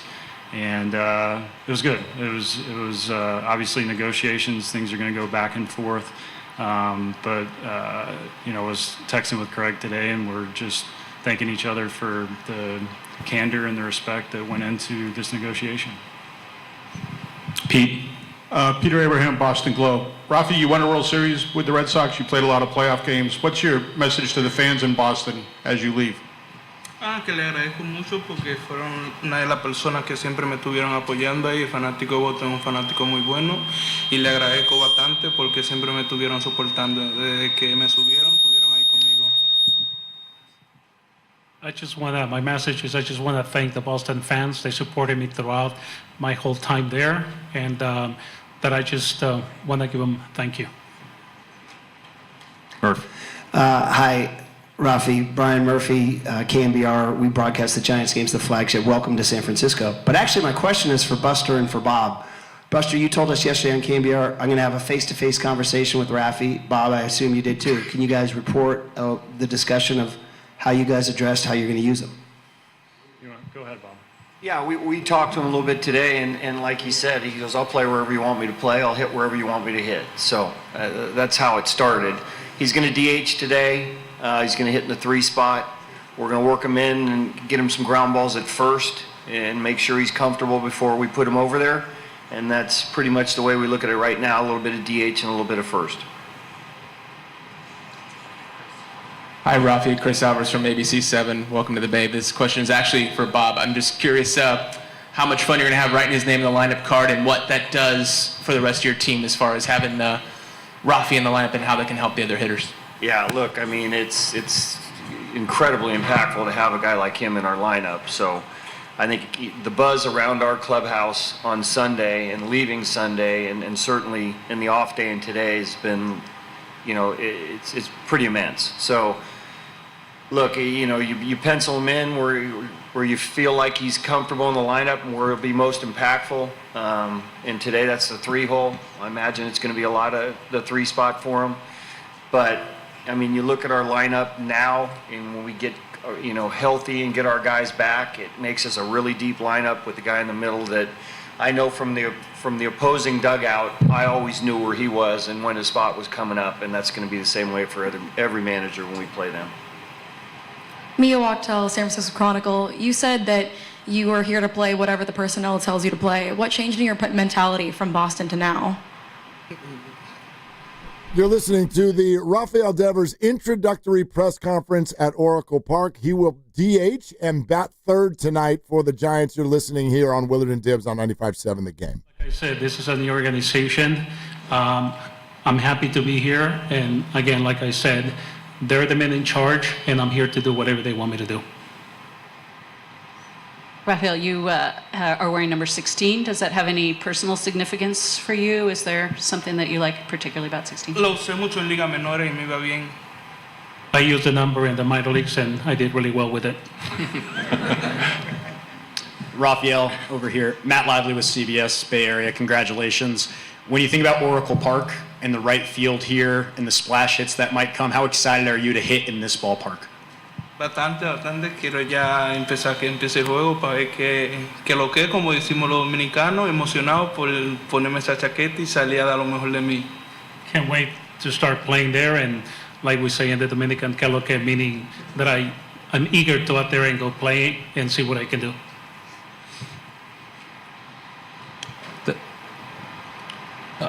Go ahead, John. Rafael, how familiar are you with your new teammates? Are you close with anybody? And also, hitting at this ballpark, you've only played, I think, 3 games here a couple of years ago. I think, a lot of left-handed hitters have, spoken about the challenge of hitting here, the gentleman in the front row notwithstanding.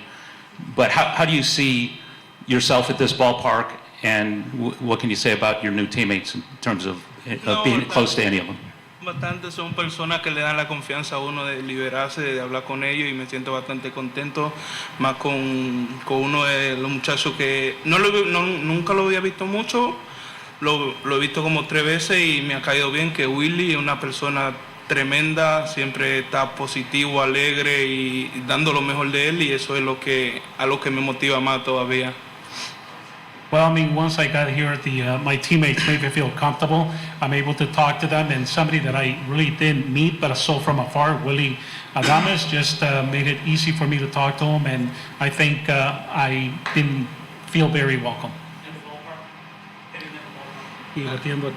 Como le dije anteriormente, la misma pelota, nada cambia. like I said before, it's the same baseball. Nothing changes. Hitters hit, John. He's a dude. Rafi, you were part of the Yankees-Red Sox rivalry on the East Coast, and I know Yankee fans are probably happy to see you gone after what you did to their pitching over the last few years. How excited are you to be a part of the Giants-Dodgers rivalry, and how excited are you to make the Dodgers and their fans miserable for what you're about to do to them with the bat? Fuiste parte de la rivalidad de los Yankees y Boston, hiciste sufrir a los lanzadores de los Yankees. ¿Qué tan emocionado estás ahora de venir a una nueva rivalidad gigantes Dodgers y tal vez hacer sufrir a los lanzadores de los Dodgers? Esa es mi meta, hacer sufrir el contrario, no solamente a los Dodgers, sino a todo lo de la división. Sé el potencial que tengo para dar lo mejor de mí y hacer sufrir a todo el contrario. I know the potential that I have, and my mentality is not just to make the Dodgers suffer, but every team that we play against. For Rafi and Buster, now that you're a Giant and you have Barry here, how would you like him to improve your offense? How would you like to pick his brain to be better? And how would you, Buster, like to have Barry help him get to the next level? ¿Cómo te gustaría, Rafi, que Barry te ayudara a elevar tu juego ofensivo ahora que eres un gigante? Ya creo que con solo verlo creo que he mejorado bastante. Ya lo vi, ya creo que voy a mejorar ya. I think just looking at him, my game has already improved a lot. Yeah, I mean, when you have a guy like Barry Bonds around, arguably the greatest hitter of all time, it's an added benefit for sure. I most certainly want to also point out that we have the utmost confidence in Pat Burrell, Tiny, Oscar, and the work that they're doing. I've had conversations with Barry since spring training, and they're on the same page, which is really nice. I think they're all speaking the same language, and the message is very much in alignment. Rafael, this team now has a core of guys who are going to be here for a while, who are signed to long-term deals. As someone that's been a part of a team that's won a world championship, how important is it to have a core that can play together for a number of years and develop that chemistry and have an understanding of what it means to win a championship? Has estado en equipo que ganó la Serie Mundial. ¿Qué tan importante es para ti de venir a una organización donde están empezando a armar jugadores que van a estar en esta organización por buen tiempo? Es una de las organizaciones que creo que tiene más campeonato de la década y me siento bastante contento porque es una organización ganadora y a eso vengo aquí, a seguir ganando con ellos. I think this organization has talent. They have won championships. I am here to play, to win, and obviously to win a championship. Just a couple more. Susan. Rafael, the Red Sox come right into town on Friday. What are your thoughts on seeing them almost immediately after coming here? Tratar de ganar otro juego, tratar de dar lo mejor de mí, como siempre lo he hecho. Ya somos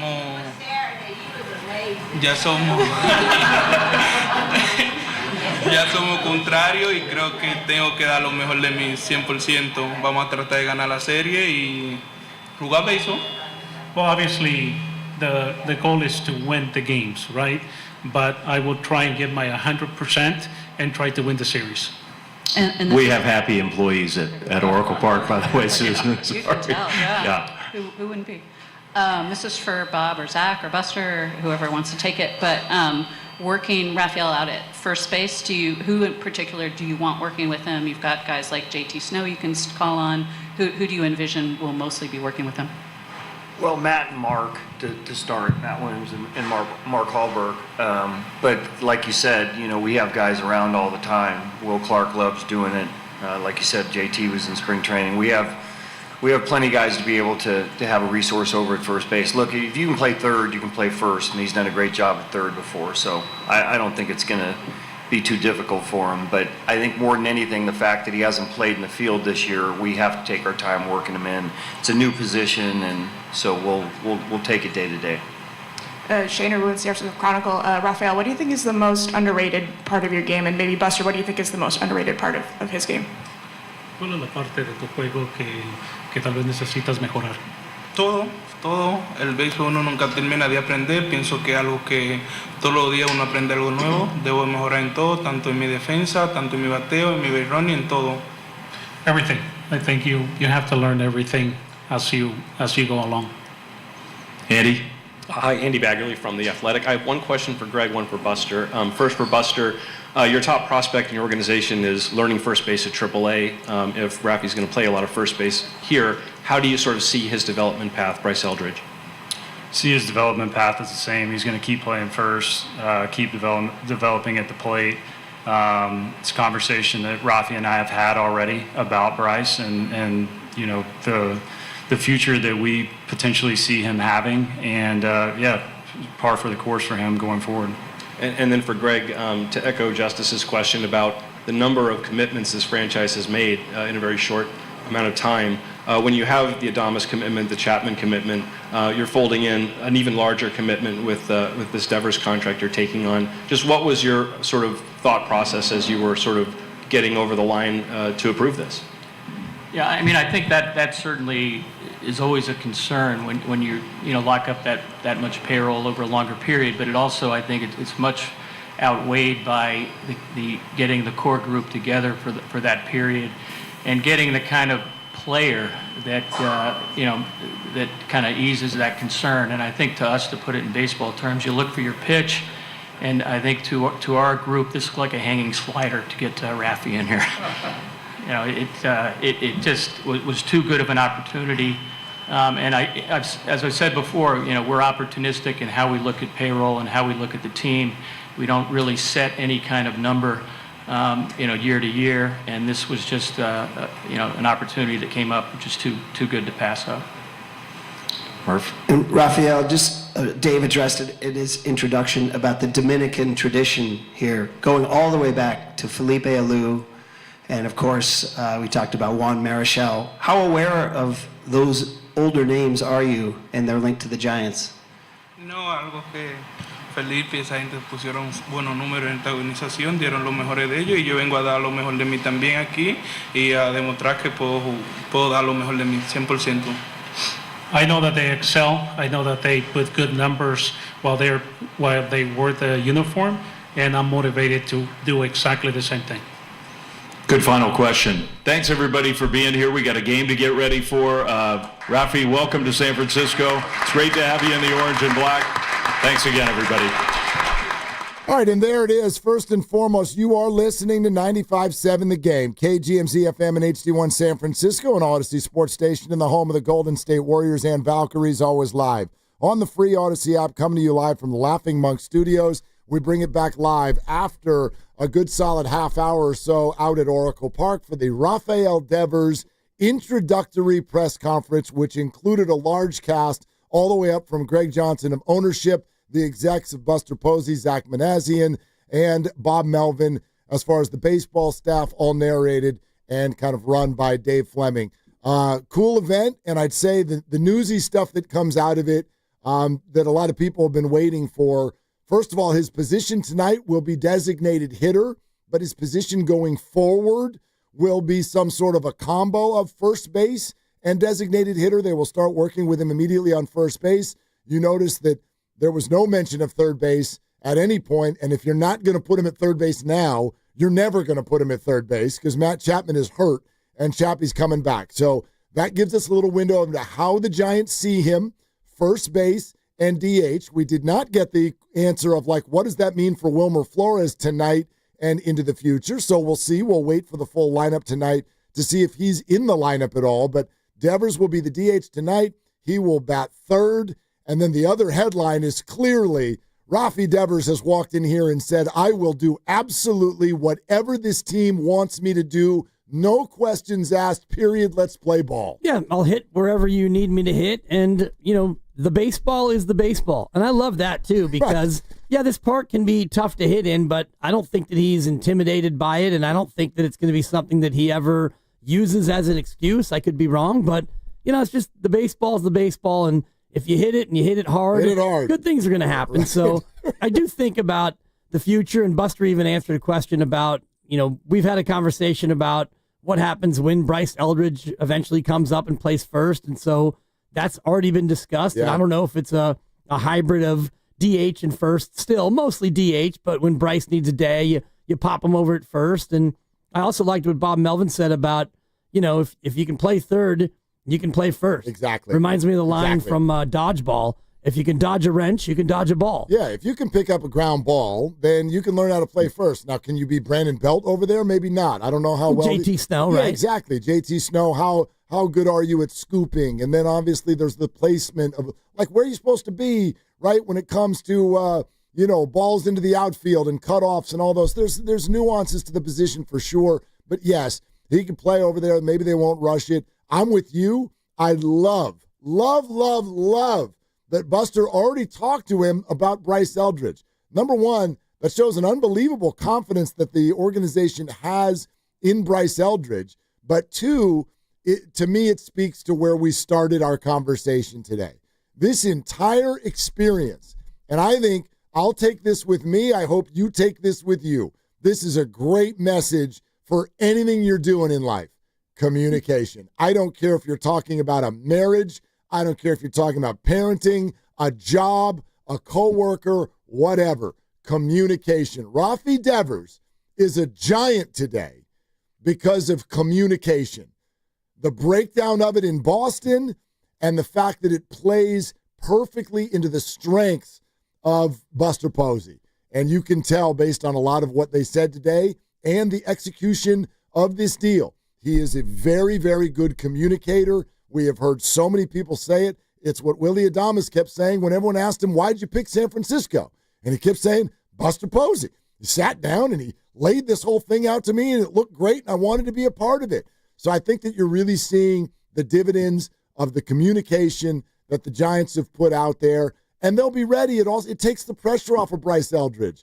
If you have that problem someday, then have that problem someday. Right. You don't have that problem today, so let's go play ball. Right, and you've got options, and I do think that you're going to see some flexibility with, Wilmer Flores actually playing first base, and I think that tonight might be that night because you got Schmidt over at third, right, until... Maybe Schmidt left the game on Sunday by fouling a ball. We didn't, you know what I mean? Like, I don't know. Yeah. Hell, Wilmer used to be a third baseman. Maybe they put him over there. I don't know. Yeah, if you're going to put Wilmer back on the field, to me, you put him at first, but you're right, the Schmidt little ding that he took might play into it, but we just know that he's going to bat third, Devers tonight, and he's going to DH, and Bob Melvin made it sound like he's going to bat third. You can go ahead and put him in at third. And as we were talking before about, you've got 5 legitimate guys in your lineup now who are going to be here for years to come. And you can start thinking about a lineup, whether it's Jung Hoo and then Elliott and then Devers and then, Adames and then Chappie, whatever the lineup is going to be. Brother. It feels like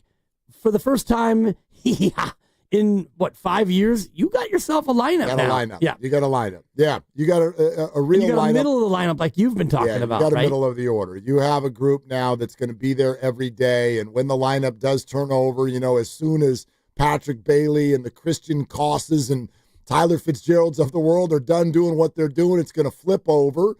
And as Bob Melvin said in this press conference, if I'm a manager on the other team, I worry about that lineup flipping over. I have to know, when is Rafi Devers coming up to the plate? And now I think Buster also pointed this out in his opening comment about Rafi being a dude, and he talked about how he will make the other players better.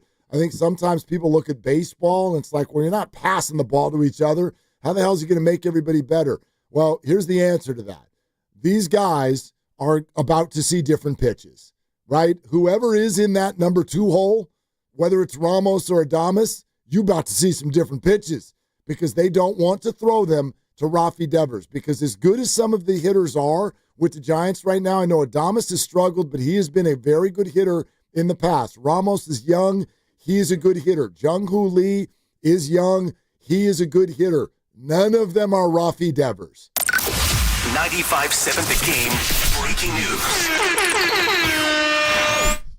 Well, you told me to interrupt with the breaking news sounder when we have a lineup, and we do have a lineup. Jung-Hoo Lee leading off, Willie Adames batting second, Rafi Devers is the third hitter, Elliott Ramos hitting cleanup, Dominic Smith playing first and hitting fifth, Casey Schmidt playing third and batting sixth, then Yastrzemski seventh in right, Tyler Fitzgerald eighth at second, and Andrew Kisner is catching and batting ninth. That's fascinating. Wilmer Flores is not playing tonight. Yep. I mean, that is fascinating to me. And it says a couple of things. And the first of which is the Giants are digging their heels in with regard to Wilmer not playing in the field. It sounds like they just really do not want to do that. Now, there is a win and a loss tucked into that. Look, Devers is in the lineup, so whatever. You make that concession. But that is taking your top run producer out of the lineup, number one. Number two, though, that late inning pinch hitter that the Giants have not had, here he is.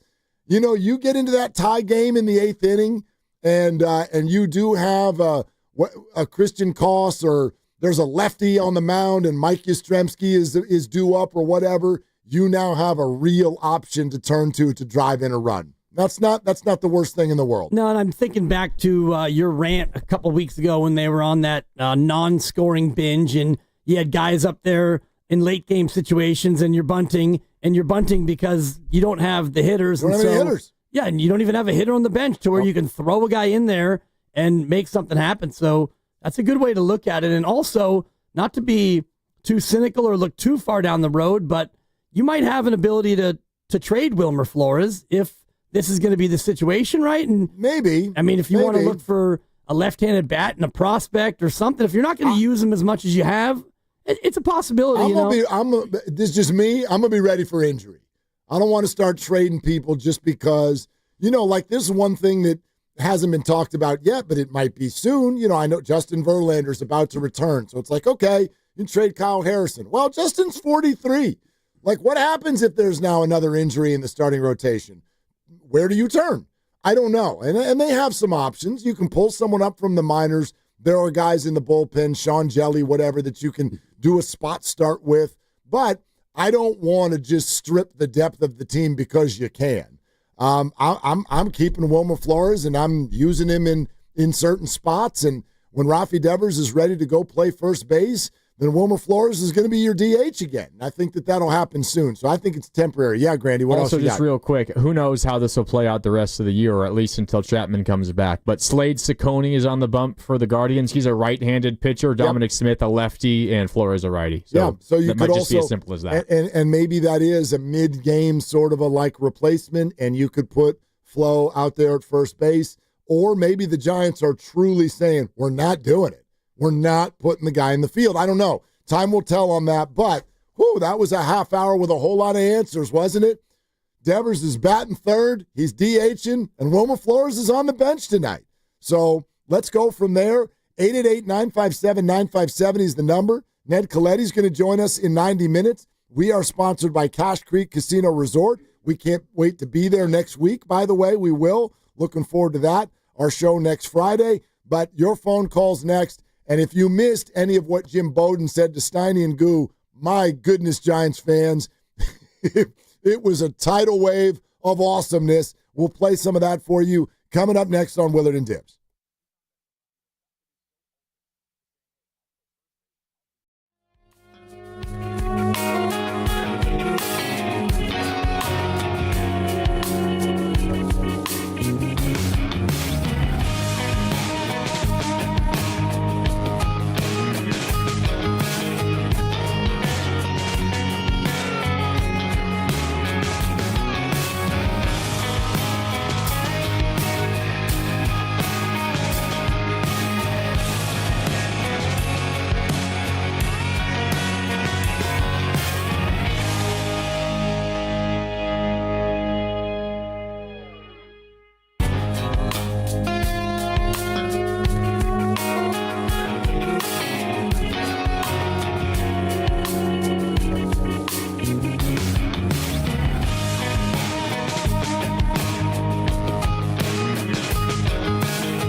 I'm here to give my 100%. I don't put any buts. They're the men in charge. I am here to play wherever they want me to play. Now, back to Willard and Dibs on 95.7 The Game. All right, that was not Rafi Devers. Those were Rafi's words through an interpreter with the San Francisco Giants at the introductory press conference, which just took place and wrapped about, I would say about 10 to 15 minutes ago over at Oracle Park. But we can sort of summarize it with this. If you're a Giants fan, I think it was everything you wanted to hear. If you're a Red Sox fan, that made you barf. Oh, yeah. Probably made you mad. Absolutely, I would think. When he says, I'm here to do whatever they ask me to do. Whatever. Right. Whatever. And, yeah, it just gives me a little bit of Jimmy Butler vibes in that, Jimmy was obviously upset with his situation, and he comes here and he's immediately a do-it-all, Buddy Hield's best friend, help to make everyone else around him. And so Heat fan, I'm sure, can be a little bit frustrated because he left your team and not that he went here and was amazing. He was really, really good. Nope. And the other comp for me with Jimmy Butler is I think that Devers is going to make people around him better. Like you were saying, the lineup now becomes a lot tougher to navigate. And if you don't want to face him and you've got Adames hitting before him, Willie's going to get a lot more pitches to hit in certain situations. Yeah. And maybe that's exactly what Adames needs. So they do keep him in the 2-hole. Devers will be third. Ramos will be fourth. Flores is not playing, which I think, on a day like today, Giants fans are so excited. It's like, who cares? But it is interesting.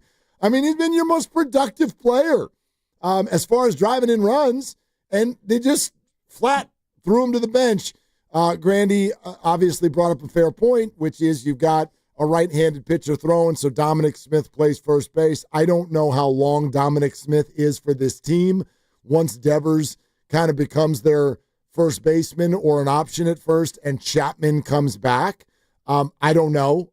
You know what I mean? If he stays on the roster. He's also been pretty good, though, and he's a very good defensive player over at first, and the Giants value that.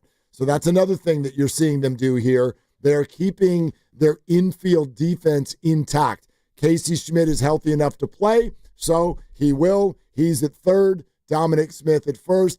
Devers will DH. Flores will be off the bench. And then you go from there. But, boy, it's a completely different looking lineup that will be backing up Robbie Ray. And, yes, Adames has his good friend and incredible hitter now in the on-deck circle when he's hitting, and that has got to help him go. Yeah, and it's going to help, I think, the pitchers be able to relax a little bit, too, knowing that you don't have to be so precise and finite. And we were talking about that a couple of weeks ago about, pitchers pressing. When your team's only scoring 2 runs in a game, it's hard not to press. And now you've got a real middle of the order that is going to strike fear into opponents. This lineup has got some thump now when you go.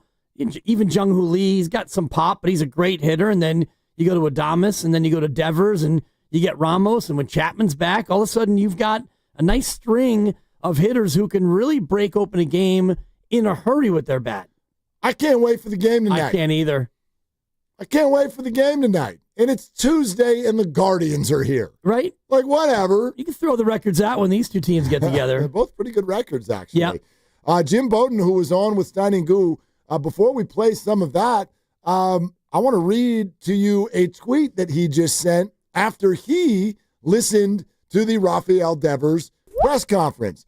He just put out a quote that was exactly what you just played, Grandy. Quote, "I'm here to play wherever they want me to play." And Bowden then tacks on and says, "Lesson to the Red Sox. Communication matters. Building relationships with players is of the utmost importance." That's what Jim had to say after listening to Devers talk. And so maybe they're doing this in Boston. I don't know. We do have a tendency to do this, right? Jimmy Butler comes from Miami. Well, who was right? Was Jimmy out of line, or was the Heat? Are they old guys and we do this? And in the end, I would argue it does not mean that you automatically placate to the player. But in the end, I don't think the answer to the question matters of who was wrong. The bottom line is, if the star leaves your team, you lose. That's it. That's pretty much it. You lose. I don't even know what else to say to you, Boston. I don't know how the hell you can pitch this as a good deal. I mean, their GM literally came out yesterday and said, I can see a scenario where we're going to win more games now because he's not here. Really? Tell me about your dream, Craig. That's ludicrous. It's ludicrous to say something like that. It's possible, but it's more of a long shot. Like, if he was that bad of a clubhouse guy, it's possible that the players who are still there play better because the guy that they thought was a bad guy is now gone. As much as we give Adames credit for being a positive force, and even when he was hitting a $193 or whatever, it's like, yeah, he's still a great clubhouse guy. He's still a net positive. The same could be true for taking out a negative player. Right, but it's not quantifiable. In other words, you're never going to be able to go to the end of the year and be like, well, here's what we would have won if Rafi was still here. But they could go out and win more than what they've done so far. They can go do great. That's absolutely could happen. I don't really foresee it, but as good as they've played lately, they're still in fourth place in a 5-team division. So I don't really foresee that, but yeah, it's not even really necessarily the point. I think that's part of a minor smear campaign that the Red Sox started yesterday. And listen, we've all talked to a lot of people who at least are getting the vibe from inside the clubhouse, from players who have played with Rafael before. Bowden even talked about it. There's like, don't do this. This is not a bad guy who was causing all kinds of problems with the Red Sox. If he was causing so many problems, how the hell were you playing so well for the last 2 weeks? Red Sox? How the hell did you win a ring with him? Like, all of these things already happened. So how much of a cancer can the guy be? For me, the bottom line is, and I'm not saying you do this at all costs. I mean, I know some people's brains go to, okay, acquire a star player at all costs. And here I am telling you 3 weeks ago, I don't want the Warriors to. I don't think it's possible for the Warriors to get into a Giannis conversation. But the bottom line in sports, and for me, more so in baseball than in the others, because there's just not many of these guys in baseball. If you lose the star, you lose. You lose.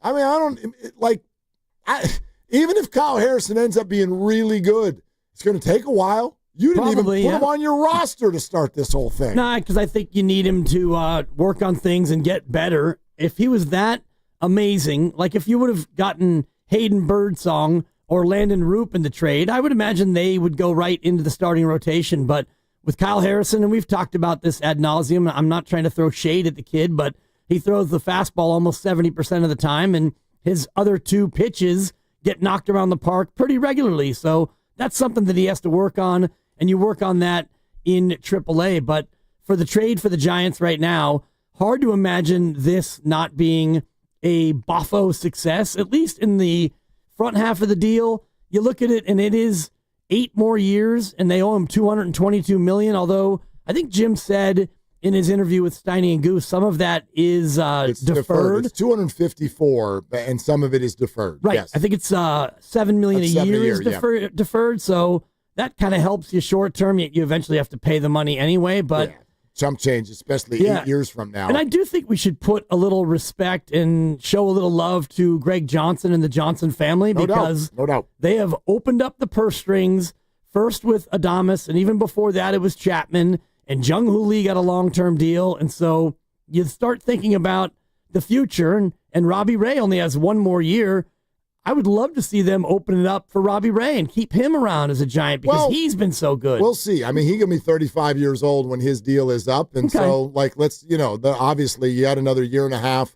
No need to worry about that now, especially with the pitching that you do have on the farm. Maybe there's more that's developed, and you've got a better picture of what that looks like at the time. But yeah, like for me, your point is a valid one from this perspective. And I said this to Grandy yesterday. Sunday night was the moment I started trusting the current Giants ownership. And that's all it means for me. I didn't until then. I didn't know. All I knew is that you kept coming in second. And I've heard plenty of people say that some felt that it was purposeful to make it look like they wanted to spend money, but then not. And I get why people feel that way. I don't really buy the conspiracy theory, But when you keep coming in second and then you finally land a guy and then you cancel that deal as you're on your way to the press conference, like, yeah, you're going to have some people looking at you sideways going, do you really want to spend this money? I don't know if you do. I know you're making money. I know my slice of pizza is $12, and I know there's nowhere to park anymore because of your Mission Rock project that you own. I get that you're making money hand over fist, but are you ready to spend it for this to actually be an exciting winner? And the second that they did this deal, I went, okay, I have my answer. Right. You're in. Yeah. You officially now have reached a point where we don't question your motives and question your willingness to spend. And, you look across the contracts, they've got now, I think, 3 or 4 contracts that are sitting on 9 figures. And we've said this all along about, getting a hitter to play at Oracle Park. No one wants to come here. Nobody like us. And we can't get free agents. They have to do it by trade. And here they do it by trade for a guy who you owe more than $220 million to over a long period of time. So we've all been saying this. The only way they're going to get a hitter is if they trade for one. Yeah. And they traded for one. Or draft one and develop them. And which hopefully, maybe they're doing that. And maybe Bryce Eldridge will be the next one. We'll have to hit some Bryce watch at some point. I hope you guys have been keeping it rolling. It's not really. No, we haven't. Because we got to give the bad with the good. Well, it kind of got, beat to the punch here a little bit by Rafi Devers. For sure. It's like a little, just a quick 60 second. I get let's it. Let's be real. The buzz and the drumbeat of bring Bryce up, it stops now. For sure. It stops. You know what I mean? And that doesn't have to do with the fact that, yes, he's only had 2 hits in the last week. Well, yeah. And they're singles. But whatever. Yeah, no, he did have a homer a few nights ago. Yeah. He's fine. But I'm if not he was worried going about him. bananas, then, well, if he was pushing for a call-up. Yes. But 2 things have happened. A, he's not hitting the ball great. And B, the Giants made this little trade I don't know if everybody heard about. Yeah, little Rafael Devers trade. Yeah. And he'll debut here in about 3 hours and 15 minutes and hitting in the 3-hole and DHing, rocking number 16, which the list of guys who wore 16 is not illustrious. So he could be, by the end of the day, the best Giant to ever wear 16. Yeah, by the end of the day. I want to play this for you because there are all of these questions. Right now it's a he said, or they say, we say kind of a thing with regard to Boston. Is he a bad clubhouse guy? Here's one thing that Jim Bowden said. Longtime baseball GM, now analyst, and he had a great conversation with Steiny Guru earlier today. Listen to what he says specifically about Rafi. The Giants have not had a left-hand power bat like this since Barry Bonds. He's hit 30 homers 3 different times in his career. He's going to do it again this year for the 4th time. He's a 3.8 WAR player per 162 games. That's what he is. He's 28 years old in his prime. He can flat out hit, and he has a good personality, too, so don't listen to what people are saying in New England about him because this is a great, great kid. There you go. Don't listen to what people are saying about him in New England. Exactly. Don't go up to the person who just broke up with someone and then tell me about him. You're probably not going to get a straight answer. Now, look, I don't know how this is going to go. I do know that one of the first observations, and I really want to share this with the radio audience because you're cruising around today and you were doing this blind. You couldn't see this press conference. Most of you, I would think, only heard it. But if you could see it, I will tell you, and this hit all of us in the room as we had it on in the TV behind us.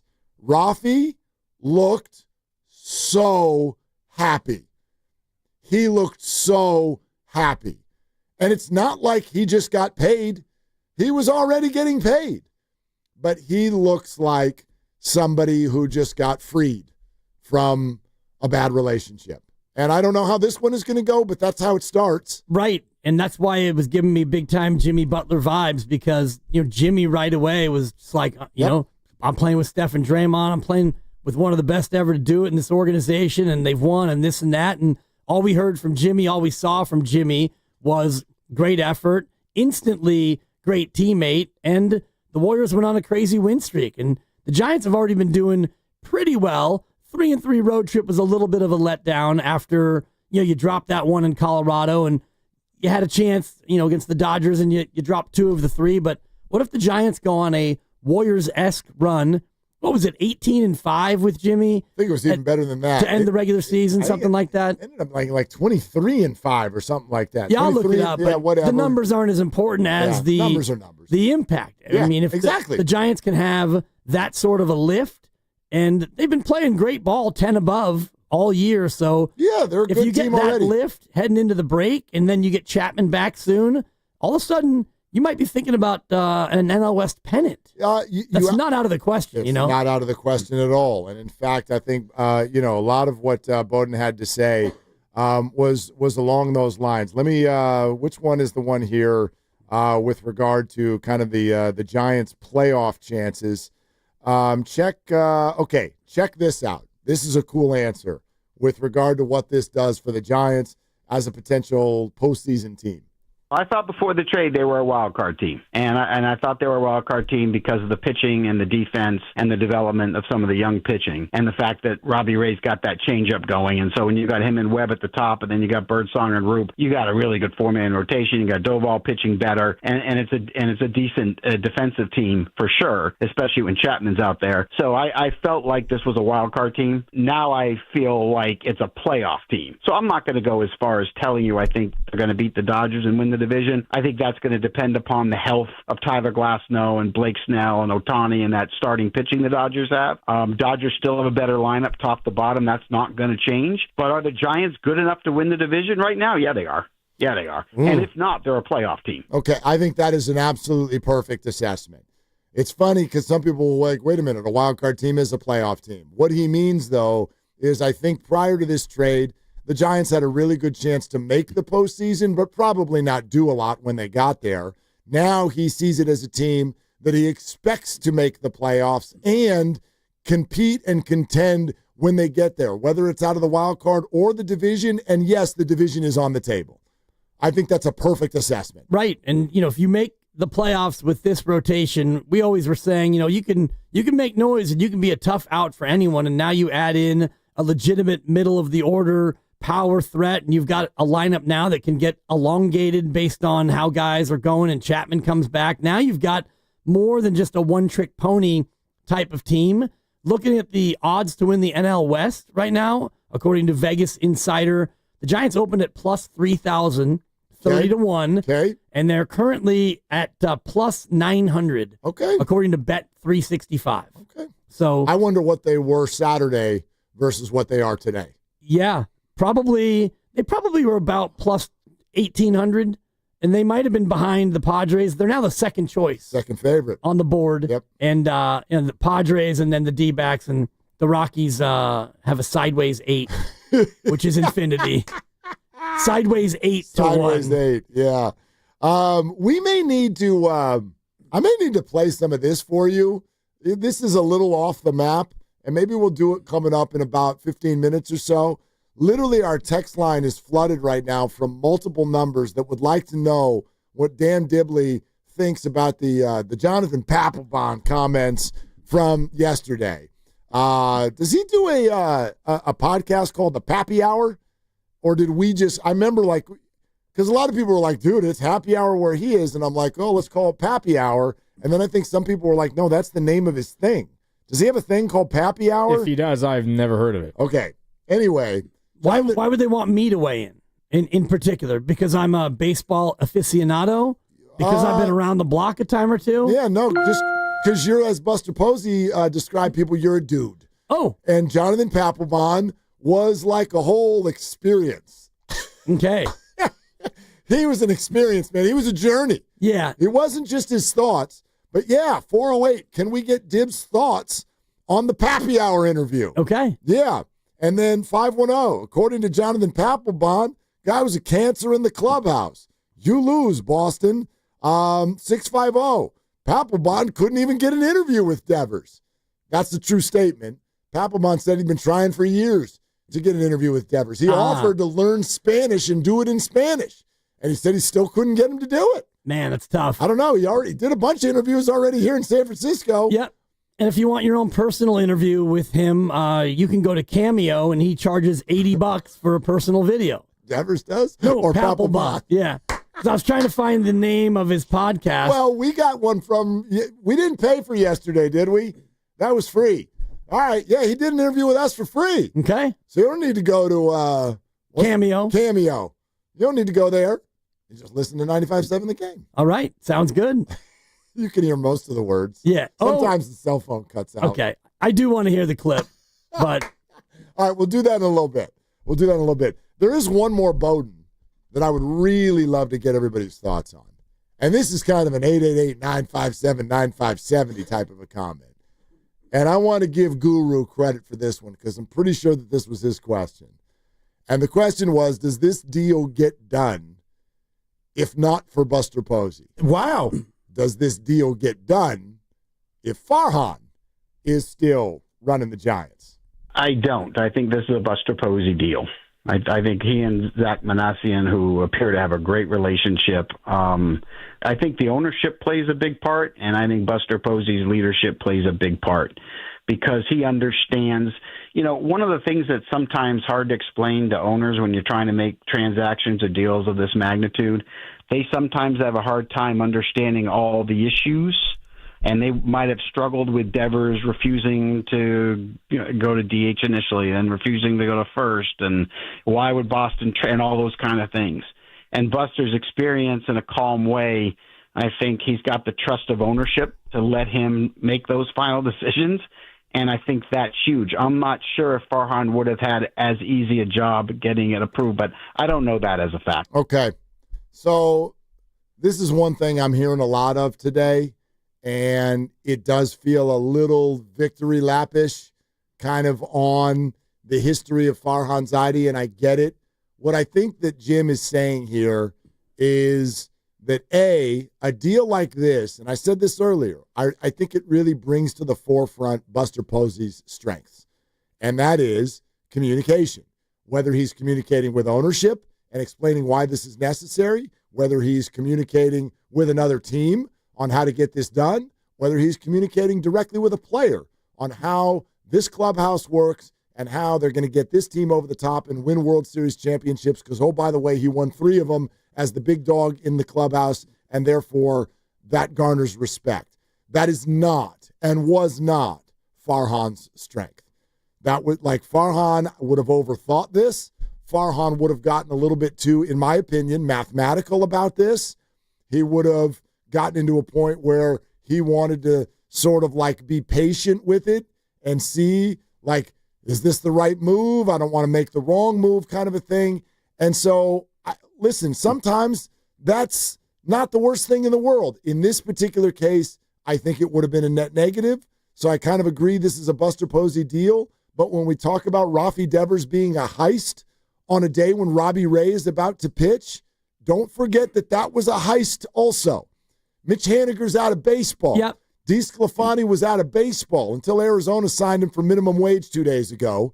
And you've got a Cy Young candidate for those 2 guys in Robbie Ray. So listen, I'm all in on Buster Posey, but there's some Farhan fingerprints on this, and I don't really love that today a lot of people are dancing on his grave. Yeah, it's unnecessary because, like you said, he did a lot of great things, and he was known for the trade. Most of them were micro, and the Robbie Ray one was a bit head-scratching because he was going through Tommy John, and then you knew he'd come back, and last year he wasn't himself. He did okay. They shut him down, and then this year he's been back, all the way back. My real curiosity, though, Mark, is why the Giants' ownership now, since Buster came back, is willing to spend this kind of money. Adames got almost $200 million, and now you're paying Devers more than $200 million, and all of a sudden now it seems like the ownership has changed their direction and their approach as well. Manassian would tell you that they haven't, that they've been willing all along, but it needs to be sold on them, and I do think that's one area where Buster is doing a much better job, maybe than Farhan did. If you'd like to win a pair of tickets to see My Chemical Romance, July 19th, Oracle Park, we're giving you that chance in the 4 o'clock hour, which you can read a clock, is not far away. And we'll do it all week long right here on Willard and Dibs every day, and then one of the 5 winners going to get randomly selected and upgraded to a couple of sweet tickets. This is all courtesy of Live Nation. Keep listening in the 4 o'clock hour. When the time comes, we'll give you instructions on what to do.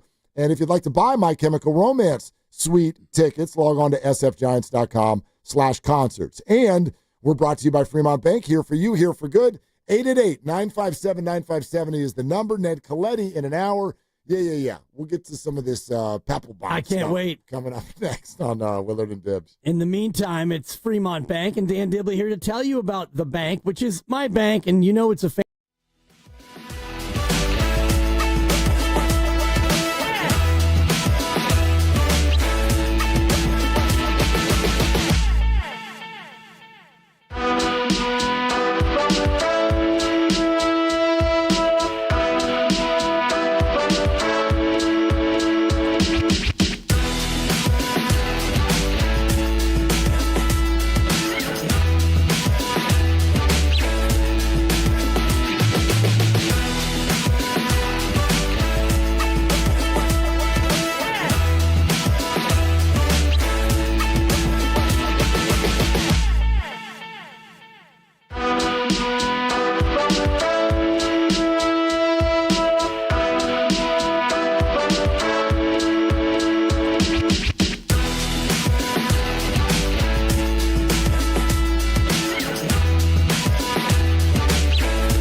I'm here to give my 100%. I don't put any buts. They're the men in charge. I am here to play wherever they want me to play. Yeah, we talked to him a little bit today, and like he said, he goes, I'll play wherever you want me to play. I'll hit wherever you want me to hit. So that's how it started. He's going to DH today. He's going to hit in the 3 spot. We're going to work him in and get him some ground balls at first and make sure he's comfortable before we put him over there. And that's pretty much the way we look at it right now, a little bit of DH and a little bit of first. Now, back to Willard and Dibs on 95.7 The Game. Yeah, he's going to be your first baseman, but not yet. But he's not playing third either. And as I sort of stated earlier, if you're not going to play third tonight, he's not going to play third. Probably not. Like, that'd be an emergency. Well, and Bob said, we're going to get him some ground balls over at first, and we're going to, work him and wait until he's ready, and then we're going to pop him in there, which means you're not going to hit him balls for him to play first and then play him at third, especially when he's not the best third baseman defensively, and you're built on pitching and defense. Casey Schmidt, good enough to play tonight. Better third baseman defensively than Devers. So, yeah, that's what you're going to do. And I don't know beyond that, would it be Fitz? Would he go over and play third before Chappie came back? Christian Koss is up right now because of injuries, and he is who went and played third base in L.A. the other night when Schmidt fouled the ball off of his foot. So that's an option. And then, you do have emergency people to put over there, which would be Devers, could even be Flores. But again, it seems to me the Giants are drawing a line in the sand, which is Wilmer Flores is not playing in the field this year. That seems to be the way. And I'm just looking at what he's done this year, and he has played 28 innings at first base, Wilmer Flores. And he's played in 70 of the 72, and he's DH'd in 63 of them. Yeah. And he pinch hit a few times, but when he's in the lineup, he's your DH. And I do think that what they discovered this year is when he's fresher, he's awesome. Yeah, you may see, and again, if he's been there a bit, and Grandy brought this up, maybe until Chapman gets back, you're looking at a first base platoon between Dominic Smith and Wilmer Flores, if they are going to put him in there at all. Maybe they won't. I don't know. But until they feel Devers is ready, but when Devers is ready, I really do believe that's what this is going to be. I think he's going to be your first baseman. What do you think? I'm sorry, Grandy. Yeah. I just was going to ask, and you can certainly answer. What's the time frame for a guy to get ready to play first when he's never played first in the bigs? Like, what feels to you like that might be the time? Obviously, 2 weeks? No, obviously it's just based on when he feels ready. But I loved Melvin's answer, which was that if you can play third in the bigs, you could play first in the bigs. So I think it's just a matter of him getting out of whatever this argument was about it in Boston. Wrap your head around it. Go start taking balls over there. When does he feel ready? Yeah, a couple weeks, maybe a couple weeks. I don't know, something like that. And maybe also, I would bet if I were Bomel, I'd be thinking in the back of my mind, be ready to play first once Chapman is back and ready to play third, because that has all kinds of lineup ripples and effects and everything like that. And that's when you can really unveil your new lineup and put Wilmer back in as the DH and have Devers and Chapman in the lineup as well. I was just going to say, you guys are talking about who's even available and who can play third and first and all that. You can't add Devers to this team without sending somebody out, and there has been an official roster move. Daniel Johnson, the outfielder, pride of Vallejo. He's been optioned to AAA. And he just whacked a home run the other night. In L.A., His last at bat as on a Sunday. Giant was a home run. Well, he might be back. Yeah, although, he was just getting sent down. Yeah, and you get down there, though, and there is some competition on next guy to get called up. As far as outfielders. Outfield? Yeah, I mean, sure. There's always, I think that's kind of, he was a circumstantial call up to begin with both injuries and guys that they were moving off of. So, yeah, they're not deep out there in outfield, but there are other guys who can go out there in a pinch. But, yeah, for the moment, this is kind of like, I guess, could you call it good news for Mike Yastrzemski, who's worked his way out of the slump a little bit on this road trip? This was like we were all eyes on Adames and the 3 home runs that he hit, but Yaz had a pretty good road trip.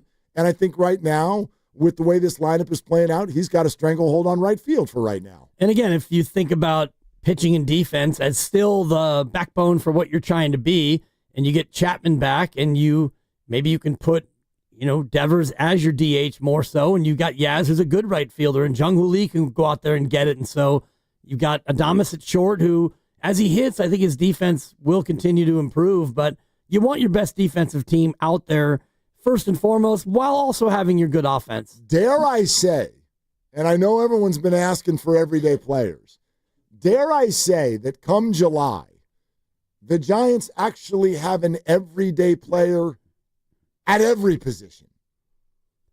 All of them.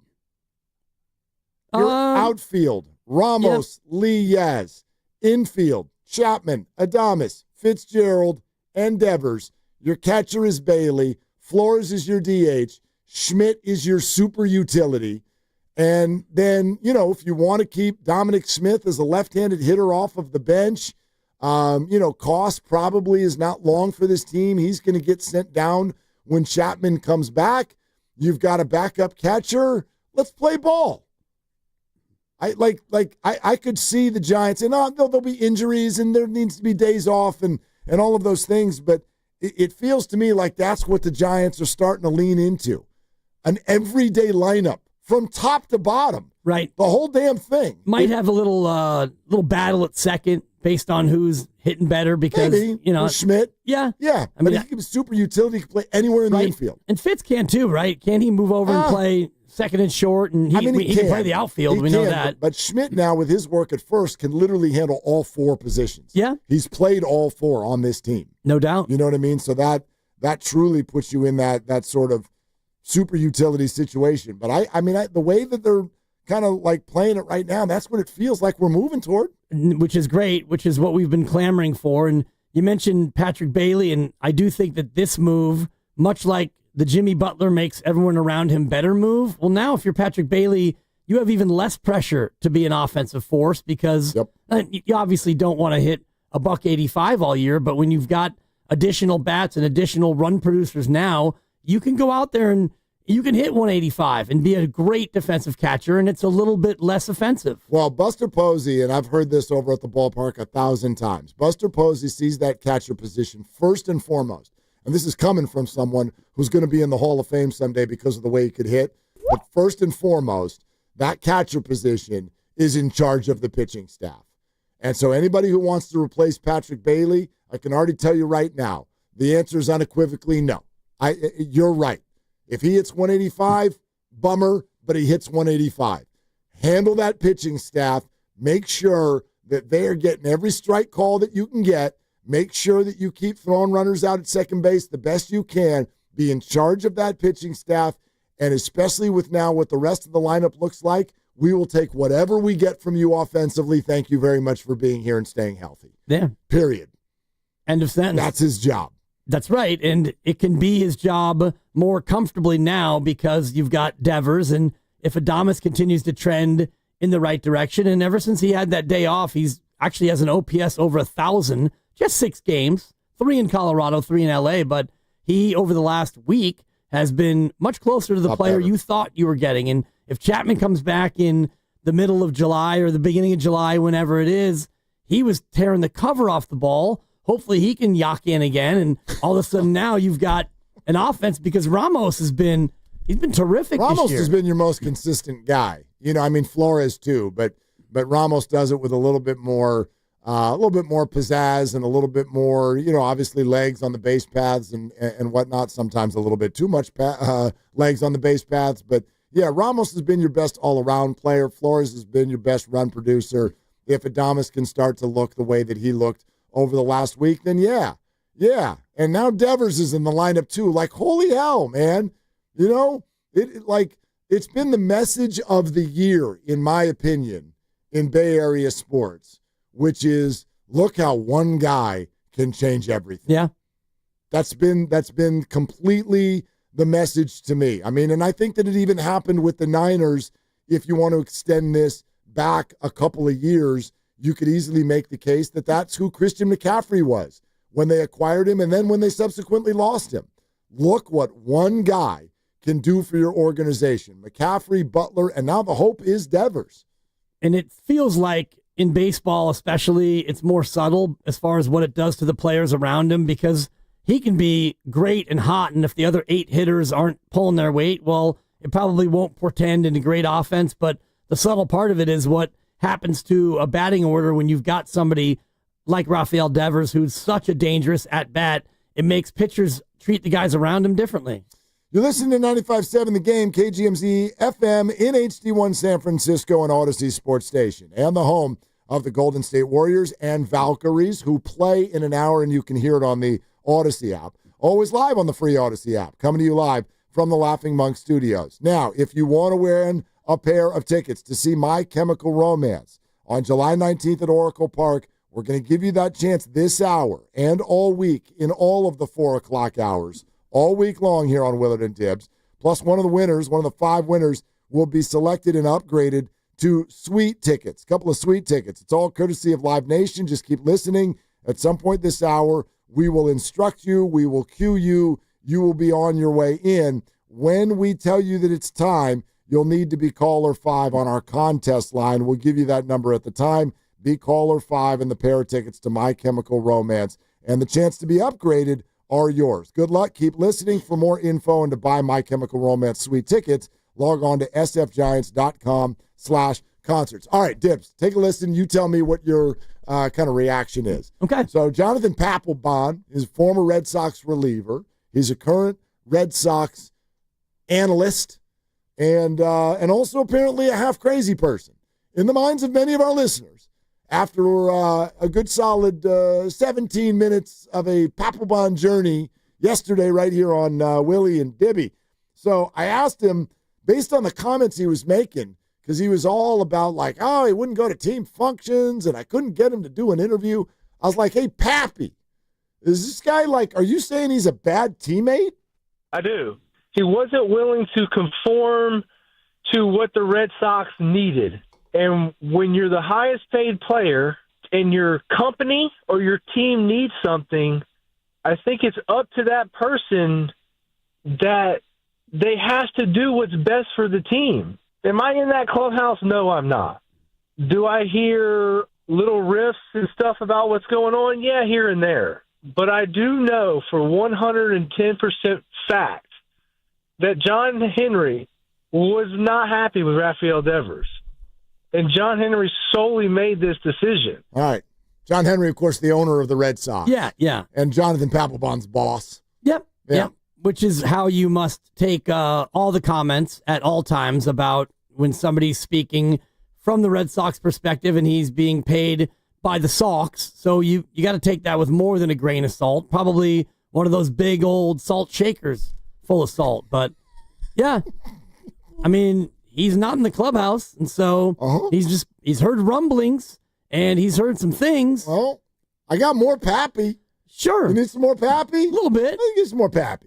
No, I don't think the Red Sox care anymore. I think the biggest concern was getting rid of him, getting rid of someone who, when we ask him to do something, rebukes everything that they ask him to do. I can honestly tell you that as long as he's been here, he hasn't been a part of any team functions, and there's the team and then Rafael Devers. And you cannot win, I don't care in what league, when you don't have all 25 players all pulling in the same direction. It only takes one guy to be pulling in a different direction for a team to go down. The biggest concern for the Red Sox was getting this dude off the team. Right. Get off my plane. So he goes out there and he rakes on the regular, helps you win a World Series, and because he didn't go to the blood drive in Pawtucket, now he's a bad guy. 905 OPS. Right. Their best player. Sure. Yes, a ring, and was raking this year. Right. And so we got the off days at the food bank, and, darn it, we'd love to have you out there, Raf, but he doesn't show up, so now he's a bad guy and he's a clubhouse cancer. That to me feels a little bit like he's carrying the owner's luggage with that comment. Jonathan Papelbon. We got bonus Pappy? No, that was it. That was all. Okay. I mean, we got more, but that's enough. Okay. Yeah. That's enough. There's plenty. Plenty. Yeah, there was more stuff. We had a cell phone go in and out. A lot of people really locked in. I even got a text from the lovely Christy on this one and a text on our text line literally about 10 minutes ago about this one. A lot of people locked in on this phrase when he referenced statistical stats. Yeah, it sounds redundant. Statistical stats. Yeah. Not baseball stats, statistical stats. And I heard him use the word, and I think it was rebuked, and he meant rebuke. Rebuked. Yeah, rebuke. I thought he said rebuked. Maybe. I wasn't sure. I don't know. The tempo and the cell phone was a little bit like I think it was a struggle to put more than 6 words at a time together. Players to players, I think the Giants got the better end of the deal with what you're just talking about, statistical stats. See? Yeah, I mean, they did. I mean, if you're just talking about statistical stats. What if we're talking about players who play? Or ballers who ball. Or what if we're talking about the blood drive in Pawtucket? Right. Then the Giants didn't get the better end of the deal. He didn't want to go to team functions. Nope. We got a lot of functions out there. We're out here trying to go to team functions. We are. And he didn't go to those functions. Go to those. Yeah. The Giants had a team function today at 2:30. Rafael Devers went to that. What's crazy is, and you pointed this out to me as it was getting underway and we were listening and chatting, and they said that the whole team was there. Okay, like, I'm really glad you brought this up. The whole team. So the team function was, let's go meet our new teammate. This has never happened before. I want everybody to hear what Dibs just said. That has never happened in the history of Oracle Park. You had an introductory press conference for a player, and the whole team showed up to the press conference. So if you want to know why, it sounded kind of like a State of the Union address. A little raucous. Where like after half of the answers, they'd be like, yeah! And you're like, is that Susan Slusser? What is going on back there? That's extra not, bags going crazy. Pavs is like, I love this dude. We love you, Rafi. Yeah, that's not the media. That was the flipping team. That doesn't happen. Barry Bonds showed up. The team showed up. That doesn't happen. That's not the way big league ball players act. But it's what happened today. Yes. Just one cynical comment about that. Oh? They're all there anyway because they got a game tonight. Yeah, but they don't do that. Well, and to your by point, the way, they don't have to go from, like, I'm in the cage at 2:03, and it's like, I'm in the cage. I'm working on my process. I'm in the lab. No, they all stopped what they were doing. Towel snapping, Pusoi dose, whatever they were doing. Towel snapping. They're playing Pusoi dose in the clubhouse. All right, guys, last hand. We got to go see Rafi. Checking to see if their shower shoes got any fungus on them. Yeah, all that stuff. Maybe playing Xbox. Ball player stuff. Yeah.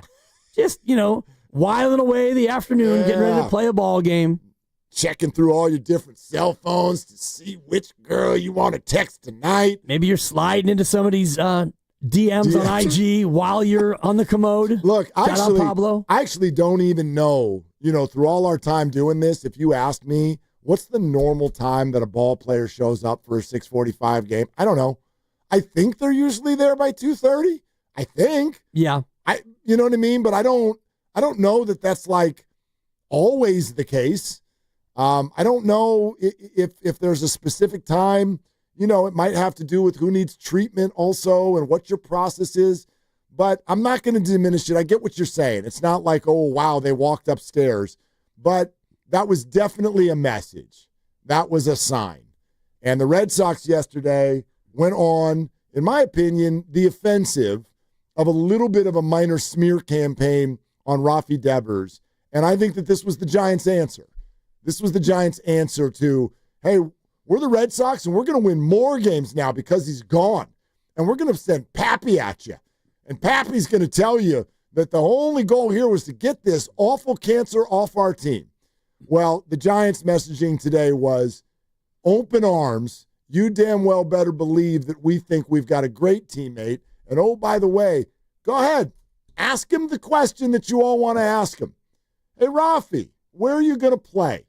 And Rafi looked at everybody in the room and said, wherever the bleep the Giants want me to play. I'm here to give my 100%. I don't put any buts. They're the men in charge. I am here to play wherever they want me to play. Boom. I interpreted it as I'm going to play wherever I want to play.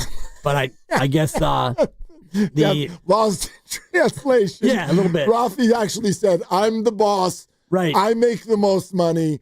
I'm here longer than all of them will be.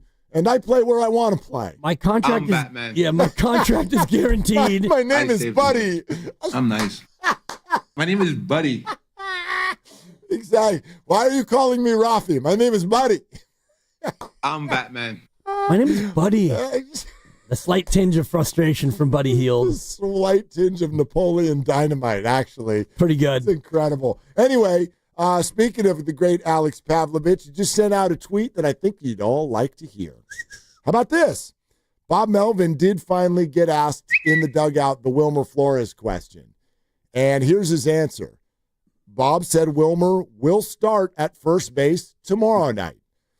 And also said this will allow them to help keep Wilmer more fresh and, in fact, give him some nights off to mix in with his starts in the field. So, in other words, instead of DHing every night, how about if it's like first base 3 times a week or 4 times a week? And then on the other nights, we can have you off entirely, but we also have you as a weapon, as a pinch hitter in the late innings. Casey Schmidt will continue to be the starting third baseman until Matt Chapman returns. So there, I think we now have all of the answers with regard to how this is all going to lay out for the Giants with the addition of Devers. Yeah, it's Devers, get up and get ready to play first. And when you're ready, when we think you're ready, you're playing first. And Wilmer, you're back to DH. And then when Chappie comes back, I do think that it's either a second base battle or, like you said, Casey Schmidt, super sub, and maybe Fitzgerald needs a day, and so you play second today, and Adames never takes a day unless you force him to, and Chapman's kind of the same, so you could pop Casey over at first as well and, give Wilmer a day. There's a lot more optionality now with what you have. I mean, I think, who this is really good news for, and we're just getting to know him, but it's Dominic Smith. When this trade happened, I'm like, oh, that guy's going to be gone here in about 3 days, but now I don't think that at all. Because I think Dominic actually can play some outfield too, so he can almost be a backup option out there, backup first baseman, good bat off the bench late in games. I think the players now that are facing being sent down, like when Matt Chapman returns, you're looking at Christian Koss and also Gerard Encarnacion. You're on the clock. If Wilmer Flores is going to be an off-the-bench option late in the innings, I would imagine you won't be. So those are the guys now that I think are looking at maybe a short stint until Matt Chapman returns. You don't want to part with Encarnacion's 318 OPS. 318. Or maybe you do. Perhaps. I mean, it's a small sample. Yeah. But he's put some crap on tape here in a short amount of time.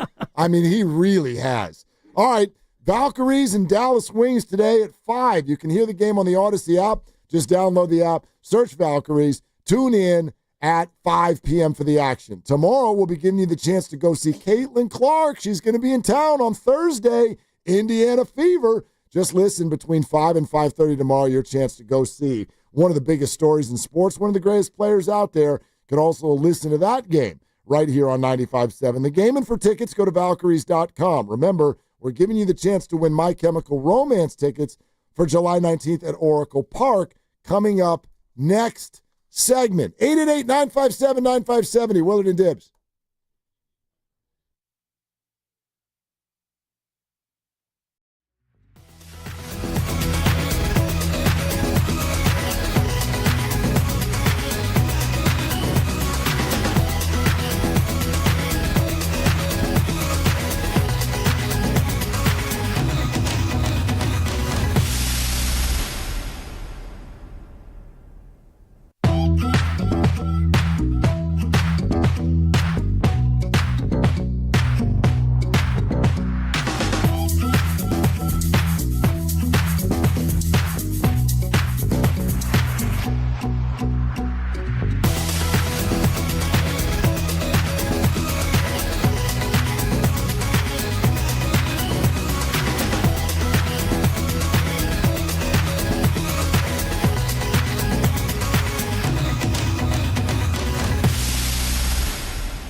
I know the potential that I have, and my mentality is not just to make the Dodgers suffer, but every team that we play against.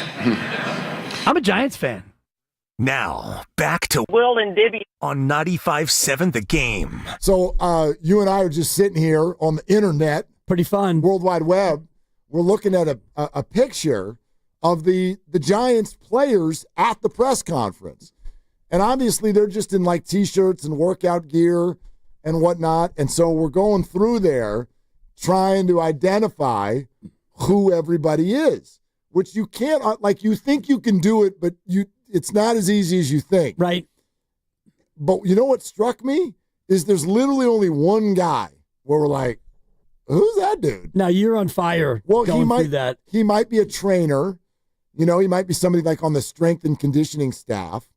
He also might be like they just brought up 2 catchers. I don't know much about Andrew Kisner and Logan Porter. I just looked at the pictures, and I don't think that man is either of them. Yeah, I don't think that's either of them. And but you know what struck me is I don't think what you and I just did, I don't think we would have been able to do that during the Farhan era.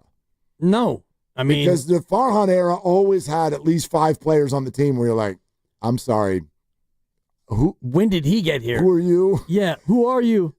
Like, right. Yeah, and by the time you figure out who they are, they're gone. Yeah. You know, they're gone. Right. Who are you? You're like, I'm an Uber driver. I'm here to take people to Sacramento. Exactly. That's it. And Farhan, I mean, he's going to give me some at-bats, and then he's going to trade me to Seattle, because that's what he does. Yeah. But now it's kind of cool where you put up the picture, and it's like, yeah, you know all those guys. And I know all them dudes. The one I didn't really recognize was Sean Jelly, and then when I looked again, it's like, of course. He's like, Jelly, that's like me standing up. Yeah. No, seriously. He is. He's very, very tall. Among the tallest players in the history of the sport. Yeah, absolutely. Sitting right in front of him is Chappie, by the way, looking happy Chappie. I know he's down on the injured list right now, but he's got a towel around his neck, which suggests that he's been working out. He just came from a nice workout. He's getting himself ready to come off the IL in a couple of weeks. Yep. And see if this Giants lineup can actually be now kind of what it looks like on paper. I'm trying to think back to that. And Giants fans, maybe you could help out. 888-957-9570. When's the last time the Giants lineup felt like this? Where you're like, ooh, we got like 3, 4, 5 hitters in a row here that scare the opposition and that I don't want to go get a snack while they're hitting, kind of a thing. When's the last time the lineup felt like that? And don't say 2021. That's the last time they were good, but the lineup did not feel like that. And I don't even know that the lineup felt like that when they were winning World Series. No. Honestly, the last time, this is just what pops to mind. This is a snap reacts, so maybe I'll think of something. But the last time the middle of the order felt like this for me was like Bonds, Kent, and Burks. Ellis Burks, Jeff Kent, Barry Bonds. Last time I was like, okay, middle of the order's up. Don't talk to me. Middle of the order's up. I've like circled 6:55 on my schedule today. Like, we're not cooking dinner right now. Like, I'm watching the bottom of the first because Jung-Hoo Lee, Willie Adames, and Rafael Devers are hitting. And if somebody gets on, Elliot Ramos will hit. Don't talk to me right now. Right. The Giants are up. That's how I feel tonight. You have to be that excited because it's legit, like the lineup that they have. And I'm going back to that 2021 year and just looking at, what they went with. First of all, they didn't have a lineup. I mean, I'm looking at their lineup for the year. Obviously, we went with the best thing that we had that day. Lamont Wade Jr. led off 58 times. He was your leadoff leader. He was really good that year. Yeah, Yaz hit second more than anybody else. He was also really good that year. Buster Posey was your 3-hitter. Phenomenal. Brandon Belt hit 4th, Crawford 5th. Then you get to Donnie Barrels, Steven Duggar, Kurt Casale. That's your batting order. And there was other pieces, obviously piecemeal. Longoria was in there, but he was hurt some. But to that point, even if you took the 3 best, and it's probably Belt, Posey, Longoria, or even Crawford that year. He had a career year. Crawford was great, yeah. Those guys had awesome years, but that still isn't as vaunted or daunting, rather, on paper as this one is. Not at all. Not at all. I mean, it's funny when you go through those names, it really underscores how absurd that season was in terms of players performing kind of over their expected value. Like, you just throw out a bunch of names and you're like, look at this. But, like, read their line score for the year. You know what I mean? Did Yaz have 24 home runs that year? Is that right? 25. 25 home runs. Lamont Wade, I think, had 18. Crawford was over 20. Belt had 29.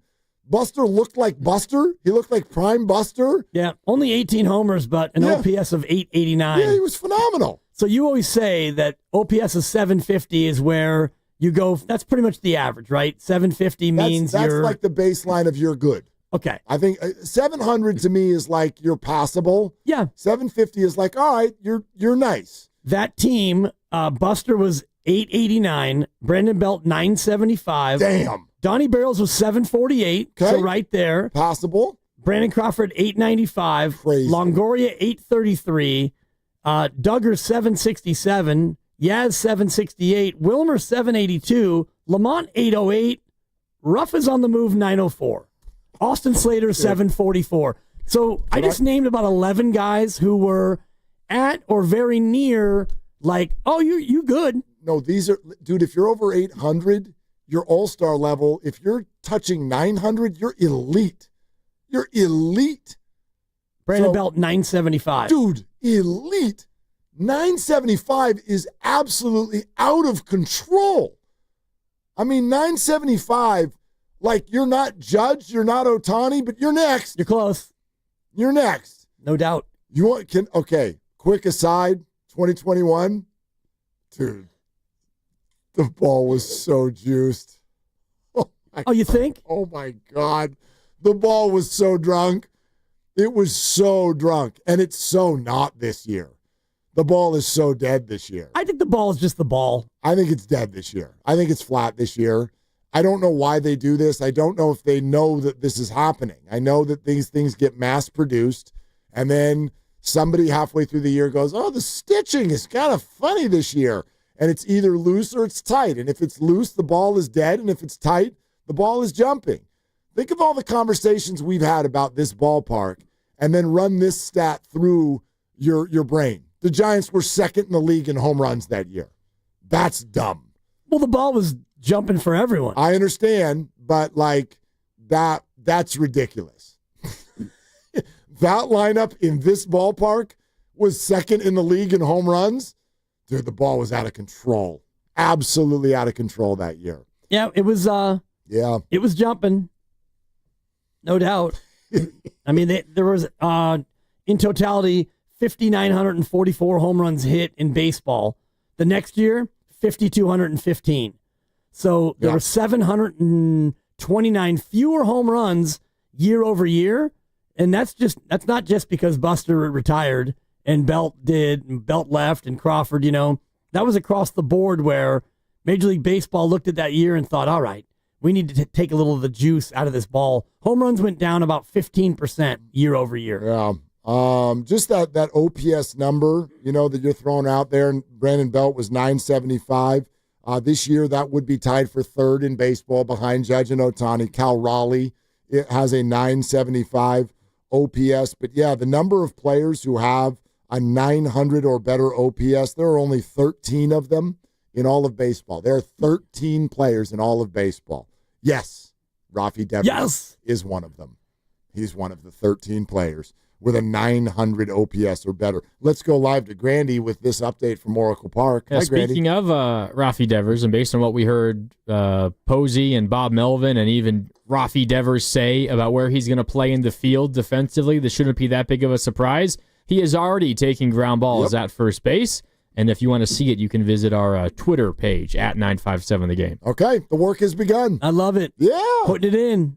I mean, look, it's always, I guess, people will say it's easy on day one to have a great attitude. Your relationships are not formed yet. You want to make a good impression. Think about your first day on the job. Think about your first date, I was thinking. Yeah, you dress up, you get there early, you make sure you've shaved. Brush your teeth. Right. You're going to do the hygiene thing. You're going to smile. You're going to make that impression. And so maybe that's what Rafi is doing today. But, again, I said this earlier, if you're a Sox fan, you've got to, if you're even, and maybe you're not, but if you're watching this whole thing unfold, you are sick to your stomach. Rafi has come in here and looked like the prize student. He is the teacher's pet. He is saying everything that the Giants fans want to hear, and now his actions are exactly what you'd want them to be. He is DHing tonight and batting third. But what is he doing pregame? He's getting to work. Get over there at first base, grab a glove. This is what a first baseman's glove looks like if you've never had one before. Which hand does it go on? Put that thing on your hand. Well, it's actually funny you say a first baseman because he is not using a first base glove taking grounders at first. That's a good thing. Looks like he's using his old third base glove. Do that. It's a tiny glove. Yeah, by the first baseman's glove is way bigger. So get used to doing it with the little glove, and then the big glove, feels even easier. Despite the fact that the Red Sox begged him to play first, he probably never even got himself a first base glove. No. So, why would he? He's never played first in his career. Exactly. And again, you can come down his road if you want on this, and I don't think you're crazy, but you should know the story of sort of how this unfolded. I would argue, now, you could accuse, this is just my perception from the other coast, you could accuse Devers of either being a little bit egotistical or immature or not the greatest team player. You could do that.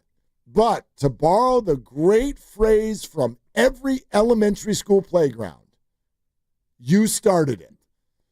The Red Sox started this. The Red Sox signed a player at his position without talking to him. And then they begged him to do something different, which was to not play in the field at all. He didn't want to do it, and he eventually did it, and did it successfully. He raked, and then two more things happened. Their first baseman got hurt, and then they said, once distrust had already set in, now we want you to go play first. And he didn't want to do that. Secondly, another player on the team, a young player wanting to come up, sort of publicly took the stance of, I'll go play first base, which he felt was disrespectful in a clubhouse where he's the best player, where somebody basically publicly threw him under the bus.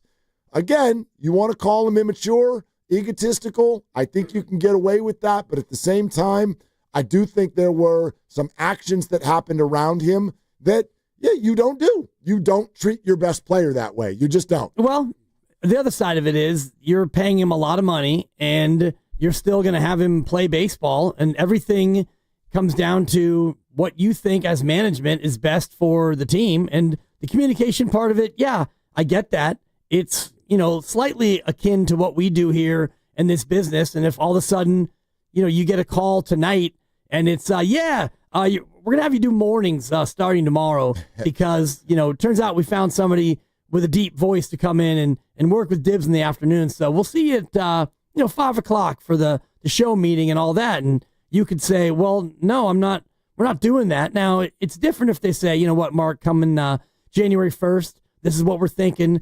We're looking at a position change for you. We got somebody to come in the afternoons, and, it's going to be 6 months from now, but this is what we're kind of thinking. How do you feel about that? How can we work with you? It would be different. Now, you wouldn't be thrilled either way, but if that was the decision and you had like a 6 month or even a 3 month lead time where it's like, hey, football season this year, here's what I'm thinking. Look. I do think that you would receive it better. You may not like it either way. I don't know that we even need to act like the audience thinks this is a hypothetical. This did happen to us. This did happen to us. This happened to us. God, how long has it been now? Almost 3 years. 3 years? Really? Darn near, because you started in September 21. October 21. Right. And then we did that for about I think a year and a half. Yeah. Year and a half. So it's been about 2.5 years. Right. Yeah, 2.5 years. Yeah, I got that phone call. Yeah, this did happen to us. Was there a little bit of a clue and a lead up? A little one. but not a big one. And then when we did find out that we were moving time slots, there was a little bit of lag time, not a long bit of a lag time. I think it was kind of like, hey, next week, this is what we're doing. The other part, though, about your it's a fair comp in terms of this is how we can relate to what you're talking about. What's not a fair comp is you and I are not like 1 in a billion talents. You speak for yourself on this one, but I get where you're going. This is Rafael freaking Devers, and in professional sports, when you find one of the best athletes in the world, like you don't. I'm sorry, like that's just the way life works. You treat that person a certain way because they are very, very specialized. Now, listen, well, you should treat them that way. And when you don't, then you become a bit of a clown organization. Yep. And this is where we sit because, yeah, he's obviously their best player and he helped win you a World Series, and yet you didn't think that it was necessary to go to him in, I don't even know what it was, December or January. Whenever the Bregman thing started. Yeah, when the hot stove was heating up, you couldn't even make a call. Well, you know what we thought of we were talking about this before the show. This is not a perfect comparison because it's not apples to apples at all, but I think it does underscore I know where the you're point. going. Yeah. Remember when the Giants acquired Carlos Correa? They spoke to Brandon Crawford. And this was the previous regime. This was Farhan and Brandon. This was those guys. And Brandon had never played another position other than short. Is that right? Right. And Brandon was also 35 and on his way out and not an elite offensive player. But they still, everyone keeps using the word communication, and you're right, that is the word of the day. But you immediately, you and Guru took that word and changed it to another one, which was respect. It's just disrespectful. The Red Sox were disrespectful to Rafael Devers, and you cannot spin it another way. John Henry, Craig Breslow, whatever your names are, you can be mad all you want because Rafi's quote-unquote wasn't a team player to you. You were disrespectful first. You were. And I love when people are like, well, wait a minute, they were the boss. You're telling me a boss doesn't need to be respectful to the employees? He or she better. He or she better. I would demand that. You would demand that. You don't get to be a jerk just because you're in charge, especially when, oh, by the way, who's actually in charge here? Nobody has ever in the history of ever bought a ticket to watch John Henry own. That's not how it works. This is professional sports. And if you do not show respect to the best athletes on your team, you're going to end up, and oh, by the way, Red Sox, you're going to end up the organization that keeps shuttling great players off the team. And when that happens, and if you have a pattern of shuttling players off the team and you're a free agent and you look at that organization, you're not necessarily going to be in love with the idea of going there because you see what's happened to Bogarts and you saw what happened to Mookie Betts. And now this one with Devers, he gets traded just days after an alleged meeting where they didn't like the way he was going about his business. So now you get shipped out. So if I'm a big-time free agent and I'm let's just say I'm a shortstop and I like playing shortstop and I want to be a shortstop. And my fear would be you go there for 2 years and they bring somebody in younger and now I'm a DH. It's like, no, I've seen what you do to your superstars. I think that this, and it plays with what we're talking about with the Giants, like Buster Posey's reputation around the league, even though he's new in the job, it's top shelf. Dude, I think top shelf. I think the Q rating of the Giants in this moment is as high as it's been since Mad Bum walked off the damn mound in Kansas City. And I'm not kidding. I'm not kidding. If you think about what this means as far as the perception of the Giants around the league, the whole team is showing up to press conferences. Rafi Devers is smiling from ear to ear and doing all the things immediately on day one that he wouldn't do in Boston. Buster Posey's in charge, a future Hall of Famer who is only a couple years removed from being a great player. And his resume is already piling up W's. He did have his fingerprints on Matt Chapman's extension. He did bring in Willie Adames. He did bring in, by the way, even royalty in this league in Justin Verlander. He did acquire Rafi Devers, and he does have his team now feeling like, you know what? Let's all go upstairs together. Let's all go upstairs together and be at this press conference. That kind of stuff right there, watch how that filters into the stands.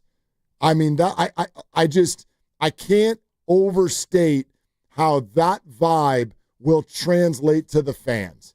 And I can't wait to see what it looks like and feels like out at the ballpark this week, because I told you when I went to those back-to-back games against the Braves a couple of weeks ago, this was before Devers was a thought in anybody's mind. And it was already jammed and energetic at the stadium that weekend with the Padres and Braves coming into town. So, dude, he has completely elevated this thing. And again, Adames hasn't hit yet.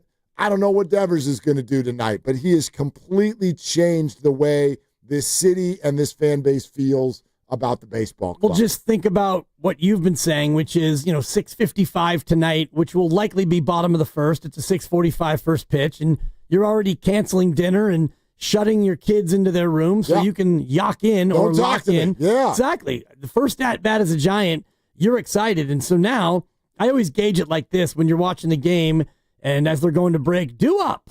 And it's like, okay, I mean, I'm going to go do the dishes, and I'm not going to name the names of the people who, prevent me from staying totally locked in. But now when it's coming up, bottom of the first, Jung-Hoo Lee, Adames, and Rafael Devers. We'll be right back.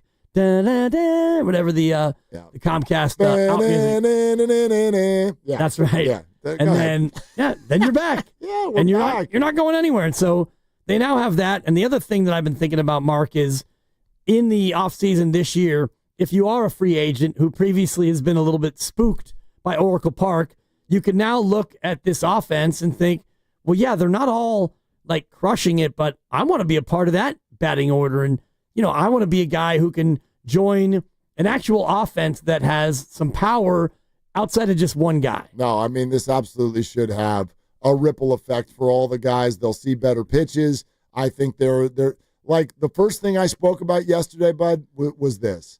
And I think that this goes for the players too, but also the fans. The inferiority complex is gone. Like, you even saw it last weekend. They did fine. They went and won Friday, and they held up well on Sunday in a 5-4 loss. But you walk into Dodger Stadium, and you're kind of like, oh, boy. Whew, we don't have the horses to play this game.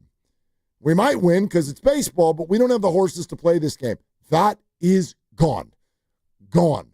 The Padres can come to town. The Dodgers can come to town. The Phillies can come to town, and the Mets can come to town. Yes, you have the horses just like they do. It's all different now. Yeah, and I think it's as much a factor for the fans as it is for the players, because now the fans can feel a lot more excited about, we might be able to win a game 7-6. We can have a pitcher have a bad outing and still feel like we're not out of it. 888-957-9570 is the number. Jim Bowden said yesterday, a deal like this should never happen. A GM should never do this, meaning the Red Sox. Well, someone else who's been in those shoes and was the assistant GM for the Giants under Brian Sabian, Ned Colletti, will join us next. We'll talk about the art of the deal, the art of this specific deal. We're brought to you by Fremont Bank, here for you, here for good. And also, we are moments away from opening up the lines for My Chemical Romance. Don't call yet, but we'll give you the cue coming up in the next handful of minutes on Willard and Dibs.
Now, back to Willard and Dibs on 95.7 The Game. All right.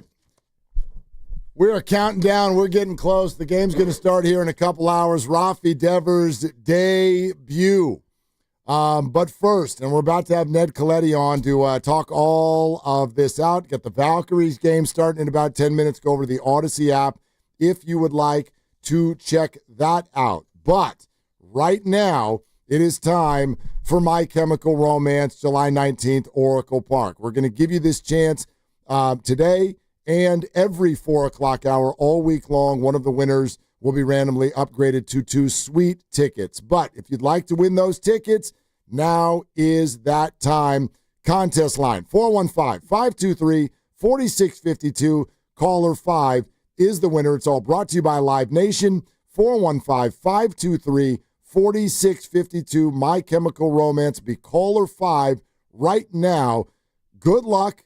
Keep listening. We'll do it every day this week. For more info and to buy your own My Chemical Romance sweet tickets, just log on to sfgiants.com/concerts. Now out to the River Islands guest line to chat with Ned Coletti, former exec with the Giants, Dodgers as well. He's been in this kind of position. Really thankful to have you today, Ned. How you been, man? Hey, I'm doing great. Thank you for having me on today. Yeah, we appreciate it, man. What is your initial reaction to a deal like this? And I mean it from this perspective. Like Jim Bowden said yesterday, a deal like this should never happen from the Red Sox perspective. Do you agree with that? What's your take here? Well, I agree. I think the Giants made themselves a great deal. I think they really changed the franchise. I think it'll pay dividends for a long time. Look, they're not getting a Gold Glove player, but they're getting a legit middle-of-the-order bat. Guys that they've been pursuing for a few years in free agency and weren't able to sign, but they got one now. I think it was a tremendous deal for San Francisco.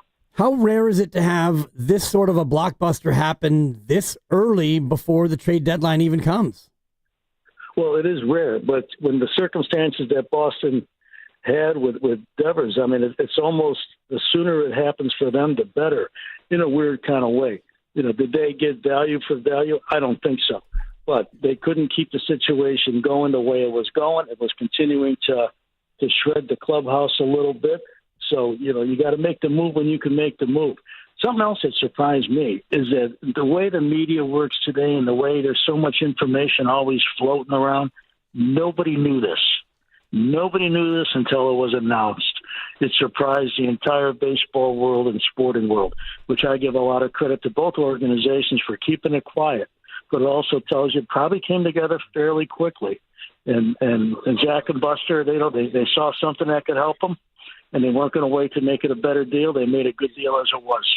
Ned Coletti with us on Willard and Dibs 95.7 The Game. Ned, I'm really interested in that comment, like that both organizations deserve credit for keeping it quiet. But does that also mean that Boston didn't necessarily shop him around, and therefore did they get the best deal? Well, you know, you don't just shop. You know, you wait for teams to call you too, because you're talking about a big money player. This player is owed over $300 million. You know, he's making $30-some a year. So this isn't somebody that you can easily shop. Any team that had an interest in him, there's only a few teams, that can afford him.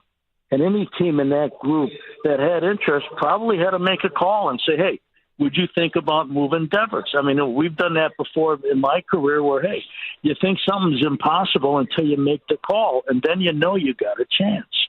But when you think about picking up this type of salary, there's only so many franchises that could do it. And then when you probably list the limited number of franchises that could afford to do this financially, and then you whittle it down to who needs this type of player, who needs this type of player who's going to play first base and end up being a DH at some point in time, you know, you're kind of limited in really your scope of where you can do it. And I think that they, you know, obviously they like the left-handed pitching, and they're getting a good relief pitcher out of it, and they get another good prospect out of it.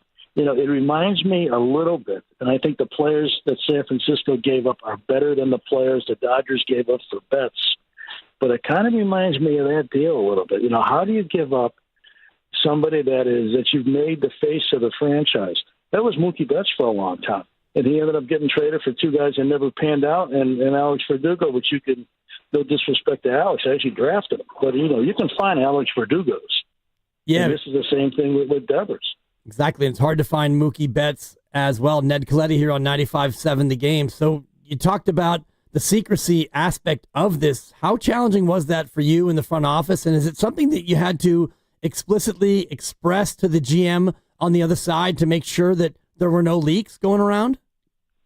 Well, you kind of know who you're dealing with at the beginning, and you know who's got the tenacity to make a deal, and you also know who's going to have to, float it, so to speak, before they're going to do it. But I think the best group that I was ever around was the group in San Francisco with Tibs and the late Dick Tidgrove. Nothing got out. Nobody knew anything we were doing. We had a small shop. We kept it in tight, and information is valuable. And so we respected it. We respected Brian and Dick Tidgrove and I. We respected each other, so we never let anything out. And I had a little bit of an issue in L.A. when I first got there, but I solved that about a year later. And, hey, if you want to be involved in conversations, you're going to have to be trusted to the utmost, not only in your evaluation, but in your ability to keep things locked up. So, you hardly ever see that when you think about it. Ned Coletti with us. Ned, will you refresh my timeline? When did you leave the Giants to go to L.A.? I left at the end of the 2005 season. I left in November of 2005. Okay, so obviously this predates a deal that has been discussed a lot lately because I don't even know if you know this. Buster Posey publicly stated about a week ago that he really loved the Zach Wheeler, Carlos Beltran deal that the Giants pulled off. Even though fans look back on that as a failure, they didn't make the playoffs, and Wheeler became a star pitcher. But Buster was like, I love the aggressiveness that the front office showed because it told us they believed in us and they were going for it. So in a way, guys like you, Brian Sabian, who maybe, and I know Buster didn't come up until after you were gone, but I don't know. In a way, it feels like the former regime's fingerprints are on this a little bit. Well, I thought it was a great thought process. And the way, when I came up in the game with the Cubs with Dallas Green, who was our general manager, he would say, hey, look, you only get so many chances to win. And you only get so many chances, to get to the World Series. And if you don't take those chances, shame on you. And I always felt that way, and Sabes always felt that way. I think in my L.A. tenure, which was almost a decade, I think there was one time where I traded a star player, Rafael, to give him a chance to play in the playoffs. We weren't going to make it that year. Other than that, it was always acquire. Any time of the year, June, July, late August, waiver deadline. It meant that. Same thing with Sabes. That's how we went about it. And so I think that, when you think about the Wheeler and Beltran deal, and yes, it looks today like it was one-sided, but at the time, the Giants had a chance to go for it. And Buster's right on. When the players see somebody walk in that room that they know is a player, that they know is a guy that can help them get better today, that is a huge boost. I go back a long time now. I'll go back maybe the year 2000, and I was with the team in Texas or in Houston, and Sage calls and he says, I got a chance to get Andres Galarraga. What do you think? I says, we need it. We need somebody to walk in that room that people know this guy's going to help us because the team has played as hard as it can play all the way through. And it gives everybody a joke. It told the Giant clubhouse the other day that Buster and Zach and his front office and the ownership are paying attention to the effort that they're making. And I think that goes a long way. It's a long season. You're going to get mentally tired as well as physically tired. But when you got a front office that does what Buster and Zach just did, that really rejuvenates the entire group. I think they got a chance, a far better chance today than they had a week ago. Yeah, and the boost is going to hopefully be visible tonight here in just a couple hours when they get the first game with Devers as the DH. Ned, when you're going through this process of acquiring a player and having to part with prospects, what goes into the thought process of, how do you deal a guy, a prospect, and how do you really know, especially with a really young player, whether or not they should be thrown into a deal? Well, that's a great question. I think one of the most important things for any general manager or president of baseball ops, whatever you want to title it, is to really know your system and to know the players. And, the Giants traded, the Giants traded some good players. There's no doubt. They traded a bit of the future. But you're talking about a difference maker in the middle of the lineup, a guy that's going to play every day, not make a start every fifth day or come out of the pen every second or third day. You're talking about an everyday player that's going to affect your lineup on both sides. So you're going to have to pay for it. And the other teams are scouting too. And so, they know, Boston knows who they want to get out of the Giants if they're going to make this type of deal.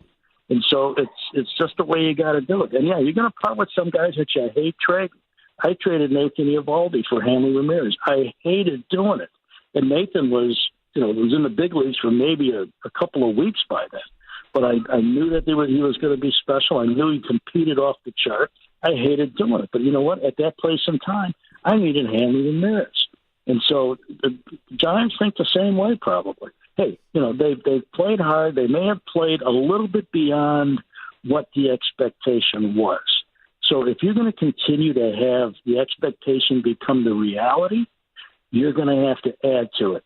And so you trade some quality. And nobody knows really what Harrison's going to be at the end of the day. Right now, he's still a bit of a wish. He hasn't established himself. And the old saying was, in Boston, you don't ever acquire a left-handed pitcher with Fenway Park because of the green monster and the shortness of the wall. So they're stepping out a little bit. He's got a lot of talent. What he does with it, time will tell. History will write how it goes. But it's something that you got to make that decision on. And nobody knows a player better. Nobody knows a player better than the team he's coming from. That's a statement right there for this deal for sure. Ned Colletti, the former Dodger GM, former assistant GM with the Giants, is with us here on 95.7 The Game. You're listening to 95.7 The Game, KGMZ, FM, and HD1, San Francisco, and Odyssey Sports Station in the home of the Golden State Warriors and Valkyries, always live on the free Odyssey app, coming to you live from the Laughing Monk Studios. Ned, how do you handicap the West now after this deal? Well, I think the Dodgers are still the team to beat, obviously.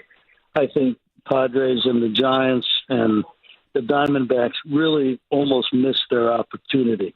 You're talking about a team with 15 pitchers on the IL. They've got a pitching staff sitting on the IL. They got over $100 million on the IL. They're not going to be there forever.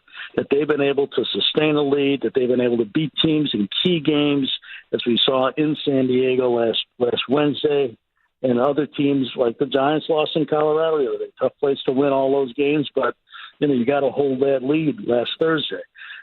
Dodgers don't go through stretches like that. And I still think they are the team to beat. Now, you get into a 3 out of 5 later on or a best of 7 later on, anything goes. We've seen that happen historically for many, many years.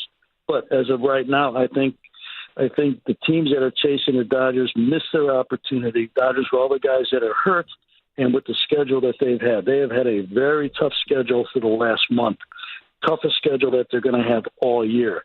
From here, it gets easier. They've been able to maintain a lead, playing teams that are over 500, playing teams in their division, playing teams that are at the top of other divisions, and they held serve, so to speak. So I think they are still the team to beat.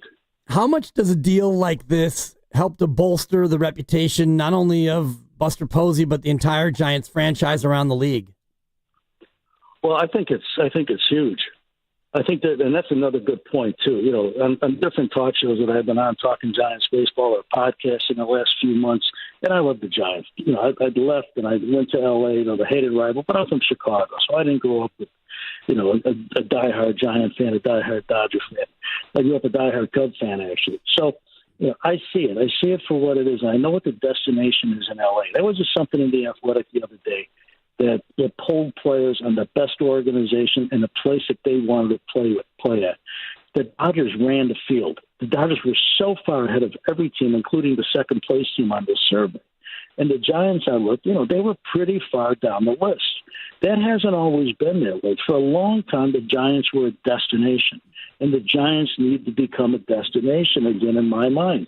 You look at who they've chased free agent-wise the last few years, and they can't get them in the house unless they're going to overpay them.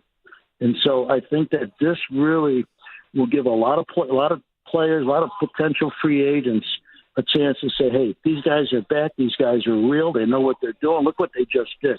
I think it caught the baseball world by surprise, but I think everything that you're going to see about it will pay dividends for the Giants for years to come, both on the field and in their performance, especially with their lineup, but also with the aura of being a San Francisco Giant.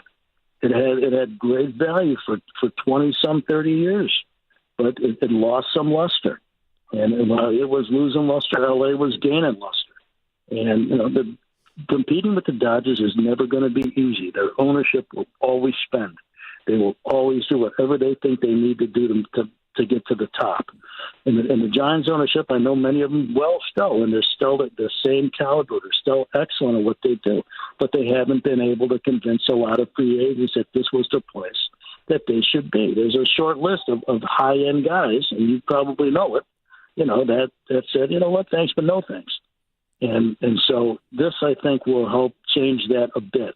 Still got to do more. Still got to put a run on. Still maybe got to do something at the deadline. Still got to compete to the utmost and win the round in the playoffs. If you get there, would be another good thing to get the organization back to the point where people can't wait to get to that ballpark, beautiful ballpark, and can't wait to play in a great city. Ned Coletti with us here on 95.7 The Game. Great stuff. And what you're talking about there, Ned, I think because the early returns on big names and big money have been so quick with Buster Posey, there are a lot of fans right now going, man, why did it look one way with Farhan Zaidi and so quickly and seemingly so easy it changes with Buster Posey taking over? So I know you know these guys. Like, what is your perception of the differences between a Farhan Zaidi run club and a Buster Posey run club? Well, it'd be unfair for me to chime in on that, having not worked with either person. I know Farhan a little bit. I know Buster very, very little. I just know him more as a player than as an executive. But I think that it's a general statement. It's not meant to reflect on anybody. That if you take the human element out, you're going to have a tough time. And I don't know if the human element was out or not, but I do know that Buster Posey's got the human element. Okay, I don't know if Farhan, the extent that Farhan had it. Maybe he had it as great as Buster. I can't talk about that. Don't know it. But I think when you do that, and analytics has got value. There's no doubt it has value. Does it have the value that knowing somebody does? I don't think so. I think it's like hiring somebody off a resume without an interview. But I think that you got somebody that's a Hall of Fame player that didn't have to do this, did not have to get involved to the extent that he's gotten involved. He's got a young family. He's a great family guy.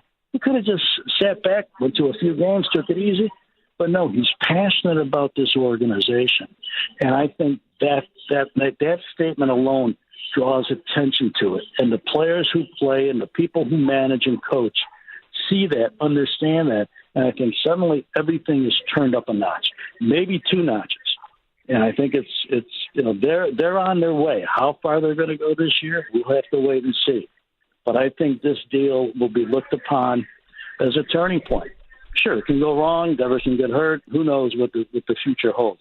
But on paper today, I think this trade will go down, perhaps in history, as a turning point type of deal for the organization.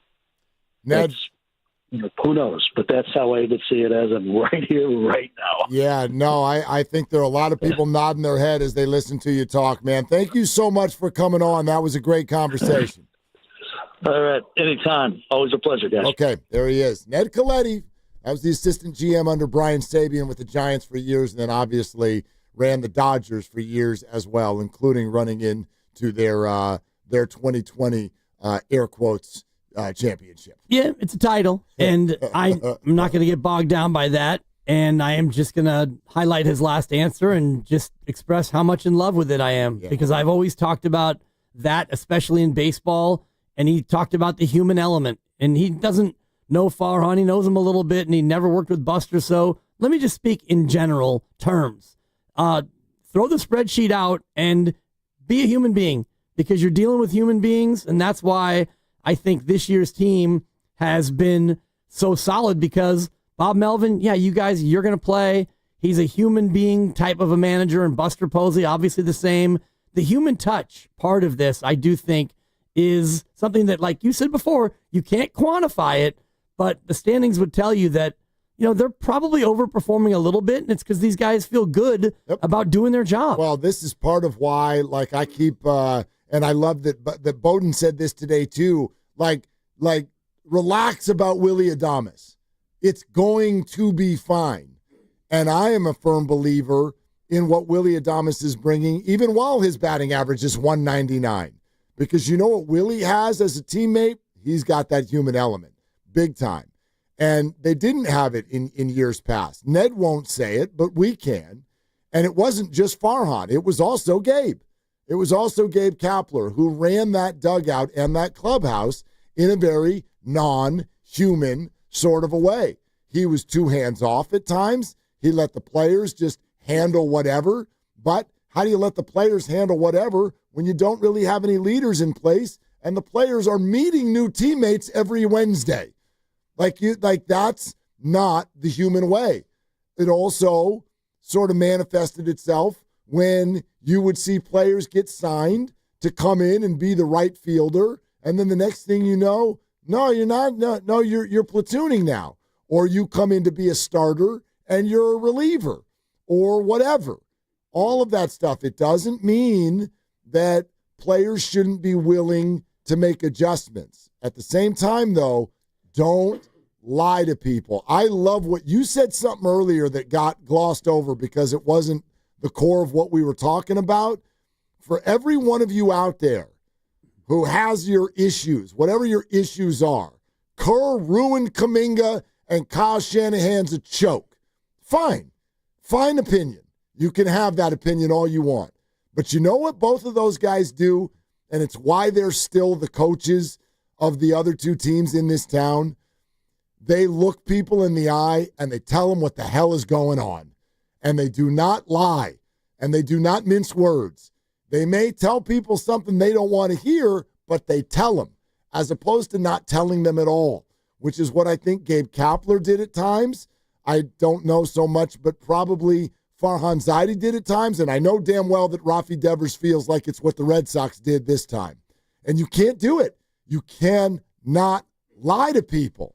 It gets you in trouble every time. And in this case, it brought Rafi Devers to the Giants. Yeah, and I do think that reputationally, it also affects you either positively or negatively, depending on how you go about it. So even through the Jonathan Kuminga saga, and all roads do lead back to Kuminga, as we've said on the show many times, Kuminga 4 years down, and I think that he's gotten a sense, whether he likes it or not, of where he stands with Steve Kerr and the organization. And I think league-wide, there's value in that, where you can't look from the outside in and say, they jacked him around. Well, maybe he didn't get the playing time he deserved, but I do believe that they've been pretty communicative and honest and, yes, straightforward. And like you said, you may not like the message that you get, but when you do it right, then, the player can be upset. But at the end of it, I do think that they handle it the right way.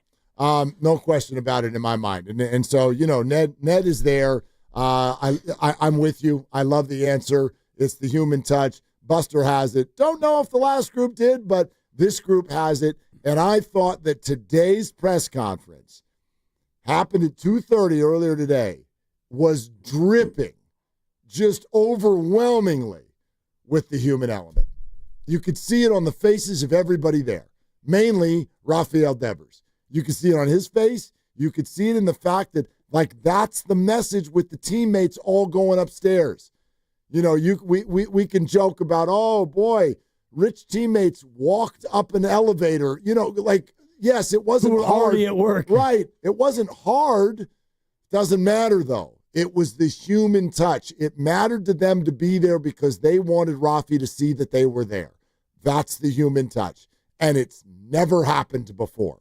So it had to mean something. There's a reason it's never happened before, and it happened today. Yeah, and I think that it set a great vibe in the room, and it was always going to be a celebratory kind of event, and Dave Fleming was emceeing it, and you had a whole bunch of the cognoscenti, the owner, and the president of baseball ops, and the GM, and the skipper, and everybody's up there on the dais, and then in the audience is the pride of 95.7 The Game, Sam Lubman, who got in 3 questions. Yep. Led the league today with the questions asked. And so it's the media, and then you're hearing cheers. And if you're up there as a new Giant, that had to feel good to have your new teammates up there clapping for you. No doubt. All right, look, into the 5 o'clock hour, and I think we would love to work through a lot of some of the great conversations that have happened on 95.7 The Game today, and also just update you on what the newsy side of all of this is. If you're just getting into your car and it's been a long day at work, maybe you missed the presser, here's kind of the summary of events. First of all, Rafi Devers has walked in and said, I'll play anywhere, anytime, any day, whatever you want. You're the bosses. I'm the player. That's been Rafi Devers' part. The whole team showed up to the press conference. That's never happened before. Devers is going to bat third tonight. He will be the DH. Wilmer Flores has the night off, but Flo, along with, some moving and matching and some Dominic Smith, who's going to play first base tonight, but Flores is going to play some first base, but also have some nights off. He has tonight off. But Devers will start to take ground balls at first and be a part of the first base mix, and eventually, I think, just be the first baseman ASAP whenever he's ready. Casey Schmidt will continue to be the third baseman until Matt Chapman is back and healthy.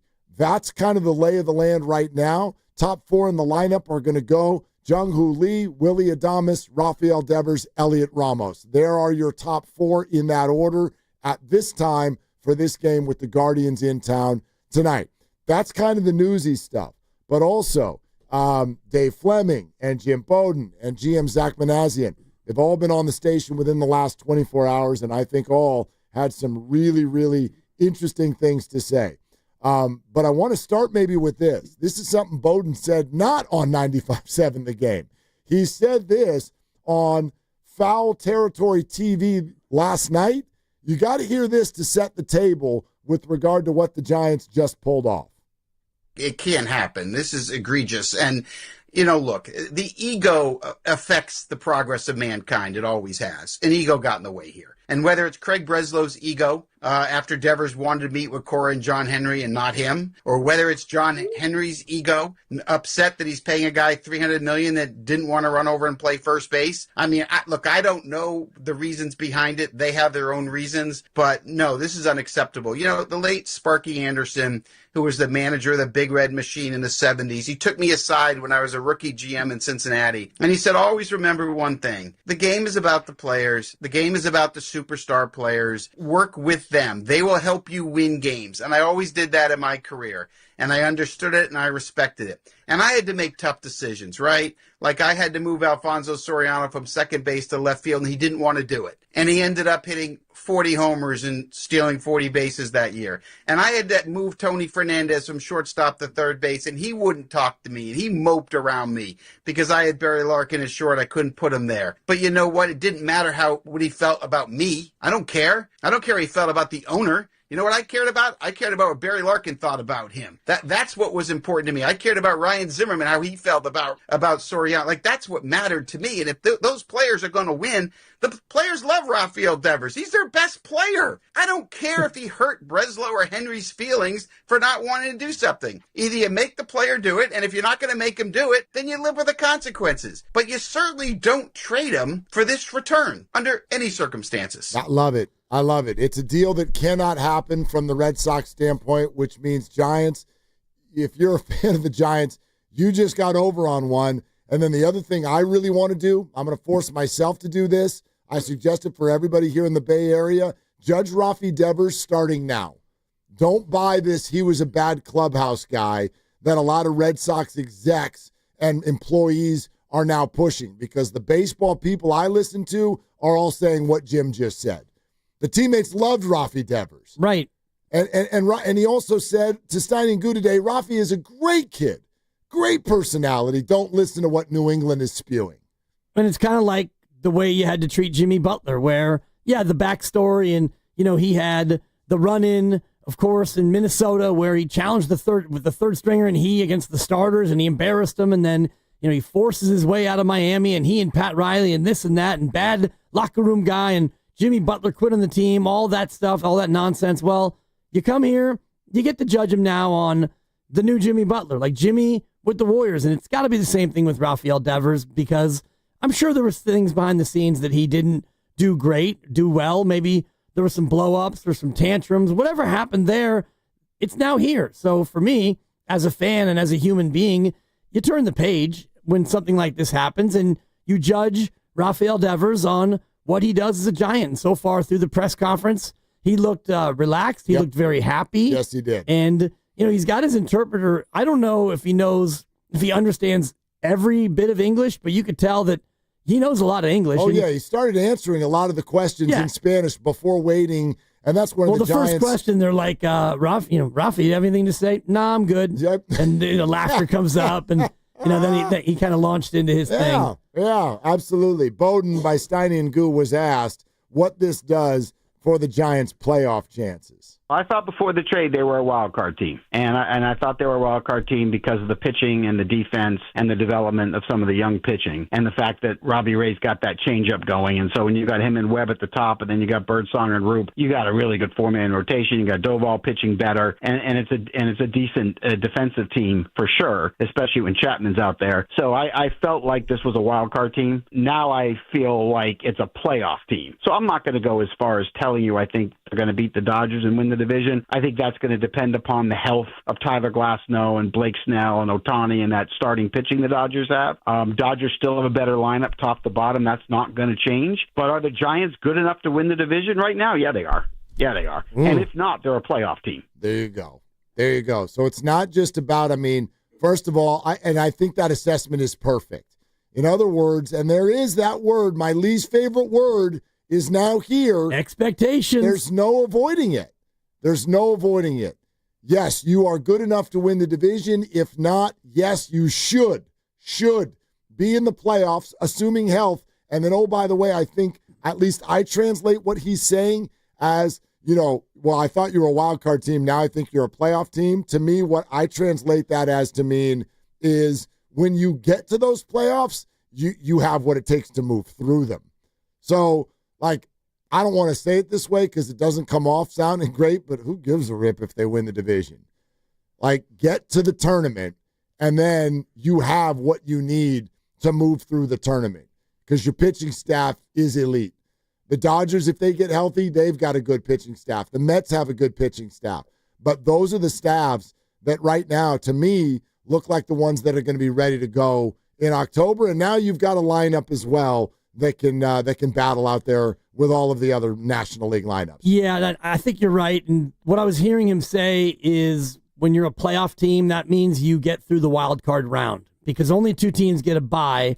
And so the other 4 are in the wild card series, which is 3 games at the higher seeded team's park. Yep. Which, you could host that if you're the 4 seed. Sure. If you're the top wild card, then you would host that. But I heard him say, to be a playoff team would mean you get into an actual series where you play at your park, you play at their park.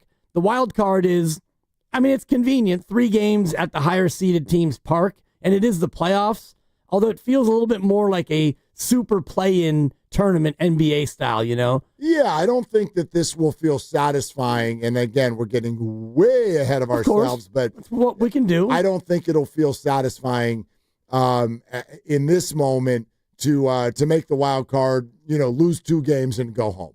That's not going to feel satisfying. Correct. But if you get beyond that and you get into a longer playoff series, this fan base is not going to demand a World Series appearance this year. Plus, by the way, let me add, it's baseball. And so, very dissimilar to what we're watching with the OKC Thunder right now. We know this. In baseball, you don't have to be the best team. You just have to be a very good team that's playing well at the right time. And you can move through the playoffs and succeed. Especially when you have 2 aces, and they do. So If we just continue this dream of the wild card round, no matter what seed you are, you got Logan and Robbie Ray, who goes tonight, and you feel good about your chances with those 2. And then game 3, you decide between who you want to have. Maybe it's Verlander, the vet. It doesn't even matter at this point. Maybe you win the first 2 and you advance. But in a short series, a really short series, you've got 2 dominant pitchers, top 10 in the Cy Young race right now for sure. And now you have a lineup that even if one of them is shaky, you've got enough offensively to where it's not an automatic loss anymore. One more from Bowden, because this is interesting. You know, he kept saying, you never make a deal like this. And then he would add on, especially for this return. All right, let's talk about the return. Yeah. Let's talk about what the Red Sox got. Listen to Bowden's assessment. For Boston, you got two failed starters. And look, I'm not saying Harrison someday, 3 years from now, might not develop into a middle-of-the-rotation starter if command and control comes. It's possible. Hicks is a middle reliever. That's what he is. You know, I like Tibs. I think he has a plus hit tool and a plus power tool, but he is never going to be Devers. Ooh. He's never going to be an all-star. He's never going to win a Silver Slugger or Gold Glove. He's the best player Boston got in the trade. And the young kid, and the teenager that weighs 160 pounds in rookie ball, yes, he's got a good arm and he's blowing the fastball by people. You know, the odds on him making are probably somewhere between 1% and 3%. That's the odds. So at the end of the day, this was an absolute heist. It was a robbery. Okay, this is a fascinating clip right here. Well, first of all, you come for the content, you stay for the guru noises. We got two classic. Yeah. You know. I think one or two of them might have actually been Steiny. Well, really? Yeah. I just want to know if they were accidental. Those are my favorite. You know what I mean? Like, that just came out. Anyway. A little bit of Rick Ross in there with the, It's kind of like Kyle Shanahan at the podium. Anyway. The return, what was the first thing you said? Two mediocre starters? Failed. He used the word failed. Failed starters. Strong. Well, look, the Jordan Hicks thing is actually fascinating. He's a middle reliever. Well, but this is, to me, this is part of the Giants having him in the deal is not because, he's the only established big leaguer in the group. I think that was their way of saying, sure, we'll take you $254 million.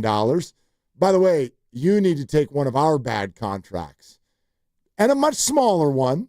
And I don't even remember exactly what Jordan was making. Was it, I don't know, 10, 12 million a year? Was it a 4-year deal, I think? Yeah, four for 44. Therefore, okay, $11 million a year.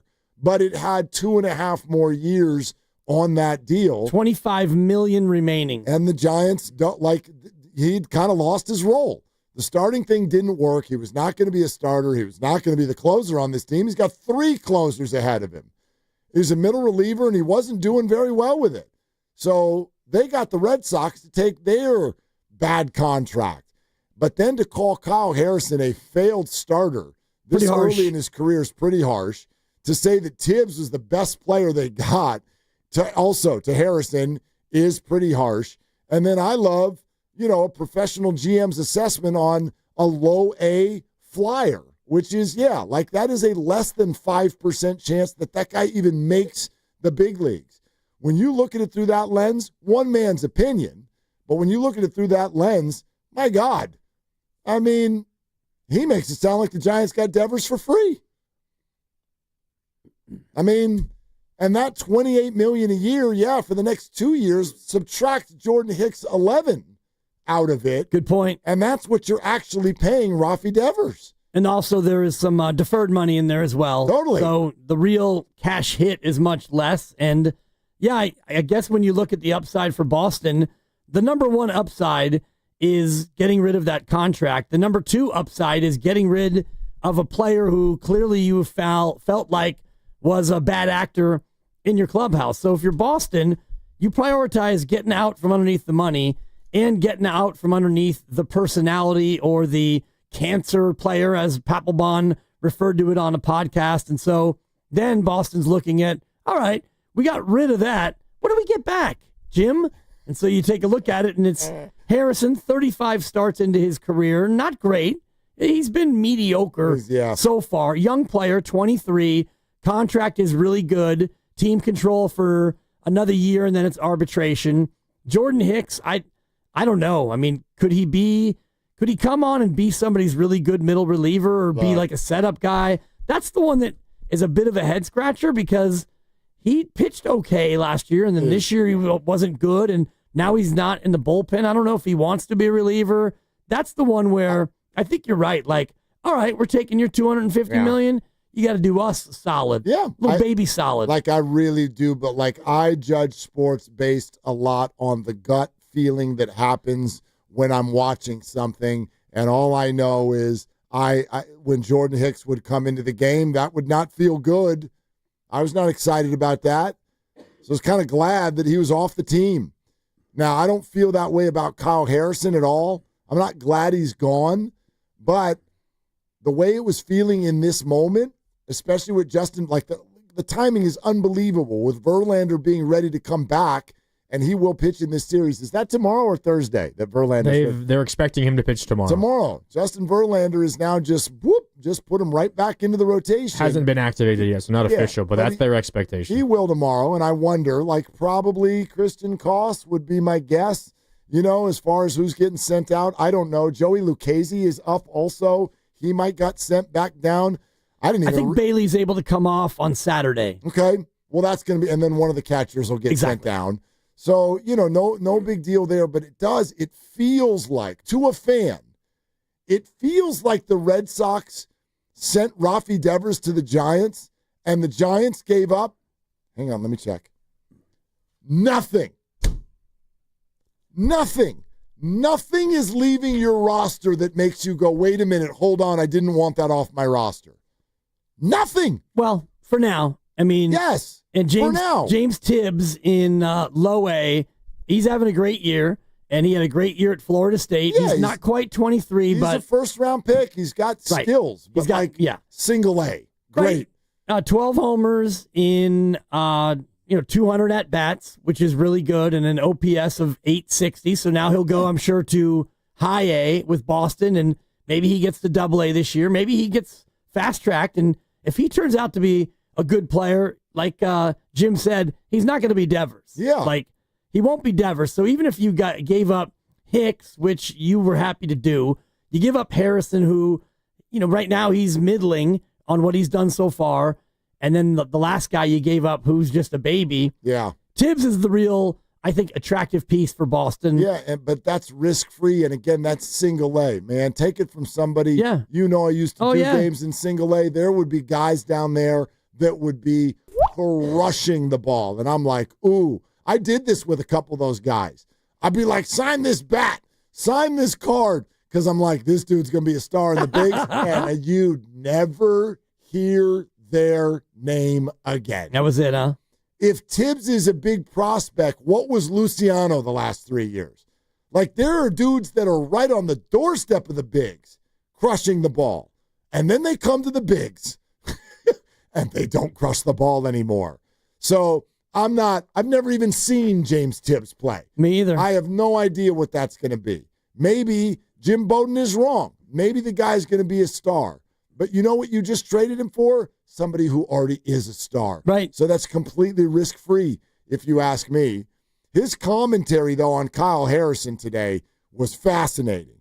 Called him a failed pitcher, said that Tibbs was the best player in the deal, and then at another time added, if I'm Boston, you got to get Birdsong or Root, not Harrison. So he was flatly putting those two guys above Harrison as well. Clearly not Kyle Harrison's biggest fan, Jim Bowden. Yeah, and you've only seen, as year 3, but only 35 or so starts, and he did pitch hurt last year, and I just look at the stuff right now, and it's not major league ready. I'm no pitching coach or a scout, but you can just watch it, and it's all the fastball all the time, and it's a great fastball. It's a plus fastball, but you got to have more than that when you're facing these guys who can turn around 100-mile-an-hour fastball. And, Kyle's usually in the mid-90s, and it's good. He can locate it, but he needs more in the arsenal. Fascinating thing about Tibbs, and it's essentially like when they traded Zach Wheeler. It was a single-A player, and it took Zach Wheeler almost a decade to get to where he was a dominant pitcher, and he was worthy of, what they traded him for, which was Carlos Beltran. So if Tibbs takes, 6 or 7 years, and you look up in 6 and 7 years, and he is the Zach Wheeler of hitters, and he's an all-star, well, I still think you look back at the trade and think it's a good deal because you're going to have Devers still when that happens. Well, you got to tell the whole story, I think, when you look at stuff like that. Wheeler got acquired by the Mets. He never did anything great for the Mets. It was the Phillies by the time he became really good. And, oh, by the way, that deal happened in 2011. So people go, oh, it didn't work. Well, I'm sorry, what happened 2 out of the next 3 seasons in San Francisco? Right. They won the World Series. And Zach Wheeler, had he still been with the Giants, would not have contributed to those teams. He wasn't ready, or certainly wasn't ready to play well. So to look back on that and act like the Giants really, really lost out on something, I don't think is fully accurate. And that's why I look at this as, again, there's nothing that's no risk. That doesn't exist in life, but this is as low as it gets for a player like Rafi Devers. Dave Fleming was on the roast earlier today and was asked, what does this trade say about Buster Posey? They've taken some criticism here over the last few years as people have accused him of not being fully committed, and I always push back on that, and I think this is evidence that they are committed to having a championship caliber team here. I do. I think it tells you about Buster that you should believe what he says. When Buster took over, he said, one of the main things he said, I don't want to put words in his mouth, but in essence, he prefers and wants to and really believes in the value of having a core group of players that is together for a long time. That's how you build team chemistry. That's how you build a bond where everybody plays for each other, where you have an unselfish type of baseball where you're playing for the team. You're not necessarily focused on individual goals. And, I don't think Buster was criticizing players on short-term deals from the past years, but there's always like a competing interest when you're churning through a roster and bringing in guys on one-year deals or option deals or whatever, where, they have to be thinking about what's my next contract and how am I best set up for that, as opposed to, I think Buster's preference strongly is to have a core group that is together for a while. I mean, I think that this has probably been undersold by all of us having conversations about this right now. If you think about what Flem just said, and I want you to think about this. Any one of these players could struggle. Any of them could get hurt. Anything could happen. I get that. But if you're excited about Chapman, Adames, Devers, Ramos, and Jung-Hoo Lee, do you know when the next time is that you need to worry about any of their contracts? It would probably be with Ramos and arbitration in 2029 would be my guess. That is absolutely correct. And it is his arbitration year? He has he's got 4 arbs after this year. Yeah. That's such a Farhan special. He's got 4 arbs before you need to deal with this. Now, obviously, that means you got to avoid arbitration, blah, blah, blah, sign him to a 1-year deal each time. But Ramos is under team control for 4 more years. Jung-Hoo Lee, I guess you could argue, I think has an opt-out, even though it was a 6-year contract. He might have an opt-out after this year, so you could mix that into this. But Chapman, Adames, Devers, Ramos, Jung-Hoo Lee, all of them are locked up with the Giants into the next decade, into 2030, before any of them would potentially be free to go somewhere. So your core and the top 5 hitters in your lineup, these 5 guys can get together and just be teammates as long as they're being successful. Trades could happen, injuries could happen. You're being successful. If that's Buster's goal, and it clearly is, my God, what you've created in a short amount of time is unbelievable. It's fantastic. And go back to Buster's era when he came up in 2009 for a cup of coffee, then 2010, and you had Crawford, who was there forever, and Pablo was there for probably a decade, right? And Brandon Belt and Buster Posey. You had a certain amount of core position players then that, Belt and Crawford, Panda and Posey, all 4 of them spent many, many years together, and eventually all things do come to an end. But I think Buster, having had that experience with the same teammates and mostly the same lineup, Crawford played every day, and Belt did when he was healthy, and the Panda was a switch hitter, and Buster played as much as a catcher can, and he had that. And they won, so he takes over, and he's like, I want what we had, which is that and to win. And, by the way, we're leaving out the name that right now I want to leave out, but there's certainly hope surrounding it. You might be able to add Bryce Eldridge to this group starting next year or whenever, and if he is what he promises to be, well, then next year you're adding a 21-year-old, 6-foot, I don't know what, bomb-hitting first baseman to this whole thing. Devers can be your DH, And now you've got 6 players who hopefully will be successful and can be teammates for a long time and can actually form a lineup that Giants fans can buy a ticket or sit down and watch on TV and really feel good about. My God. I mean, we're here.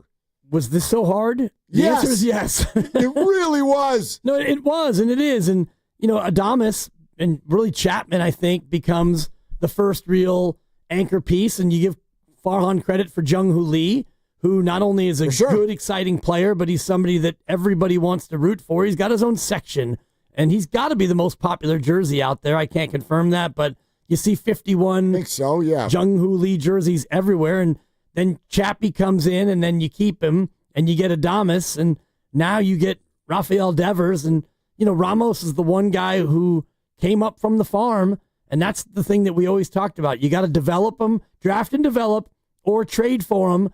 And when there's Willie Adames, who you were able to get through free agency to come in and be a hitter. So now you mentioned it. You got your 5. You got 5 of your 9 who are bust out the Sharpie, put them in the lineup. Yep. And that's exciting. Well, and for the moment, I think you might be able to do that pretty soon with every position on the diamond. Because, by the way, we leave this out too much because he's not hitting well, but Patrick Bailey is not to be tossed aside. This is also someone who was under team control for a really long time, and whether you like his batting average or not, this is a phenomenal catcher behind the plate. And then, with Yaz and right, Tyler Fitzgerald over there at second base, we'll see where all of that goes, but I think this year that's essentially going to be your lineup. All right, great stuff. We'd still love to hear from you, 888-957-9570. The baseball game's going to start. Rafi Devers' first at bat as a Giant is just over an hour away. Glad you're with us. If you're planning a road trip, Tahoe, Napa, down the coast, whatever, make your first stop Valvoline Instant Oil Change. Drive in, stay in your car, and be done in about 15 minutes. Your ride will be ready before you even pack the snacks. Visit BayAreaOilChange.com for coupons, 888-957-9570. This is Willard and Dibs. And it's Willard for New Vodka. Glad to talk about this. And by the way, it's not just 5 o'clock somewhere. It's 5 o'clock here. So how about this? Try this one on for size tonight. New Vodka. It makes a wonderful cocktail. I've really been enjoying this. And by the way, that's new as in N-U-E vodka, an award-winning American-made vodka that is 7 times distilled, crisp, clean, premium taste, and they do not break the bank on you. They give you a good price and a good taste. You can explore all their different cocktails. You can check out their website to do that, newvodka.com. Try their all-natural flavors like cucumber and citrus. I know Steiny and I keep saying we love the citrus. I do love the cucumber as well. It's just kind of the mood that you're in, and New Vodka, N-U-E, will be your vodka of choice and put you in a good mood. Find New at your local liquor store or visit newvodka.com to find a retailer near you. And if your local retailer doesn't have it, well, go talk to them. Ask your local liquor store to bring it in and order it for you. Again, that is newvodka.com. Whether it's the first pour or the final round, here's to what's next. New Vodka, that's N-U-E vodka.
they're on their way. How far they're going to go this year, we'll have to wait and see. But I think this deal will be looked upon as a turning point. Sure, it can go wrong. Devers can get hurt. Who knows what the future holds. But on paper today, I think this trade will go down, perhaps in history, as a turning point type of deal for the organization.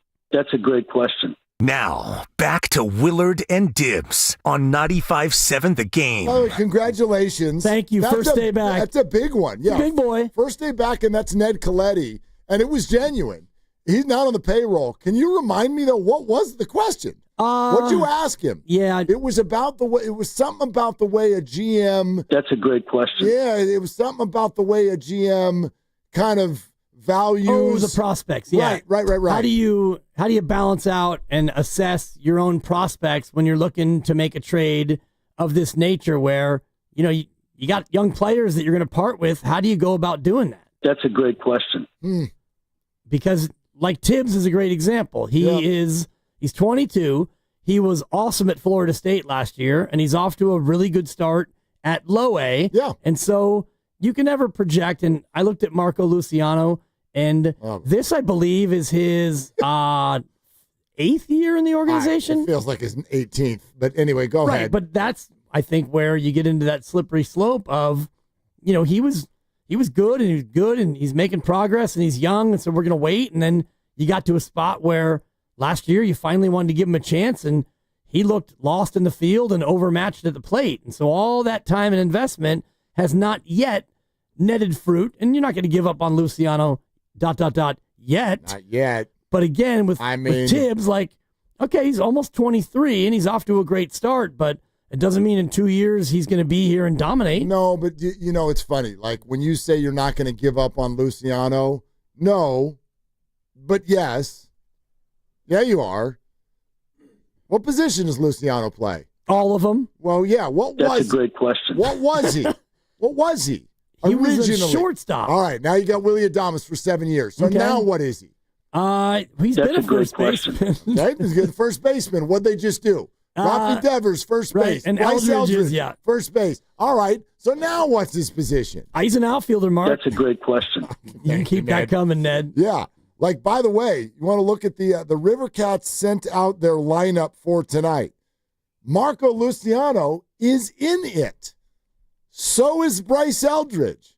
So game show music, please. Game show music, please. Come on, hot shot.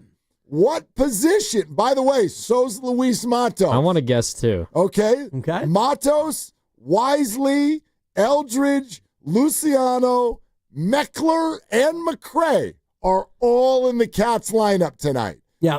I want to see if anybody can run the table. Give me all the positions and nail it. You guys can do it together. All of them? All of them. All right. Give me the names again. Okay. Bryce, I'll go name by name. Bryce Eldridge, where do you think he's playing? First base. Yep, concur. Okay. If there's any dissenting opinion, please speak. That's correct. Yes. Bryce Eldridge will play first base. All right. Next, Brett Wisely. What position do you think he's playing? Do we think second, Dibs? Yep. All right. I got him at second. That's correct. All right.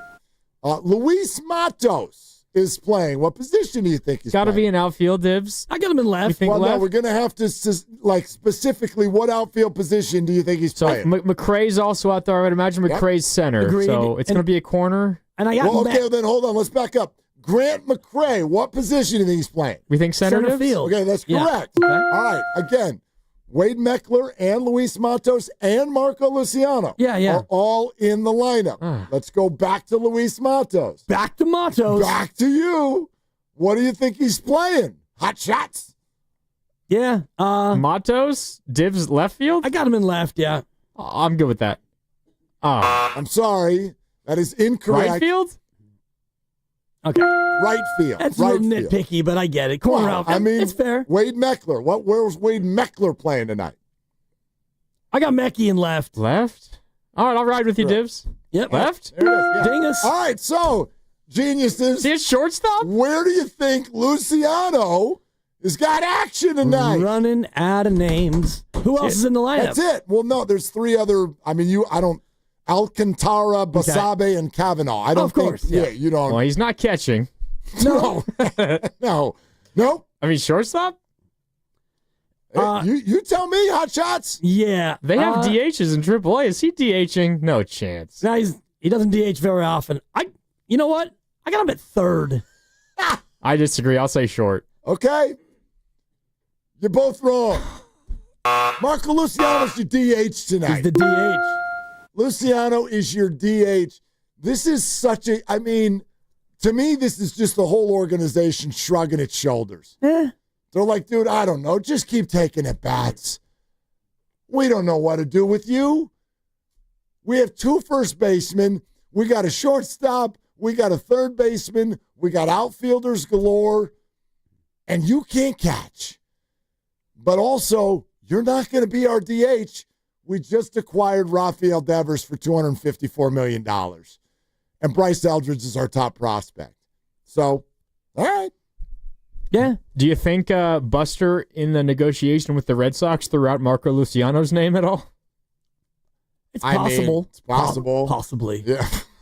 And the Red Sox probably were like, what else you got? Right. What else is happening down there? How about that Tibs guy? This is Possibly. This is his 1, 2, 3, 4, 5, 6th year in the organization. He obviously didn't play in 2020 with the COVID situation, and he's not even 24. Marco Luciano will be 24 coming up in September. So, yes, he's played more baseball than Kyle Harrison, but if we're not going to give up on Kyle Harrison, you probably aren't quite ready to give up on Marco Luciano yet. The fact that he's DHing tells you that they don't love the glove, and his OPS is 741 this year. Yeah. And he's not doing much. And he hasn't done much, though, other than a stint in the Arizona Fall League where he had himself a good fall. Such a bummer. It is. Like there's no room for bummer right now. Like the Giants put their lineup together, and you can see now, you can see the sun through the forest. You can, like, all of it is really coming together. And I'm not going to act like Bryce Eldridge is a lock, because no such thing exists. You know what I mean? But Marco Luciano, man, since I came home 6 years ago, Marco Luciano has been on the doorstep, and we thought ticketed for stardom. The fact that in 2025 he has a 740 OPS and is sitting in AAA as their DH is just unbelievable to me. Like, unbelievable. And, by the way, it is another cautionary tale. It's why Jim Bowden thinks the Red Sox just got a pile of nutting. And we're going to find out. You know? Just one side note, James Tibs will be reporting to Double-A Portland. Wow. So good for him. Tibbs goes from low A, skips A, and goes right to Double-A in Portland. He'll debut tomorrow. So just something to keep an eye on. Not Tibbs watch. No, but I mean, look, call him. They at least think that highly of him. Change his last name to Jefferson, man. He's moving on up. That's right. Not quite the east side. He's going to Portland, but to the west side. Thank you, Grandy. I get that reference. You got it. Lucas didn't. For sure didn't. He's not listening. Yeah, he's not listening. Yeah.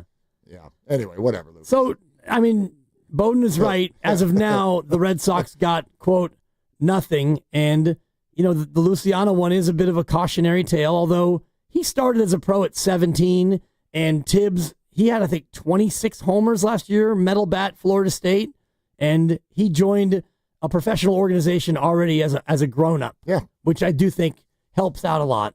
No doubt. Hey, by the way, I want to remind everybody, the Valkyries and Dallas Wings are already underway, and you can check that out on the Odyssey app. Download the app if you haven't already, and if you haven't already, like, come on. Do you listen to our station or not? Download the damn app already. The Valkyries have their own channel there. Search Valkyries. You'll find it. And then don't forget, tomorrow we will be giving you a chance. And I actually want to ask the guys, is it all the shows? I think all the shows? Yeah. All shows have a pair of tickets. All the shows, each show has a pair of tickets to give away tomorrow for Thursday night's Valkyries game at Chase. Caitlin Clark is going to be in town. Pretty fun. Okay? That's a big deal. Caitlin Clark is coming to town, and all three of our shows have a pair of tickets to give away against the Indiana Fever Valkyries on Thursday night. Again, we will do our pair between 5 and 5:30 tomorrow. So listen, in the 4 o'clock hour, for the Oracle Park and My Chemical Romance tickets, the 5 o'clock hour for the Caitlin Clark Valkyries Fever tickets. All right, so a lot to do tomorrow, a lot to give away. And by the way, you can listen on 95.7 The Game Thursday night.